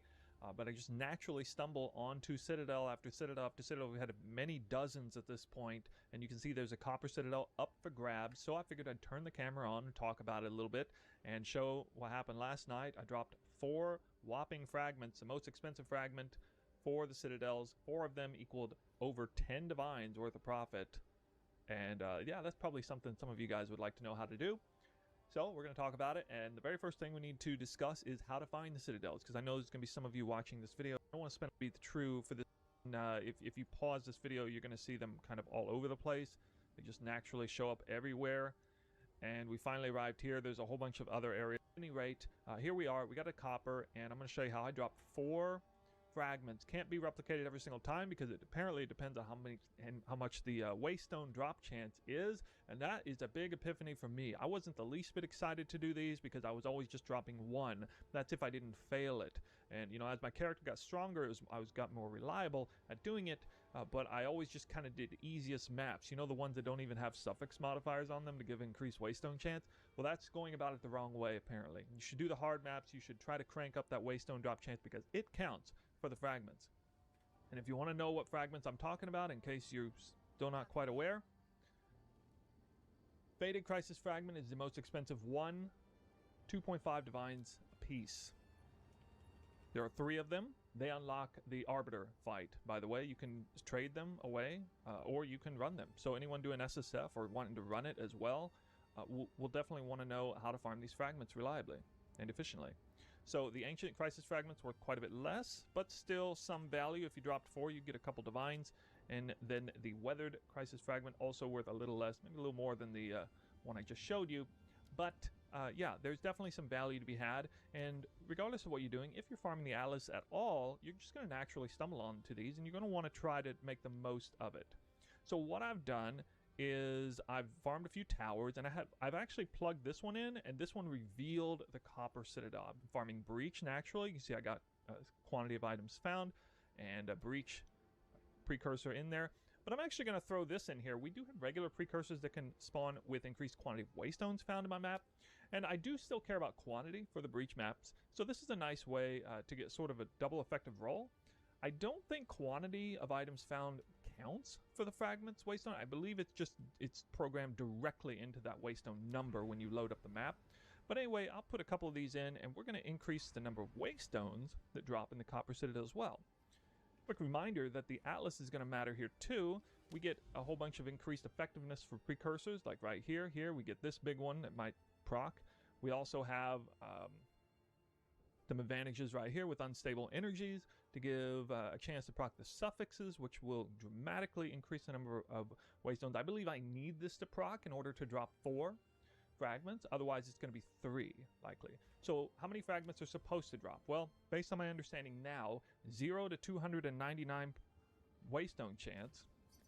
Should probably grab a map in here. I got all my best maps here with the highest waystone drop chance. Most of them are over 600. Let's get the highest one. It's 675. Okay, so 0 to 299 on this number, after you've loaded it in the map, is 1 fragment drop. 300 to 599 should be 2. 600 to 1199 should be 3. And 1200 plus should be 4. I suppose 2400 would be 5. If the formula holds true, although I'm not sure how to get that much.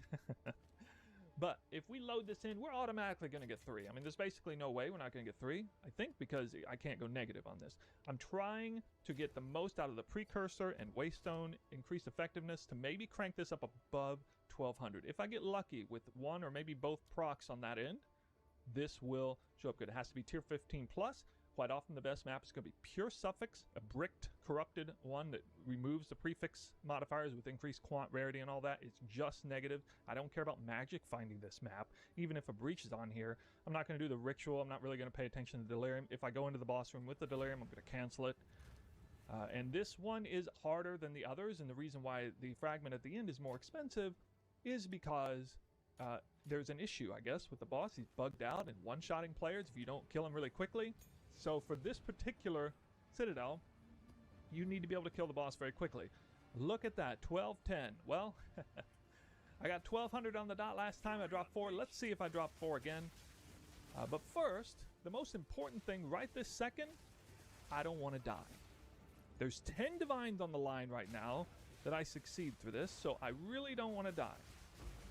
In fact, I should probably turn off delirium, but I'm gonna be just a little bit ballsy here, and I'm gonna keep delirium on for now. It's gonna be very embarrassing if I die.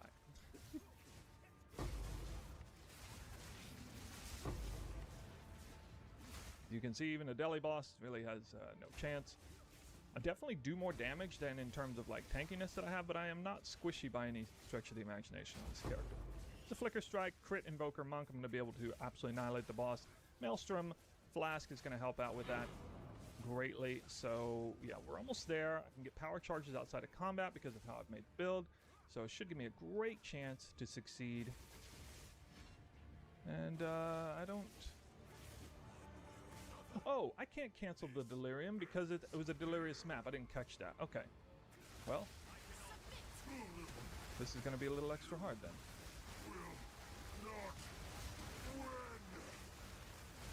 This is scary because he's not supposed to live this long.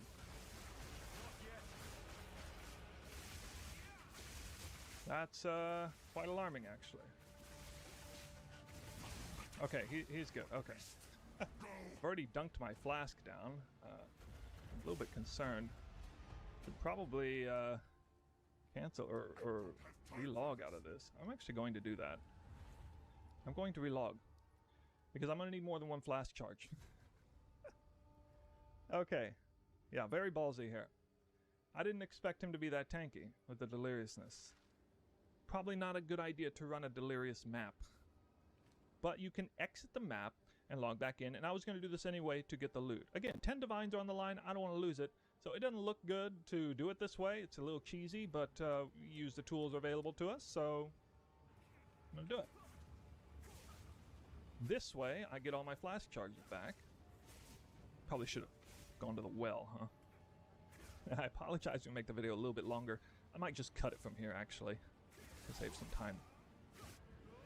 Okay, I made it to the end. I actually kind of cleared everything. So we are going to go port out back to the well. We have 6 portals, as long as we don't die. That's fine. And yeah, let's do this thing. 4 fragments on the line.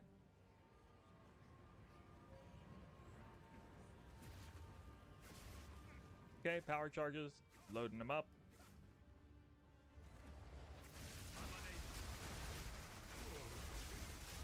Oh my god. It's frozen, right? Ho, ho, ho. I thought I was gonna die for sure if he wasn't frozen. Woo! Man, that was a gut wrencher. Note to self: don't do this on deliriousness. There it is. 4 fragments. I like this game. It's fun. There's some stakes sometimes. There's the rest of the loot.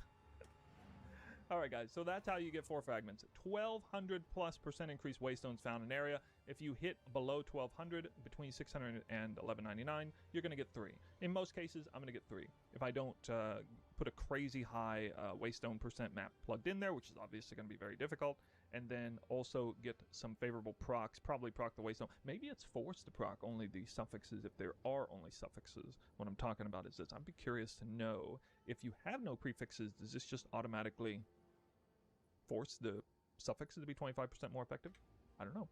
But you know what? I'm really, really glad I put these on the tower, because if I hadn't, I would not have hit that 1200 benchmark. So I played my cards right, I got lucky, and I got paid now. And so as you can see, I can go right over here, and I can click this, da-da-da-da, I'm not interested in doing the Arbiter. I'm interested in 10 Divines. And if I leave that on for a little while, as you saw, if I reverse this and I try to purchase these, I do have to pay 10 Divines. So I'm next on the list, basically. That's going to sell very soon. Yeah, I'm 10 Divines victor for it. Yay. Alright guys, let me know if you have any questions in the comment section below. I do think it's just pretty straightforward how to find the Citadels. I don't know how to find more of copper than the other two. The biomes probably have something to do with that. But I definitely know how to make the most out of the Citadels. I think I gave you a nice showcase on that. Don't run the Delirious one. Be a little bit picky about the modifiers. Don't run some that, have ailment threshold and that kind of stuff. So probably a bad idea. Alright guys. That's it for the video. Look forward to more videos in the near future. Probably a build guide coming out on this build eventually. Although I didn't do a great job showcasing how strong it is at bossing. Definitely do better than that. Anyway, guys, I'll see you next time. Thanks for watching.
for a deal?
What are we doing here, Hera?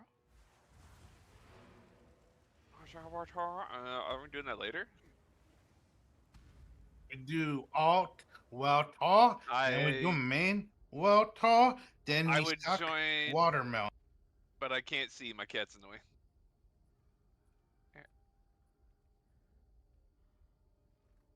Arthur? Oh, they're not worth a fire mage.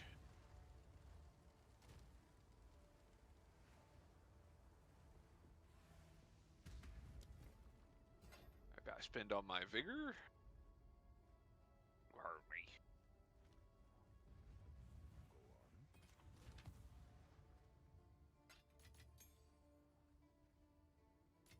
I don't want to make it easier for you.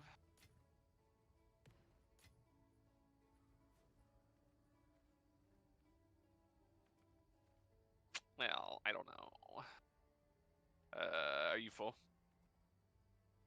Okay, yeah, I'm like spinning vigor on my ults. I did on my ARs earlier. Yeah. Well.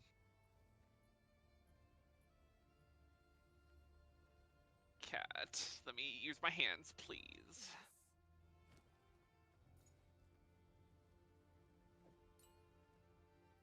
Fang. My fang. Ooh, what do I do with my alchemist?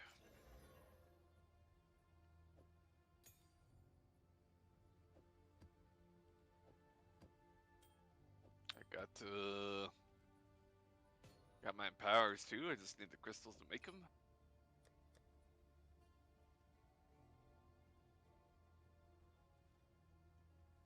Yeah.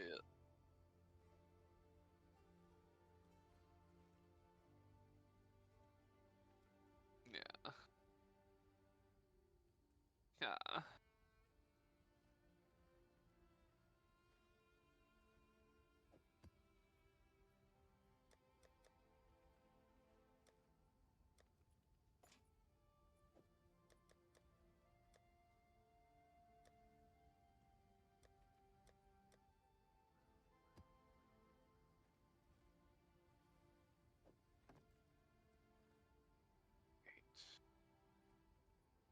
You make group. No.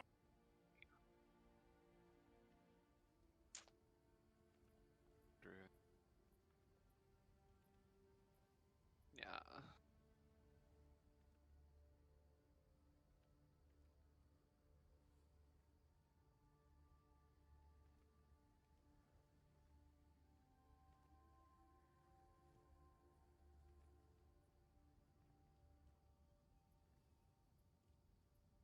Yeah.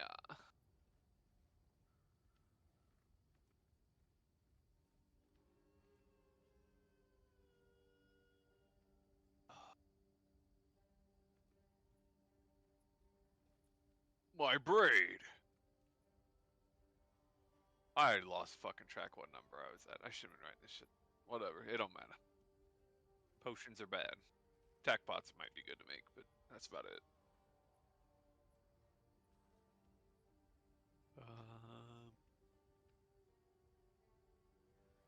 My braid.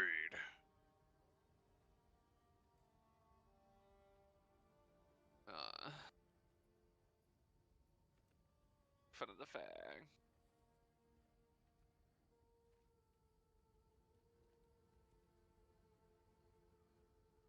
Oh yeah, potions are a big profit. Okay. Attack potions are, not the other ones. Yes. Yeah, the basic.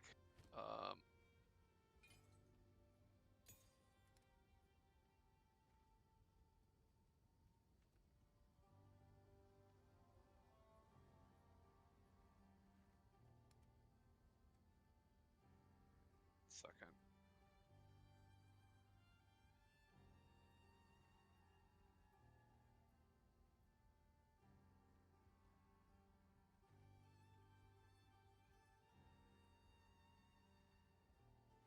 Curious if it powers still so.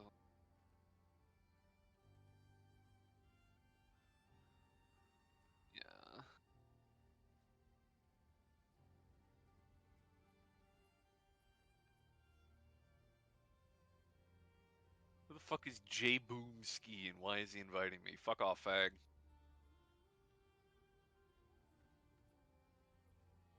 No, he wants to play fucking random other stupid shit. He's like these idiots. I want to play this. How about this instead? How about that?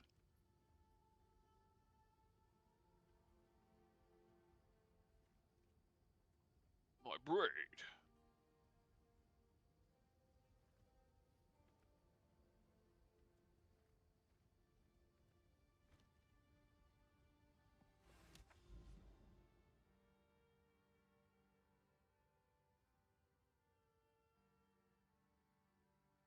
I was making the co-op, otherwise I'm running Temperu Mezu.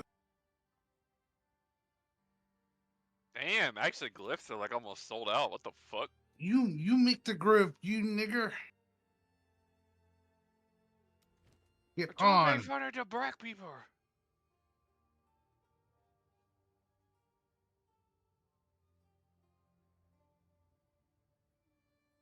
Okay, I'm gonna run my Necro and then we're gonna do our mains.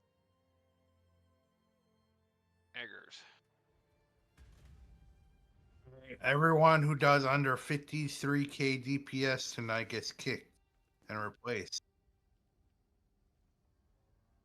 Kicked and replaced. We're gonna cycle through our roster of 14 people till all 10 people do 60k. I'll roll the dice, I swear. Low DPS rerolls warrior tank.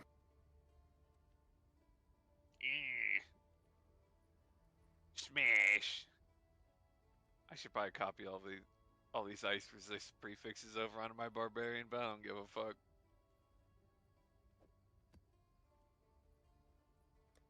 Smash.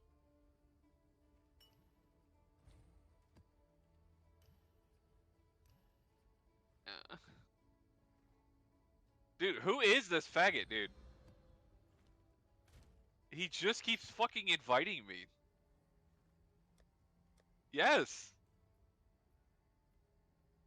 I even logged on a different character and he just fucking invited me over here too.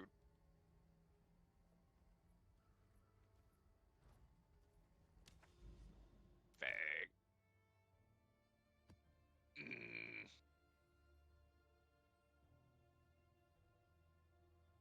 I hate them.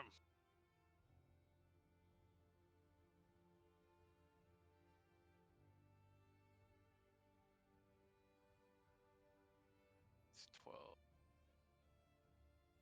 Sure.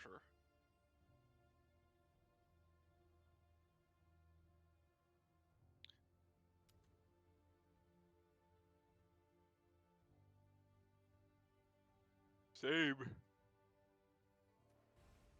I ain't gonna do shit.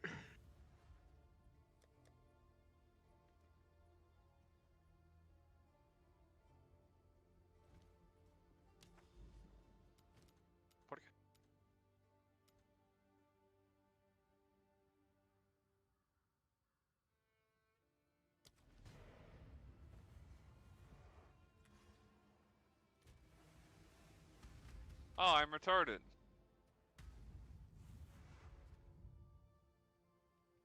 Yes. Dude.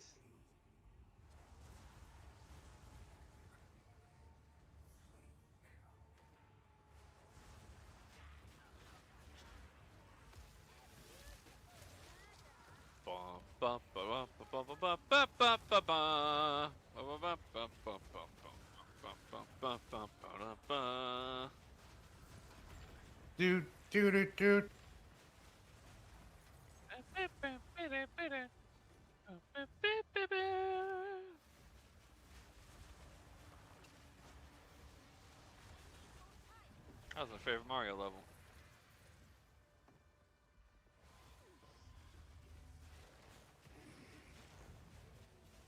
Need you to listen to my favorite album, Gangsta Rap, by the artist Gangsta Rap. Of the album Gangsta Rap. Look it up. You'll know it. You'll know. As soon as you hear the song called "Nigga Nigga Nigga," you'll know it. Why the police hate niggas? Nigga, nigga, nigga, nigga, nigga, nigga, nigga.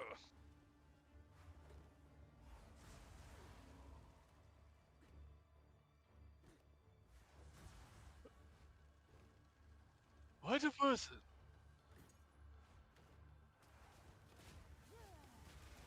Dang, it's okay. Retard about to hit 3 for 3.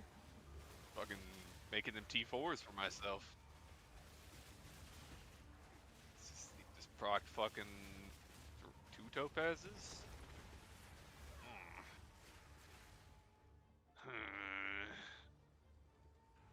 Yeah. You gotta proc it. No.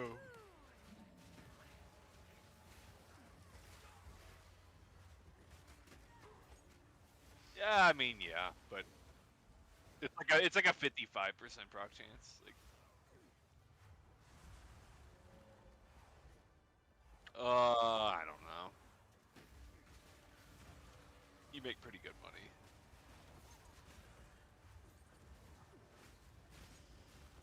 Yeah, but it's basically like if the next one procs, you'll break even. Like it's not, and they're pretty cheap vigor costs. That's why I'm actually surprised they've maintained the price they have, because they're really not that hard to make.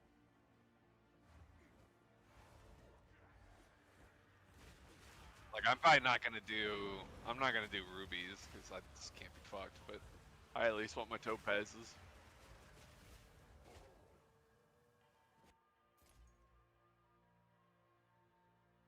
I mean, if I'm just making them myself and then selling them to myself and moving the gold back and forth is whatever. Like that's like not an issue at all. Otherwise, I wouldn't do this shit. Dang.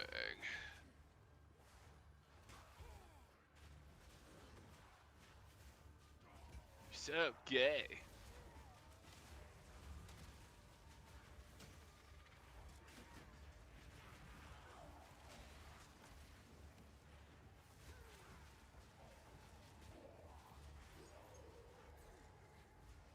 Alright, well.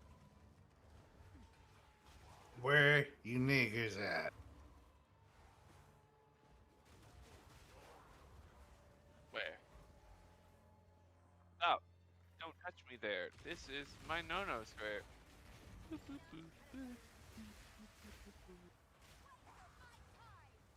You.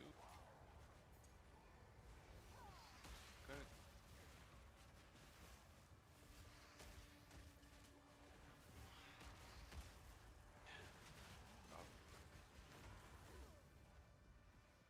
Oh well.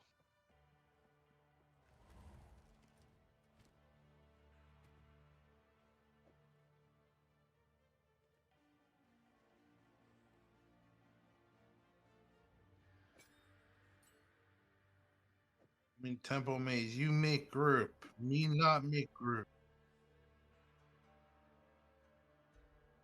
No, no, no, no, no, no, no, no. No, no, no, no, no, no, no, no, no.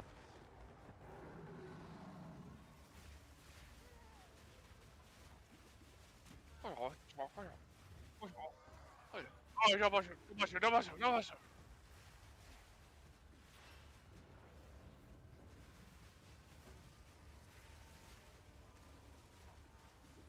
Tag me in.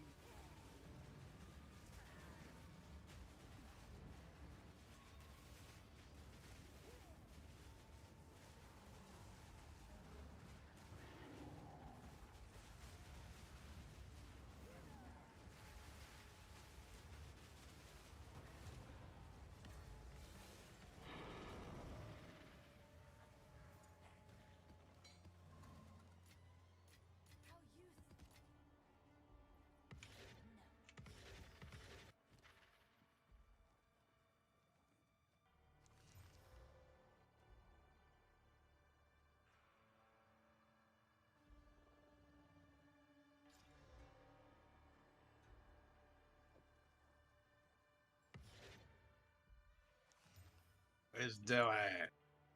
Hey everyone, say well Tor.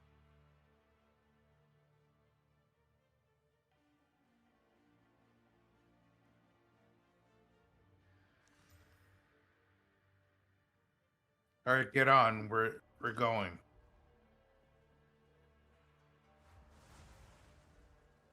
We have 3 slots. Hurry up.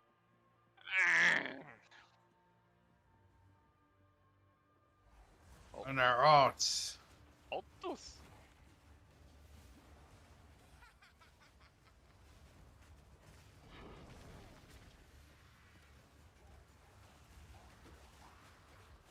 Alto.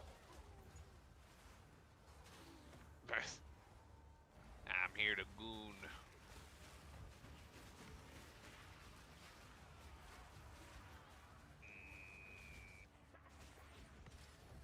Activate.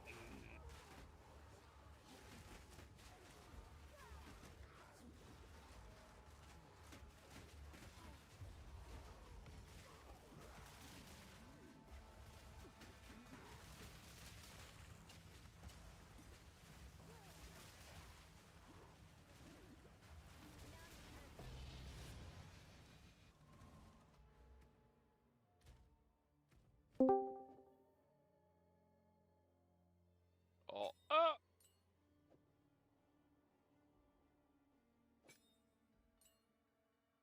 run, run, woo. Trust me, gay is in, gay is hot. I want some gay. That's true.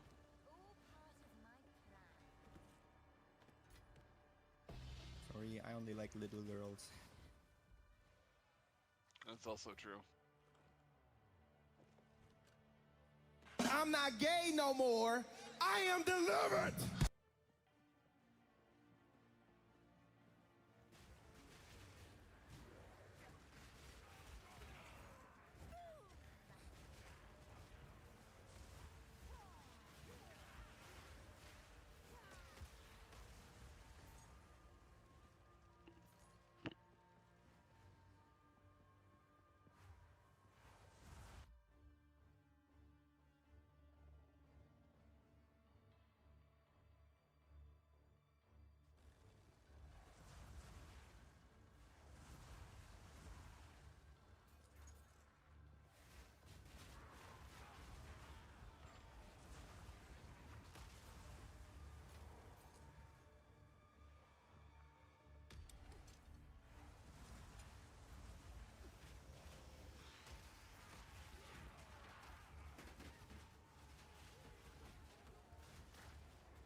You're not lying.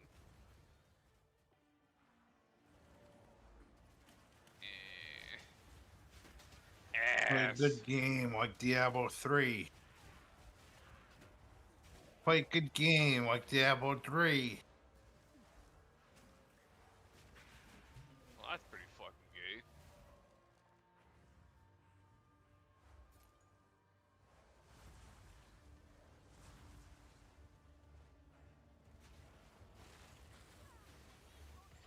I said get the retard out of your system. Fuck your life! Guys, we're getting there, guys. We're getting there. We just need to polish it like a fucking shoe. Like a fucking shoe. Dude, why did he say it? He just busted that out of nowhere, dude. He was like a fucking shoe. No, it was fucking devil in the mirror. He was on Dude, something. y'all broke ass niggas came and did, dude. Like a fucking shoe.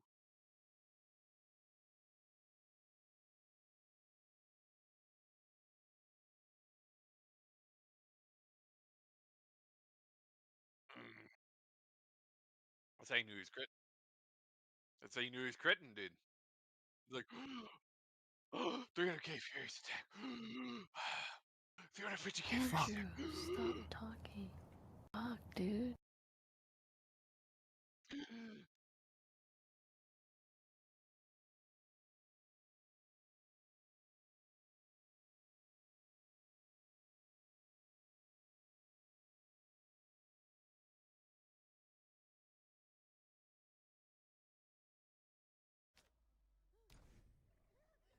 Who gives a fuck? Is the food festival back? Oh, I still have like 300 rainbow cookies. I gotta redeem them. What an idiot. I saw my barbecue bucket materials.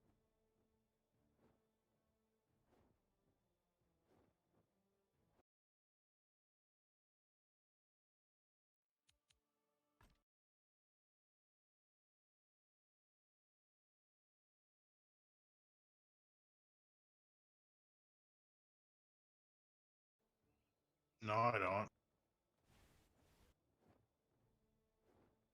That was just to get you a log off of PoE. Oh.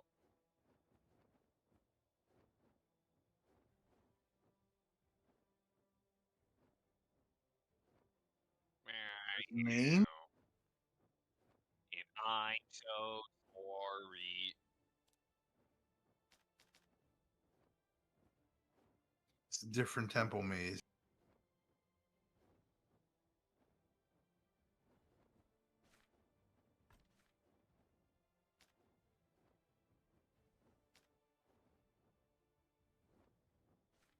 Yeah.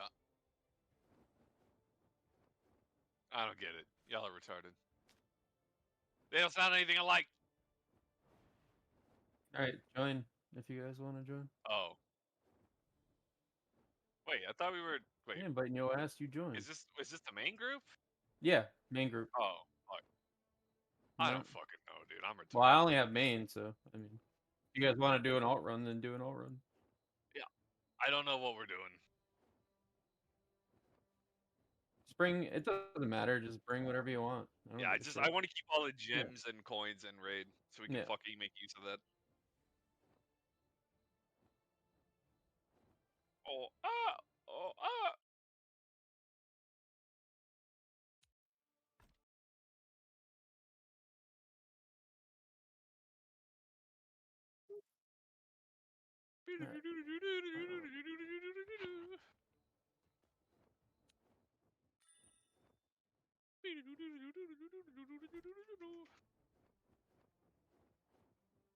Yeah.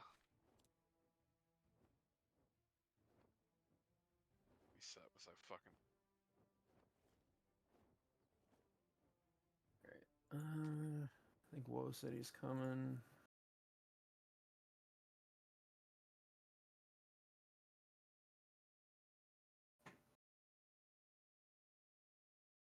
Time for a war.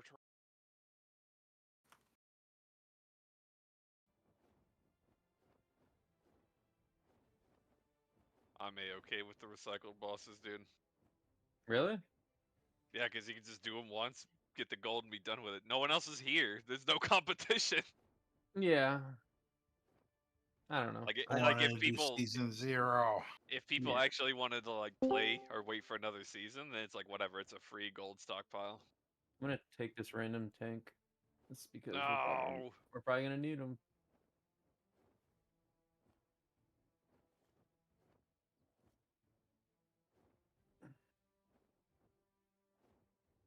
I think it's just Woe coming, and that's it.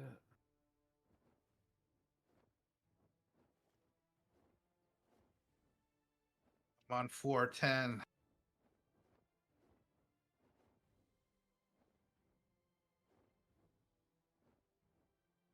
Gross. Okay.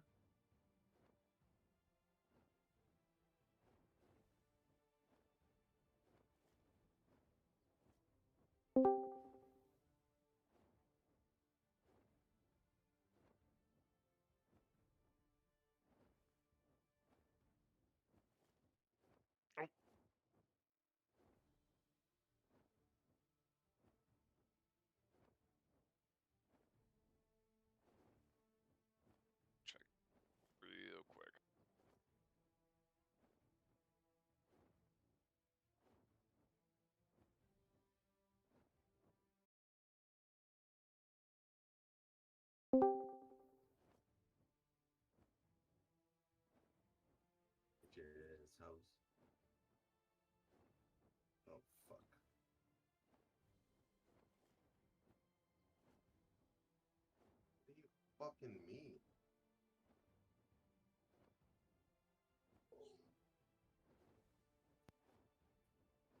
Autism? What the fuck? Where's my daily pussy tax? I ain't taking no cat Hello? pictures today. Hello? Hello? Does this work? Yeah, you're gay. Oh, fuck, I am gay. I love wieners. Hmm. What?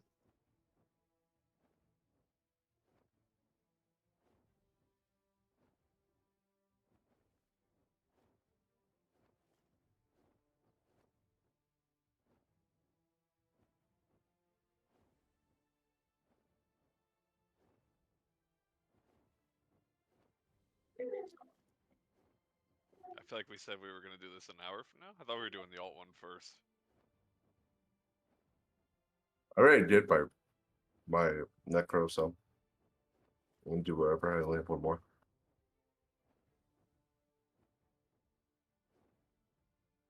Gay. Here you go.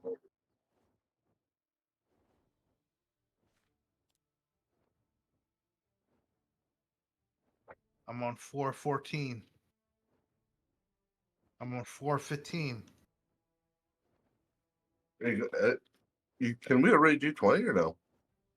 What are we doing, Temple Maze? You can do 16. Mm.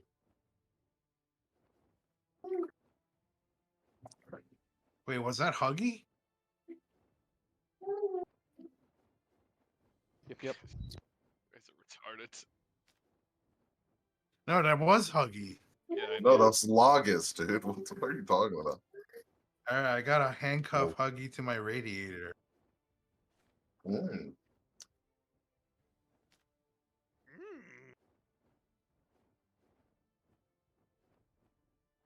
Who are we actually missing? Let's see. We've got.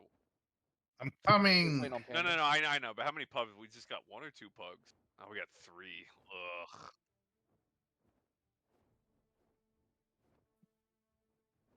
It's a world tour, dude. There's no world where they even need to worry about mechanics, right? Yeah, so we're missing Juju and Bard. Cadet. Well, yeah, I'm pretty sure we all said we're doing this like an hour from now. I know. Oh, are we doing this early? I don't know. We got I don't know. Icarus. I don't want to lose gems and shit to randoms. That's true. We have 1, 2, 3 pugs. I would recommend we not do this if our intention is not to lose them to randoms. What if we kick one person in 9 minutes?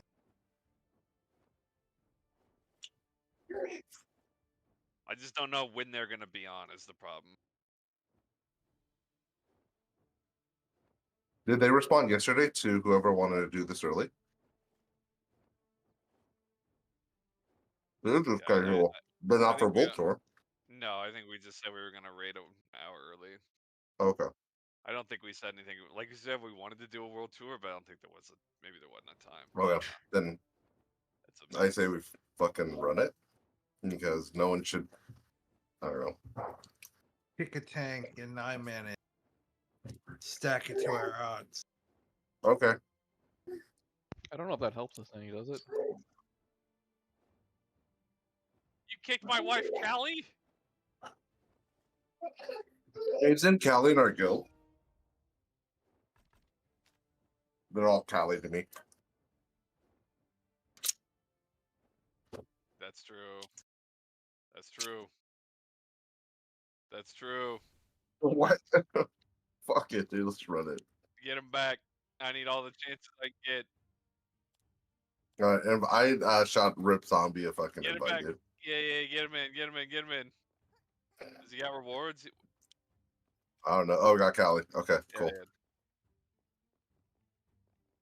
Haha, misclick XD.